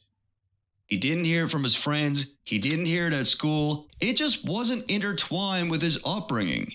Basically, and I can't find it now, so it might be the rock the boat of Drake lore. Because I can't find it no more. Came a day in Drake's music career where he decided because this was him young with the glasses on. Yeah, you seen the one? I seen it. It was him, but he was like, yeah, nigga. And you could tell he was like practicing it. Yep. But I can't find it. I ain't been able to find it. I ain't looked for it either. He was going to start using the word. It isn't a natural thing for him, and it never. That was the him that was in the video. Like this, damn, it's crazy how it's like different versions of Drake that you can literally point out and be like, you know, that version. This is not even up for debate. Like, it doesn't take a brain surgeon to tell you that word clearly doesn't fit into the way that Drake speaks naturally. And I saw that a lot of people tried to pigeonhole Kendrick on this record as being racist, but that's not what any of this actually means. Thank you. Kendrick is not trying to disregard that Drake is half black. He's just pointing out the elephant in the room. Matter of fact, I ain't even bleed him yet. Can I bleed him? When I see you stand by sexy red, I believe you see two bad bitches. He starts by adding some humor in. I ain't gonna lie. I'm gonna have to put it on a community. I just found a video. I have to put it on a community. Definitely. I ain't gonna lie. Lately, every couple of weeks, I've been finding a new hardest line of Euphoria, and lately that I believe when you stand set that sexy red line is like been my hardest line lately because you use that's gotta be that. I wouldn't think to say that to nobody. That I think that when you stand next to this chick, you believe that you see two bad bitches. How crazy of a thought process. And this is where I told you Kendrick it's been kind of wishy-washy around where he was gonna be on my list, because he wasn't even in my top 10 for a very long time. And yeah, he definitely is in the top 10 now, and he has been encroaching in on the top 5 lately. Okay. The more I've been listening to these disses, when I just listened to Damn last night, the first half, and just the kind of the I guess this is the equivalent of taking a psychedelic or something, because it's like you listening to him, he take you on this ride while you sit there. It's like reading a really good book. Like, it's crazy. And a good book is far and in between for me, because the last good book I believe I read was it was a 1997 Jet magazine Beauty of the Week. Into the mix, poking fun at Drake's relationship with Sexy Red, where Kendrick essentially correlates Drake's energy with that of a female and not a man's. I believe you don't like women. It's real competition. You might pop ass with them. Kendrick then continues with the humor from the previous line. Tiptoe-scene. Sexy Red, along with their fan base, are known for twerking, and he says that Drake should join in on the fun. This could also be in reference to the nickname coined for Drake by Rick Ross, BBL Drizzy. Kendrick also seems to insinuate that Drake could be gay, alluding to how Sexy Red is his real competition when it comes to male attention. He also alludes to Sexy Red as being another form of competition when it comes to the actual music. However, the line also has a more serious tone, as Kendrick could be alluding to the fact that Drake doesn't like women because he likes younger girls. I mean, at this point, it's been Kendrick's main angle that he's been playing for most of his records, right? Let's speak on percentage. Show me your splits. I'll make sure I double back with you. Kendrick continues to chip away at Drake's narrative from push-ups, rebuttaling Drake's lines regarding contract splits, and Kendrick seems fairly confident that his circumstance is still better than Drake's. You were signed to a nigga that signed to a nigga that said he was signed to that nigga. Again, all part of his strategy on this track. Kendrick is pulling previous information from others, and in this case, it is Pusha T's reference from Exodus 23:1. You signed to one nigga that signed to another nigga that signed to 3 niggas. Now that's bad luck. Because Drake criticized Kendrick regarding his contract splits, he ultimately opened himself up entirely to being rebutted with a situation that could possibly be even worse. Try cease and desist on a Like That record? Oh, what, you ain't like that record? Kendrick alleges that Drake tried to strike down the Like That record, which is an allegation that seemingly might be true, as we have seen leaked emails surface that potentially confirm it. Now, there could very well be some truth to it, but anyone can make one of those emails. I can make one of those emails that looks just like that in 5 minutes. Back to back. Yeah, like you make them slave arms in 5 seconds. I'm gonna get back to that for the record. Kendrick claims that he likes Drake's record against Meek Mill back-to-back and proceeds to dish out a double entendre.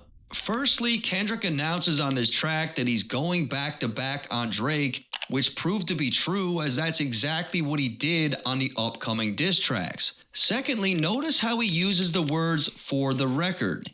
He uses this to point out that he already took a loss against Pusha T, but he's about to add another L to his record, receiving back-to-back losses. Why would I call around trying to get dirt on niggas? Y'all think my life is rap? That's whole shit. What you think about trying to get dirt on? Out that he already took a loss against Pusha T, but he's about. What you think about these Lucky Charm ass necklace he wearing? Would you bust something like that? No, I wouldn't. That's like colorful jewelry. To add not my thing at all. Now, when Pharrell had his huge ass Lucky Charm ass chains, very masculine looking and gangster-tastic. This right here is very dainty, and I don't even think Saucy Santana will wear this. I think Saucy Santana, if you don't get to say, you don't get this bitch ass shit out of my face.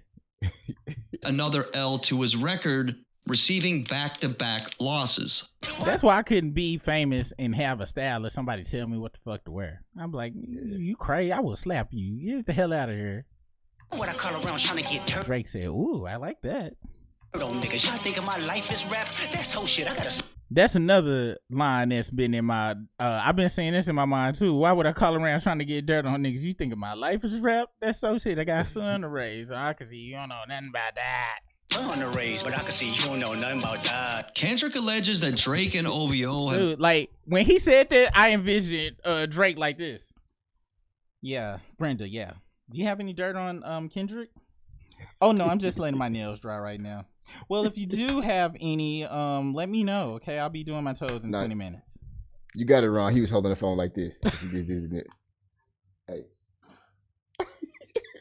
What kind of beef you got? What kind of information you got on my book?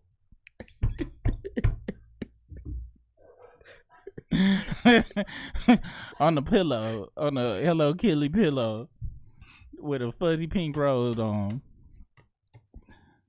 Been offering money for information to use against Kendrick in a diss track, which he did to Pusha. Pusha said the same shit. Pusha was like, dude, I hear you trying to get dirt on me. Ain't no dirt. I'm not you. I don't do bitch ass shit. Previously, Pusha T publicly stated that OVO was offering $100,000 in search of information for Drake to use in their beef. He then points out that he has kids to raise, and unlike Drake, that's his priority. However, this line has an even deeper meaning, as Drake's father was absent for a large chunk of his... Now, Brisk, this is something we gonna do. Should this be a community video?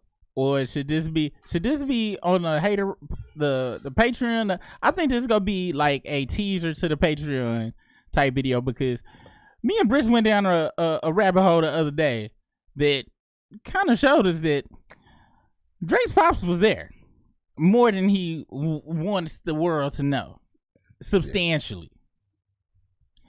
We'll get into that later. Upbringing. Since my dad used to tell me he would come into the house to get me. He ain't show. So when Kendrick says you don't know nothing about that, he's saying that Drake could not know much about fatherhood because he never experienced it himself. Why? And this has been something that's been brought up in Drake's music a lot. So he's hitting them in a sore spot with this. Waking them up, know nothing about that. They tell them to pray, know nothing about that. Waking them up in the morning, telling them to pray, like things that Drake might not have had from his dad. Teaching them morals, integrity, discipline. Listen, they don't know nothing about that. So again, this is one of the hardest angles on the diss, where he's saying that Drake's dad wasn't around to teach him morals, integrity, and discipline. Basically, he's saying if you lack all those things growing up, he be having the most. He got the worst freeze frame. He does, bro. But the freeze frames be catching reality. What they always say, the hand is quicker than the eye. Whenever you see magicians do some shit, it's just because our eyes are always looking, moving. But when you freeze something, that's when you see what it is. And poor Adonis, or whatever his name is, Adion Adonis, I don't know. But he got his son up there looking like Goldilocks and the Three Bears. And I don't know when you put these braids in his hair, why are you doing that? He already teaching his son to be not of what's natural for him or best for him, because it's not really good for that type of hair. Braids are a protective hairstyle for our type of hair. For him, he gonna be having dudes' hair getting pulled out and all sorts of fucked up shit's gonna be happening to his hair, because that's not the texture. Drake barely has enough, if any, curvature for this. That's why you don't see the Kardashians walking around that shit no more, because it was a bitch for them to try to get that shit untangled. And a whole bunch of other folks that was trying to walk around like that was like, Vanessa, I think we made a mistake. We shouldn't have did this. To teach this to a child, you don't know nothing about that. And it's a brilliant angle, because he's setting it up like this is the reason. No, Kayla, there's nothing to forgive. He understands. God probably looked down and was like, oh my gosh. I knew when I made that Aubrey, I messed up, but I'm me. Let's just see how it works out. And why Drake is the way he is today. You got no morals. You got no integrity. Nobody taught you. Speaking the truth, Miss Lee said he gonna be looking like a Cynthia dog. For real, though. Yeah. Leave that boy hair alone. And what Kendrick also means is that all these qualities that Drake lacks, that he can't teach his own kids, Facts. those are things that he's Facts, instilling Miss into Queen his own Melanin children 785. that are important to him. Hey, they just called him and his daddy following some young chicks. Well, not too long ago, like a month or two ago, when folks started really digging this shit. But his pops was following these young chicks. Then we'll get them on. It's this one interview, which I don't even know how to. Well, yeah, I probably know. We can find it. It was a girl. She was talking to this dude live streaming. He was like, "Yeah, so one Drake daddy following you? Yeah, he was, but he's not following no more." I think she said something like that. And then he was like, "Well, can you talk about it?" She was like, "Well, there's a court case, so I really can't talk about anything." She ain't going no specifics, but this is I don't know, a skim of what was in that video. These guys are weird. Let's continue. This 1v20 if I gotta smack niggas that right with you. Kendrick cleverly flips one of Drake's hardest lines from Push-Ups, where Drake alluded to the volume of people that were teaming up to conspire against him. What the fuck is this, a 20v1, nigga? Kendrick perfectly flips his narrative by claiming that it's really him who's outnumbered, as Drake has a team of writers helping him to pen the verses. Really, it ain't 20v1, it's 1v20. I gotta smack dudes that write for you. Like, that's fucking hard. Yeah, bring them out too. I'll clean them out too. Tell Bean that I heard about right with you. Kendrick alludes to the multi-talented artist Beam, who is known for writing for artists like Beyonce, Justin Timberlake, and even appears on the writing credits for Drake's track Rich Flex. Coming off his last line about having to fight against 20 of Drake's writers, Kendrick claims that regardless of the quality of Drake's writers, he'll still clean them out, meaning he will defeat them easily. Am I battling Ghost or AI? Nigga feeling like Joel Austin. Funny he was in a film called AI. And my sixth sense telling me to off him. These bars have quite a bit of depth and cause a lot of confusion, and I'm going to try to clear it up here. In the first line, Kendrick asked the question if he is battling Ghost or AI, which feeds into his previous lines about Drake having ghostwriters. However, battling Ghost is also in reference to Drake using an AI Tupac to diss Kendrick, and Tupac has been dead since 1996, so he is quite literally a ghost. He then makes reference to a famous but alleged corrupt pastor, Joel Osteen, who was accused of both using AI and ghostwriters to pen his books and sermons. It's also important to note that Joel Osteen is riddled with plastic surgery, which could be a reference to the work that Drake had done himself. However, it gets even deeper when you find out that Osteen's church was once caught in a child abuse scandal. One of Osteen's volunteers was accused of doing this, and due to the narrative that Kendrick has levied against Drake's camp, this could also be another reference to just that. He then claims that Joel Osteen was in a movie called AI, which is actually incorrect as it was a child star, Haley Joel Osment. It's unclear if this was intentional or a mistake, but I believe that Kendrick just simply used the name Joel to connect the two people. We then find out that the two Joels are even more connected, as Haley Joel Osment starred in the movies AI and The Sixth Sense. The line contains even more depth when we look at the fact that Haley Joel Osment's character could see and connect with Ghost in the movie The Sixth Sense.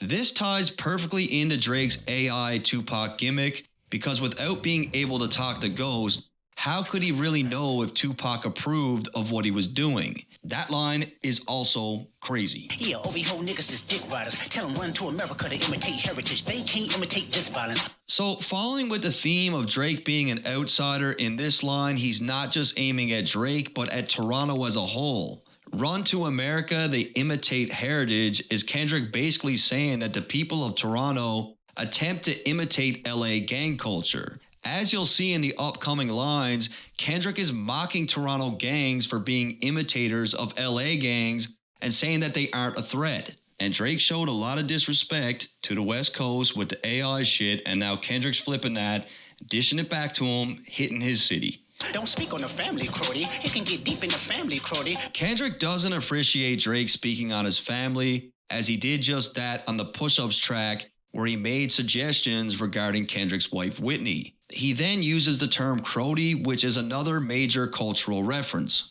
Crody is a name flipped on the term Brody, which is a slang term derived from African culture. Brody is simply short for the term bro or brother, which are terms of African vernacular dating back to the early 20th century. However, in the last 4 or 5 years, the term Crody has began to surface in Toronto gang culture and eventually became more widespread amongst the people of Toronto itself. Even Drake started saying it. So Kendrick is really trying to drive 2 things home here. 1, Drake is again stealing from a culture that he has little to no connections with. And 2, Drake is now using gang vernacular, something else he has no ties to. And Drake also has a cat that's named Crody, so he's pretty much calling Drake a pussy. I be a Newhall King eating fried rice with a dip sauce and a blammy, Crody. This line is extremely clever and has more depth than what people believe. Newhall King is a Chinese restaurant located in Toronto, and years ago Drake was robbed at this location for his watch. However, the line contains way more depth when we look at this in the context of the Kill Bill movie. One of the most highly regarded fight scenes of all time is when Uma Thurman is in a Chinese restaurant wearing the iconic yellow suit and fighting off countless people. Coming back to the fact that she recently offered Drake this suit, and the fact that Kendrick flipped the 20v1 theory to claim that it's really him who has this battle, the line is even more crazy, as Kendrick is claiming that he will be in Drake City and that he's ready to take on everyone. Just think about it. She offers Drake the yellow suit for 20v1. He just flipped that line on him. Now he's in Drake City, in a Chinese food. Like, I ain't gonna lie. Somebody mentioned that he be kind of reaching. I think he went way off. I think this motherfucker was just referencing when he got robbed. And that was it. I think he kind of got a little too deep, caught up in this shit, and started feeling himself and tossed this out here. Let's continue. The Dirt 50. Reference makes that line even more I'm stealing it. That's our discount code now. Fucking crazy, but everyone missed it, and that's why I take my time with this shit, because this is important. All right, he's feeling himself now. He's taking your time, nigga. You reached all the way to Africa with the fucking slave hands. You got all them slave hands, put them hand to hand, and reached for that last one. That didn't have shit to do with that movie. We don't wanna hear you say nigga no more. So again, as I explained before, people have taken this at a... Wait, he didn't even mention that he got robbed at that damn restaurant. He completely didn't know what the fuck he was talking about on that one. At all. I'll give him the first... He didn't start fucking up till an hour and 6 minutes in. It's only a minute left, so I can't blame him. He probably was like, let me get this shit over with. I'm just tossing shit together now. Context in an attempt to make this about color, but this is not what Kendrick means. The entire premise of this record is quite literally painting Drake as a cultural outsider. In order to achieve this, Kendrick used the strategy of hitting Drake with undisputed truths. Kendrick's goal in this record was to showcase the elements that Drake incorporated into the costume that is his hip-hop persona. We saw references from people within the culture like Pusha T, Joe Budden, DMX, Rick Ross, and Meek Mill. Kendrick did this not because he didn't have any new information, but to drive home that the culture has already removed the mask from Drake on its own. This explains Kendrick's strategic use of the quote from The Wiz, "Everything they say about me is true." And let me remind you guys, I am not treating this thing like a fucking race. Like, I'm looking at the bigger picture of what all this means, knowing that in 10, 20 years, people are going to want to watch videos like this one, and I want that to be my video. Like, I'm a white dude I'm a guest in this culture, you know? Like, if I can attach my name to this in any way, that is more than any money I'll ever make or...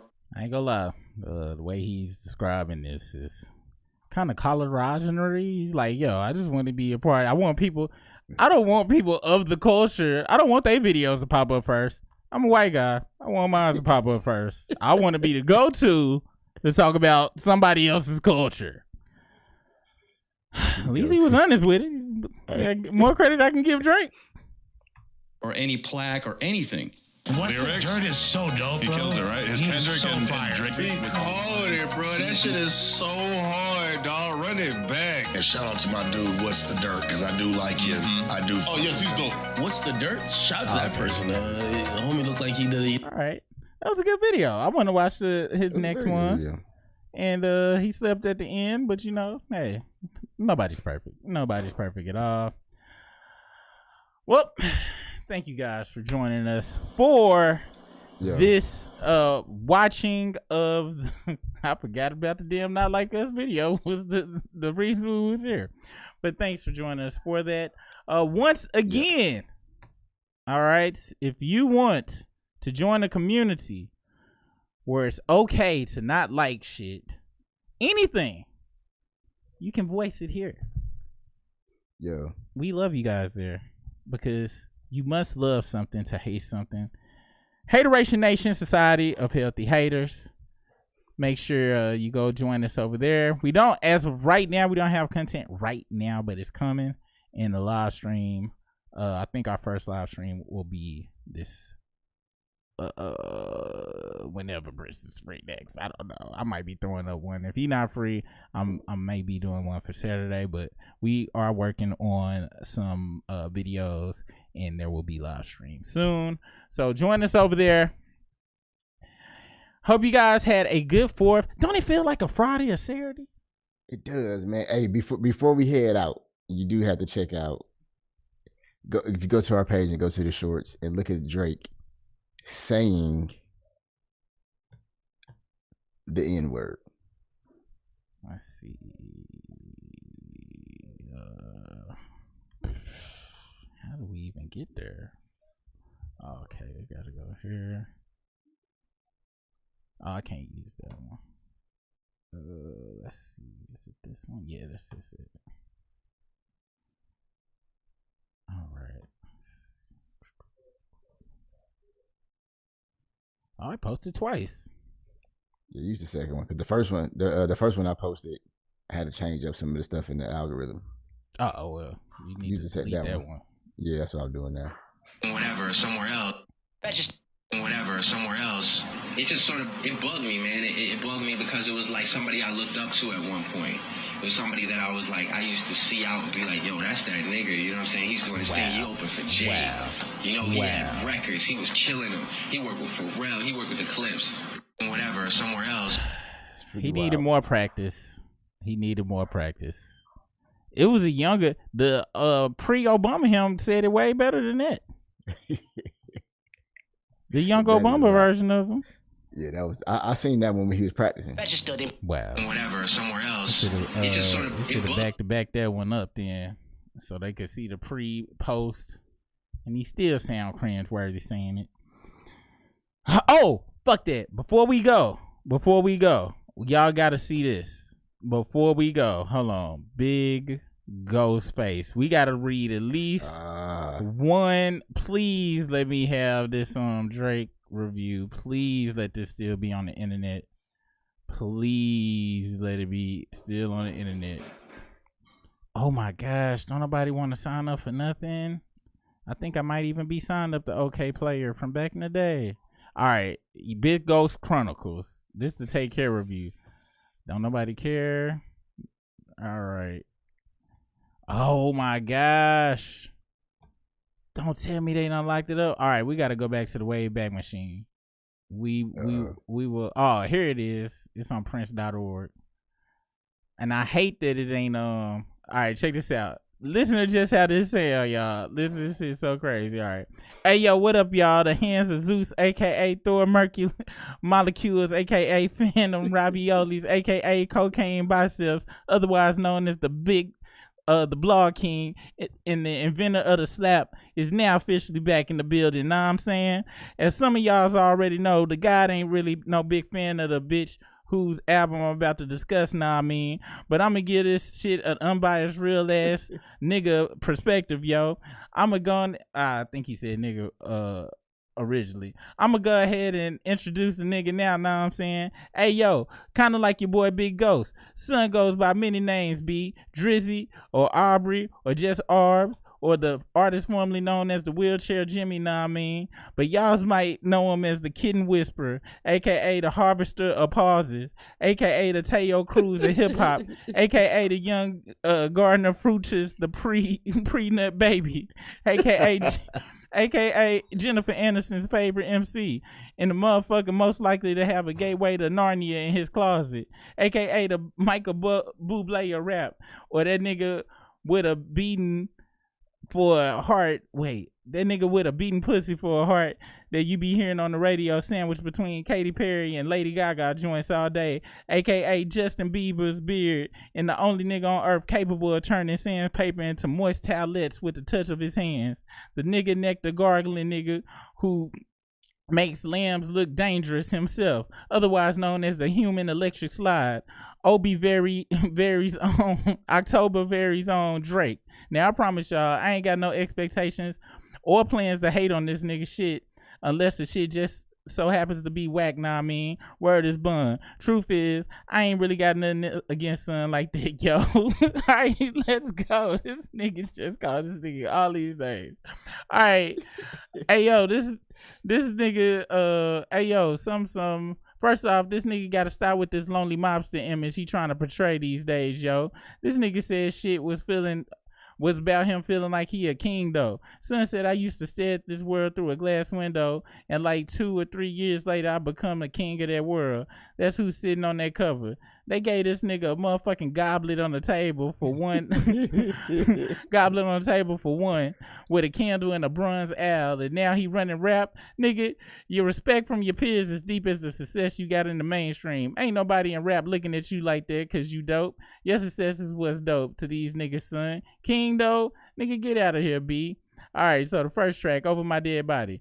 Hey, for real, this sounds like the soundtrack to some Sisterhood of the Traveling Plans type shit, son. I forget who the broad he got singing on the hook on this motherfucker is, but I think it's Renee Zellweger or some shit. I feel like I'm inside a Barnes and Nobles or a Starbucks, B. This joint is more light in the ass than the Fushi gravity balls you see in those infomercials at 3 in the morning, son. But yo, how the first words that this nigga got the nerve to utter in this motherfucking album go be, I think I killed everybody in the game last year, man. Pardon me, son. Word. You mean the same year that Kanye dropped another classic album, and while you overrated ass did not that year be? You mean the year when niggas predicted you was gonna do $1 million the first week out and you did 450K instead?